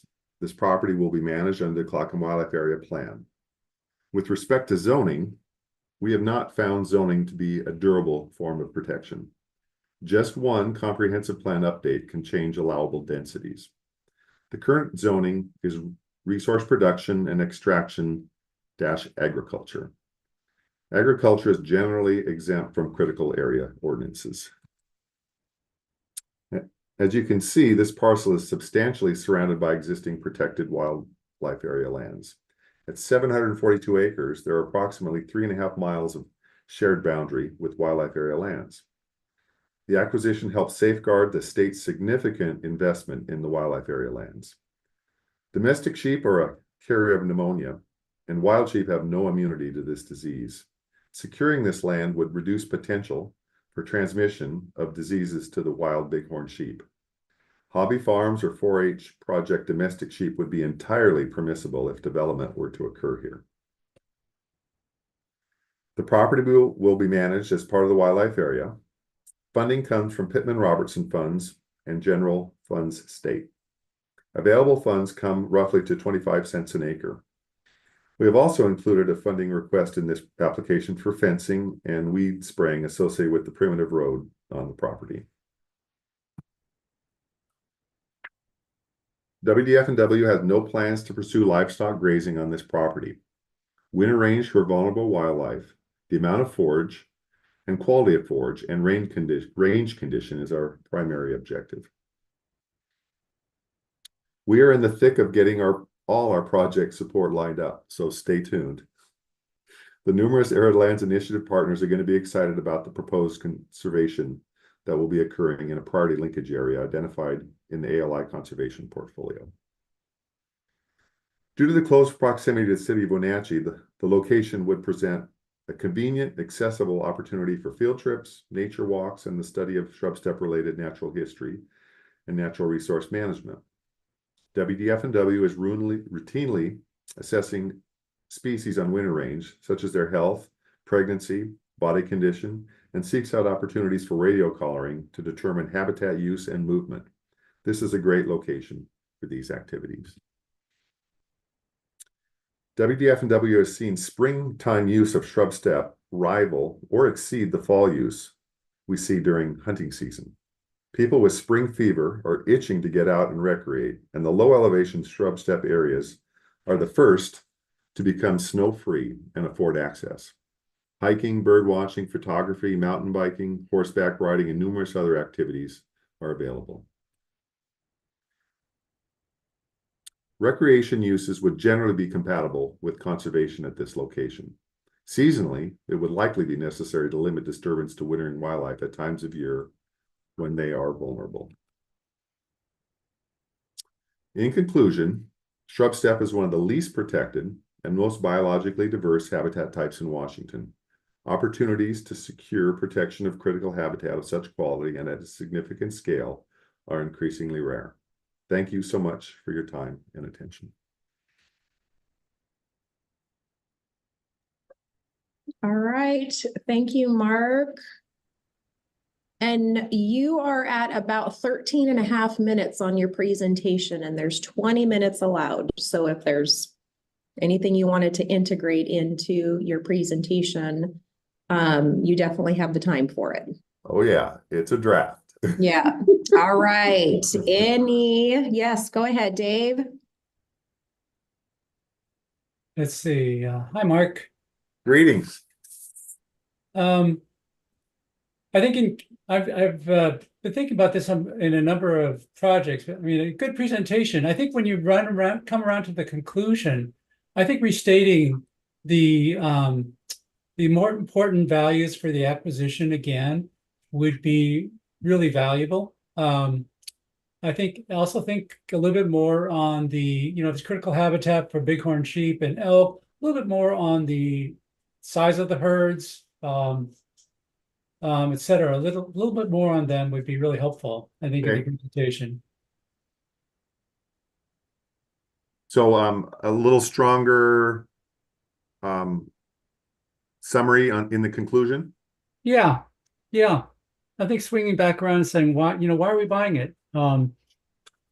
Give us the reasons again why we're investing in it. Cool, thank you. Thank you, Dave. Go ahead, John. Hi, Mark. How are you? I'm well. Now I'm even better. So early in the presentation, you relied on the Arid Lands Initiative maps, and those are pretty complex and very busy. So on the one hand, I was glad to see you not dive into them too much. You resisted that urge. But, and I would just say, look at them, think about it a bit. Is there more that you can say about them, or are there some alternative maps that have the same information or similar information that aren't quite so busy? They're kind of overwhelming. And one of the themes, I guess, of my comments today has been, as an evaluator, at least I find myself getting distracted looking at some of the graphics. And then I don't listen quite as carefully as I might to what you're saying. So I wouldn't want those maps and their complexity to draw attention away from the critical things you're saying. So I'm not sure there's a good answer to it. I'm not saying pull those maps, but look at them and think about it a bit. Cool. Yeah, that scorecard has got tons of info on it. And so yeah, that's that whole tension of, hey, I'm using this stuff and I'm implementing it, and here's what it is. But yeah, I hear you. So I struggle with that too. So we'll see what I come up with. Yep. I'm glad it's you, not me. Yeah. Thanks, Mark. Good job. Yeah. There is a ton of information on those things. I find them really useful, but their utility in a PowerPoint, I'm still figuring out. Yep. Thank you, John. Go ahead, Heather. Thank you so much for the presentation. It was informative and beautiful. I really appreciated the connectivity that you illustrated with the maps. That was really helpful. Sort of adding on to David's question and comment about bighorn sheep, I had that same question about the population. And also, if you could share more when you're doing revisions about the specific features of the site that support them, like what is it about it? Because I know they have specific needs. So why this site? If you could share a little bit more about that. And I was also curious, you mentioned invasive weeds. I just wondered how much of the property is affected, what they are, maybe give a little bit more information about that and how that's being addressed. Thank you. Great comments and beautiful pictures, Mark. This one's very pretty. Yeah, just go out there with my iPhone. Very nice. And I had a beautiful day. Okay, any last comments, questions, or feedback for Mark? Okay, thank you so much, Mark. It was great to see you. Thanks, everybody. I appreciate it. And looking forward to seeing you in person, I think. Couple months.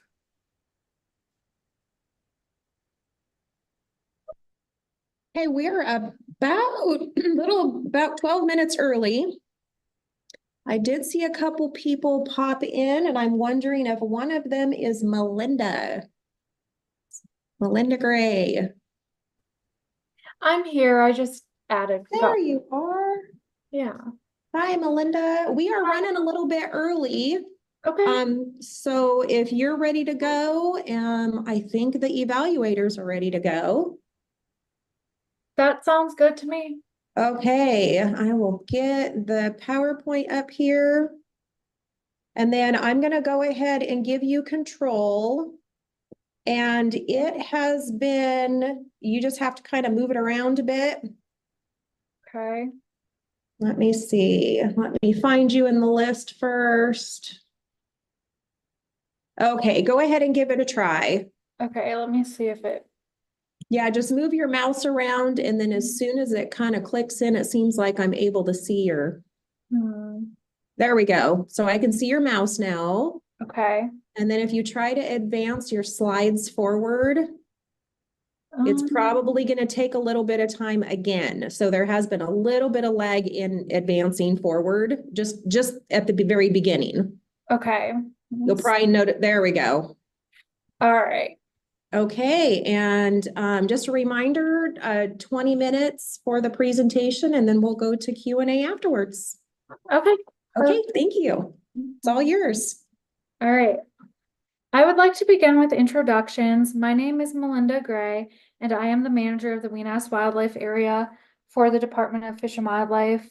And with me, I also have a habitat specialist named Ryan Miller with the Weenass Wildlife Area.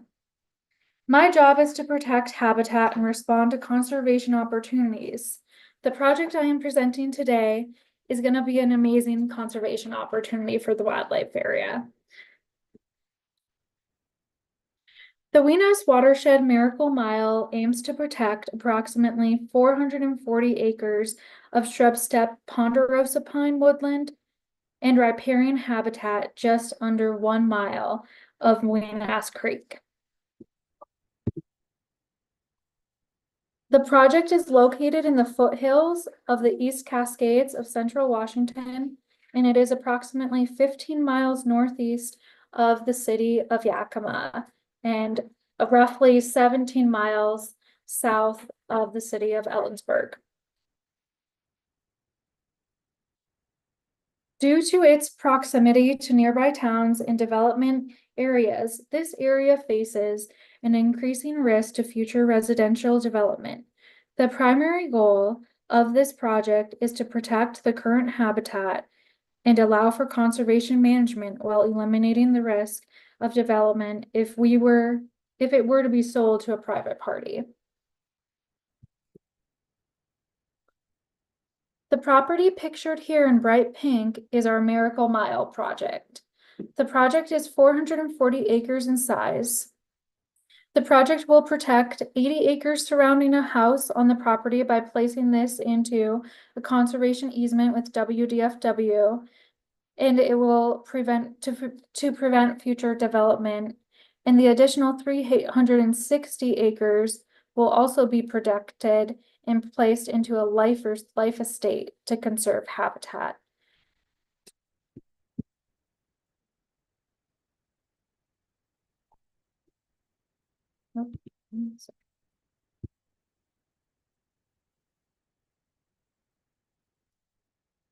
The flowering shrub steppe is dotted with delicate phlox. Flowering plants, a key component of healthy shrub steppe, are strongly represented across the property.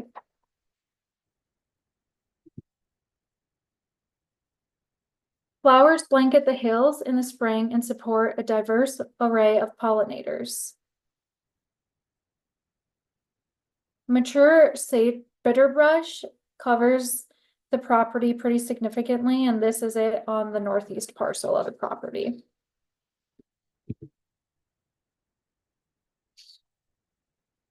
We will be telling a biodiversity story while highlighting species and communities that stand to benefit most conservation of this important property. The statewide wildlife habitat connectivity analysis, the Washington Biodiversity Conservation Strategy, the State Wildlife Action Plan, and the Arid Lands Initiative are all point us to the importance of this location. The Arid Lands Initiative, or ALI, was a collaboration by numerous state and federal agencies, as well as NGOs that assess the conservation value of arid lands across the Columbia Plateau in Washington, Oregon, and Idaho. The map and polygons seen here on the left is the resulting ALI conservation portfolio.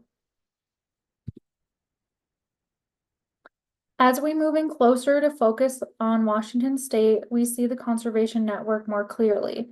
The blue polygons are priority conservation areas, which are core areas for key habitats and species. The brown polygons are priority linkage areas.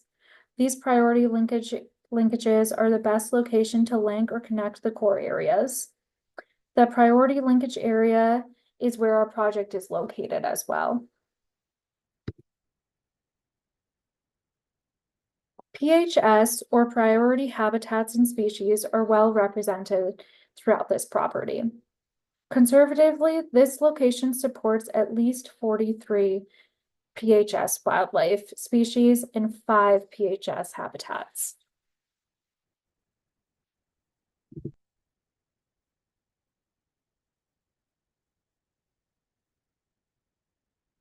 The headwaters of Weenass Creek are over 6,000 feet in elevation. The stream descends nearly 5,000 feet in elevation by the time it reaches its confluence with the Yakima River. The resulting biodiversity is amazing here.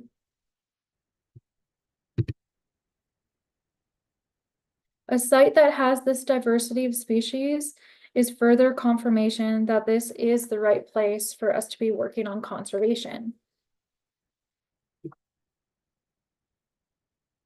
This map shows that the property has over 1 mile of a fish-bearing stream and additional miles of non-fish-bearing streams that feed into Weenass Creek. And Weenass Creek feeds into the Weenass Lake Reservoir.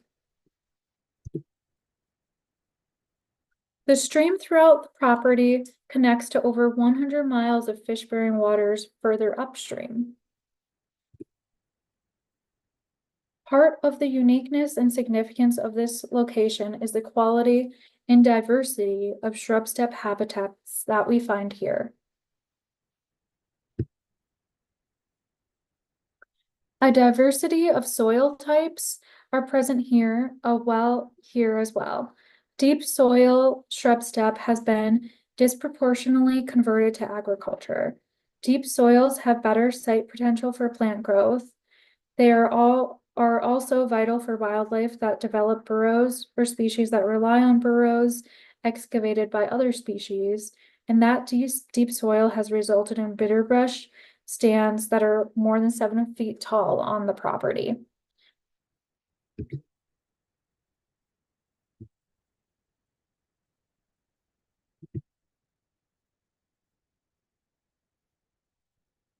The Washington DNR Natural Heritage Plan identifies plant associations or ecological systems and ranks their status, ranging from secure to critically imperiled. These ecological systems formed the foundation of the State Wildlife Action Plan.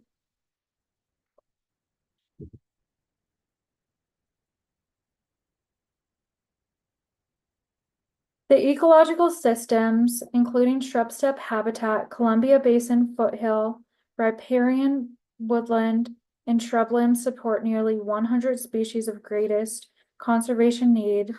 29 of these SGCN species are closely associated with imperiled ecological systems found here.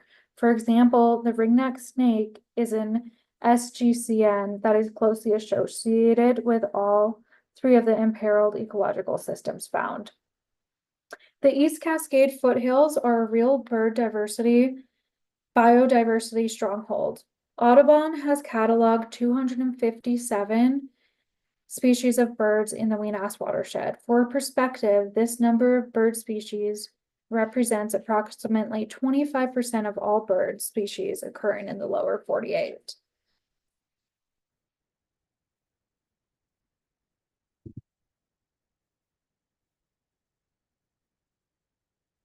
Washington Audubon has a Memorial Day camp just upstream of the property since 1963.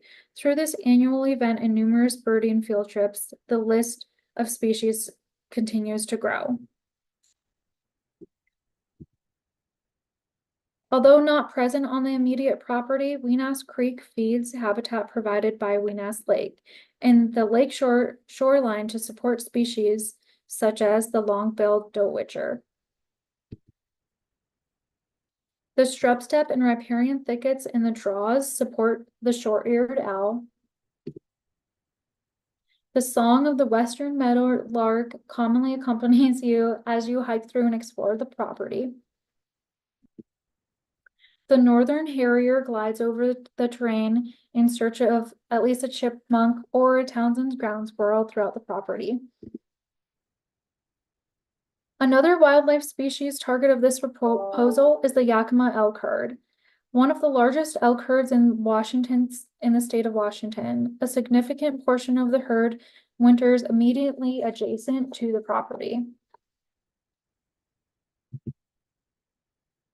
Earlier, I mentioned 100 miles of fish-bearing streams upstream of our proposal. There is currently no upstream fish passage at Weenass Dam. Steelhead returning to Weenass Creek can only ascend as far as the base of the dam below the lake.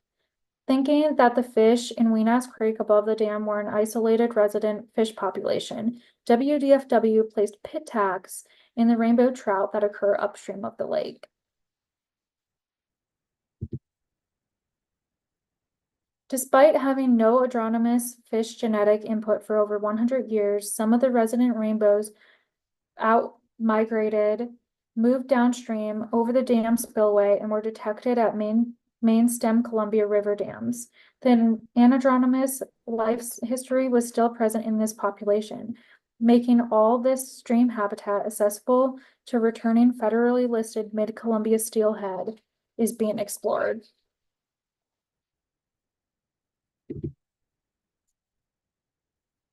Protecting the amazing diversity of reptiles found on this property is another target of this proposal. The lake, the creek, the ephemeral streams, the riparian areas in the context of shrub steppe, of this shrub steppe setting combine to form a habitat matrix that supports these species as well.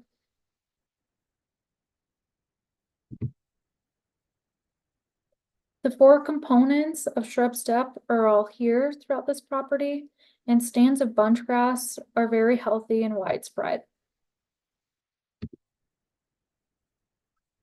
This location has an excellent flowering plant or forb community, which attests to the ecological integrity and quality of the site.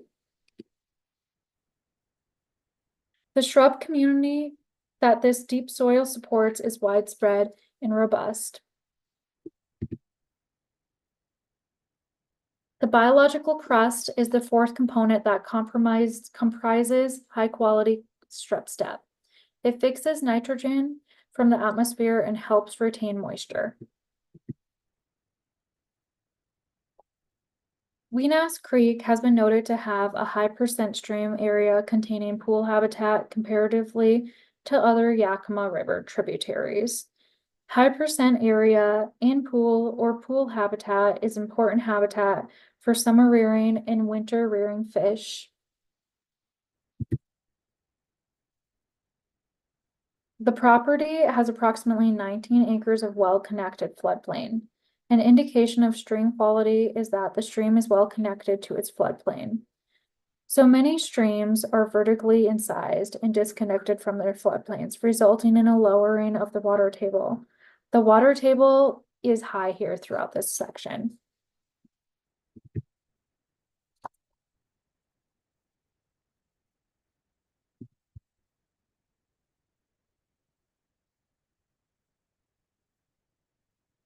The vegetation community that is under threat is shrub steppe.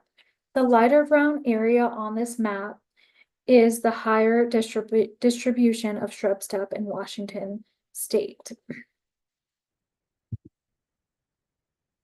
The darker brown represents our current understanding of the remaining shrub steppe. It has declined at least 60% from historic levels as a result of development and agricultural conversion.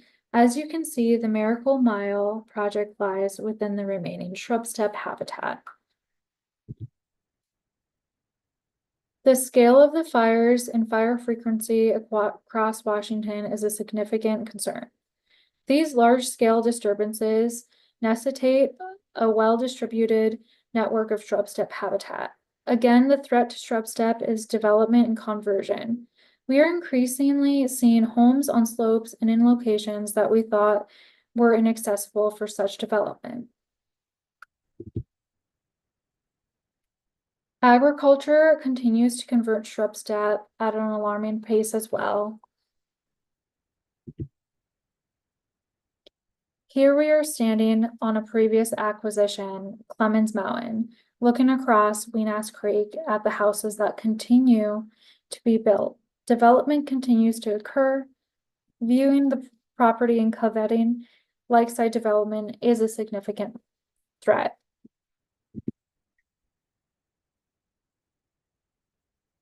Acquisition is a vital conservation tool.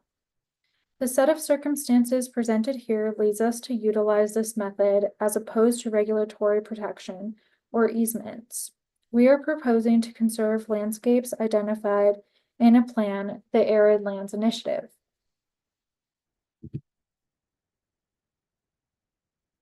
Investing in a conservation landscape that incorporated land ownerships helps safeguard existing conserved lands and leverages precious conservation dollars.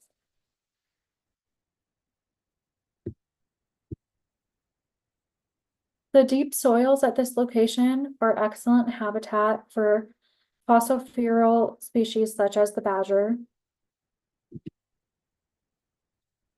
The excavations that badgers develop in search of ground squirrels are subsequently available for other ground dwelling species such as the burrowing owl.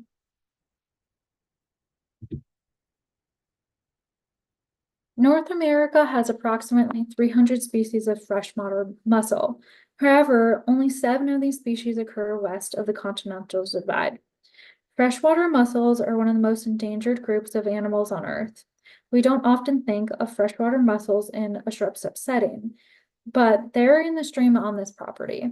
Recent genetic research published this month in the journal Freshwater Science reports that only 2 clades belonging to the genus Anodota west of the continental divide.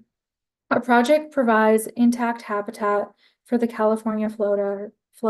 This is also a PHS species and a species of the greatest conservation need that has an imperiled designation in WWRP's State Wildlife Action Plan.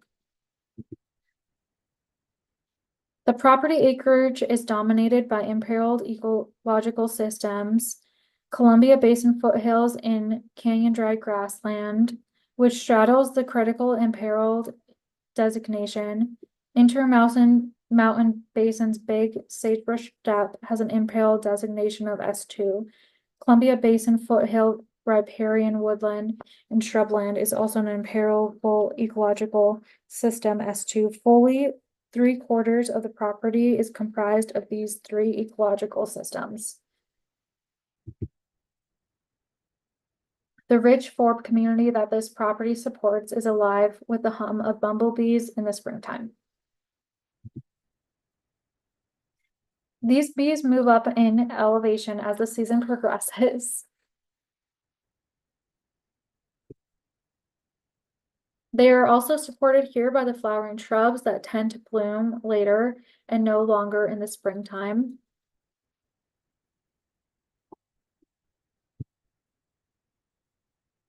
The project lands are only a short drive from the Yakima metropolitan area, and development is quickly moving west toward the project lands.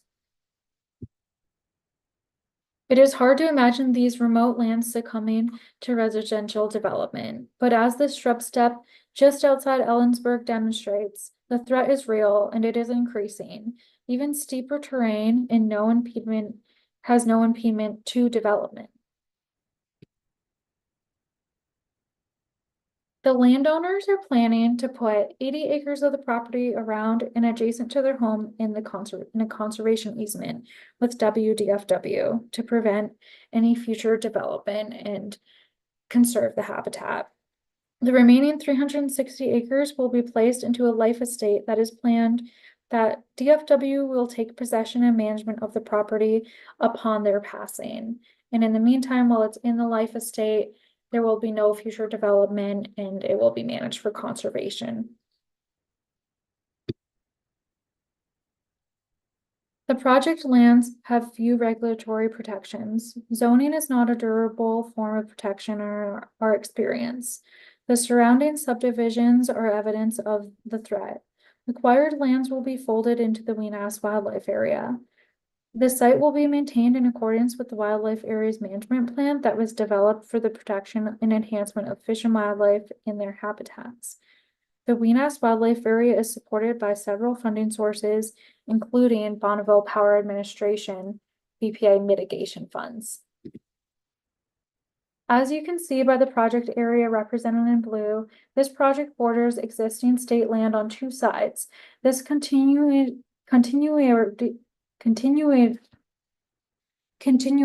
helps to ensure more thorough protection on the landscape. Fish and wildlife species are blind to ownership. Knitting together the land in this location maintains wildlife access to and through these past conservation investments. These lands will be managed by the Weenass Wildlife Area staff under the Weenass Wildlife Area Management Plan. The Weenass Wildlife Area receives direct funding from BPA for stewardship and maintenance. Stewardship needs that will be met include managed public access, maintenance of any trails, noxious weed control, fence maintenance, and habitat enhancement. Conservation practices are currently used responsibly to responsibly manage the seasonal grazing that occurs when appropriate on this section. This project has strong support from the organizations shown here. There is no known opposition to this project. We have worked diligently across years to achieve conservation in this landscape. The success that we have enjoyed due in large part to the support of the support and partnerships that we have been able to create and nurtured with numerous state and federal agencies, NGOs, the local government, citizens, neighbors, and representatives from the legislature. The history of success in this landscape demonstrates a strong pattern of broad support. The project's lands have educational and scientific value. The presence of steelhead at the base of the dam and the approximately 100 miles of fish habitat above the dam have drawn the attention of the Yakima Basin Integrated Water Plan. Experimental coho releases above and below Weenass Lake have recently occurred as a surrogate for anadromous fish outmigration. Initial results look promising here.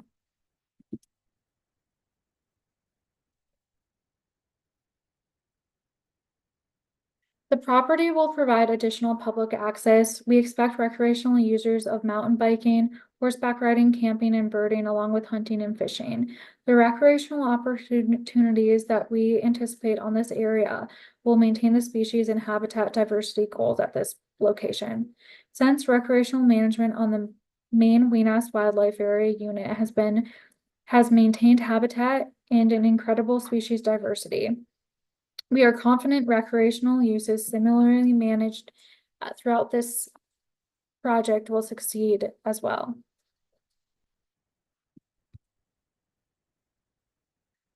The project is compatible with ongoing uses in the larger landscape, such as the agriculture occurring downstream of our proposal. Fish restoration is ongoing and compatible with agricultural throughout the Yakima River Basin. The management would similarly occur in a compatible fashion in this location as well. Shrub steppe is one of the least protected and most biological diverse habitats types throughout Washington. Opportunities to secure protection of critical habitat of such high quality and at a significant scale are rare indeed. And thank you guys for your time. Do you have any questions or feedback? Great. Thank you very much, Melinda. You're at about 22 minutes with your presentation, so just a couple of minutes over. Any questions, comments, or feedback for Melinda in her presentation? Go ahead, Heather.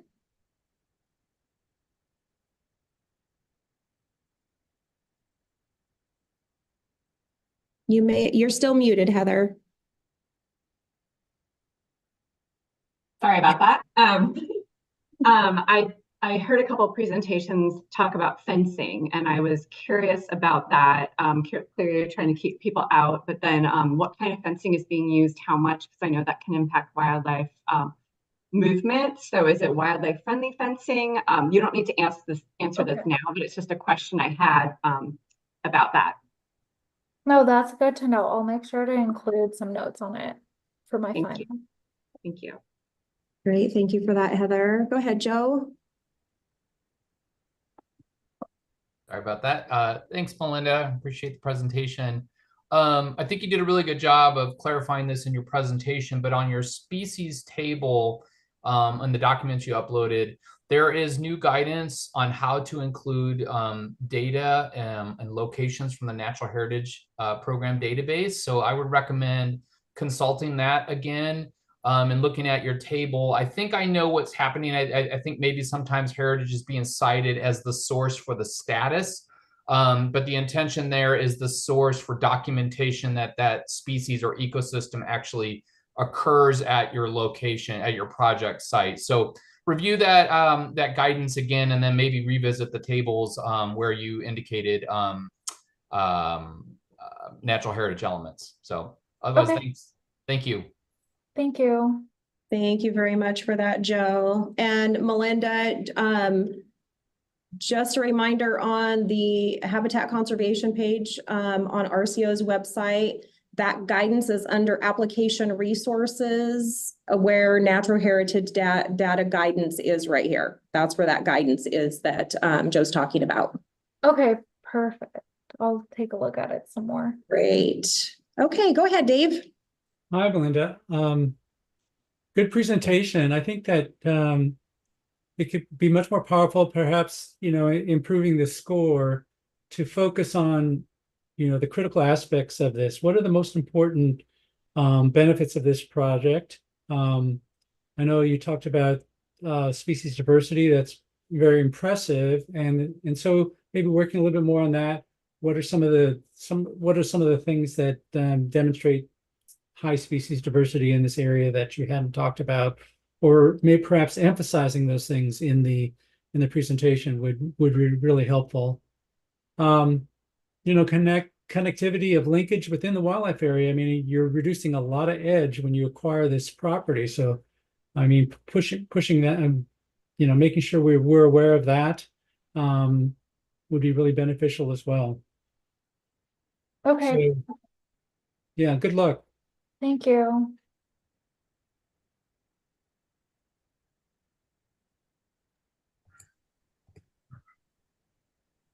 Go ahead, John. Thank you, Melinda, for your presentation. I just have one fairly minor comment, and that is when you showed connectivity, you had a relatively zoomed in map, and it was a map. And I think sometimes in this kind of landscape, an aerial photo showing the project, outlining the project area and what the other ownerships are, might really convey the connectivity opportunity that the project provides a little better than just a fairly zoomed in, straightforward map. Okay. So, but that's it in terms of my comments. Oh, I appreciate the feedback. Great, You good bet. comment, John. So Melinda, I was also thinking you had mentioned in your presentation that of the entire parcel, there's going to be a portion of it via a conservation easement, and then the rest of the acreage is going to be fee title, but under a life estate. And I think a map to show the entire acquisition project and where the conservation easement would be versus that life estate would probably be a good visual as well. Okay. Okay, any other comments for Melinda? I gotta admit, Melinda, when I saw you had 64 slides, I was a little worried, but you knocked right through them, and I liked the pictures. Thank you. Nice work. Okay, well, thank you so much, Melinda. Thank you guys for your time and for all the feedback. I really appreciate it. Our pleasure. Okay. So we are at end time. I am going to go ahead and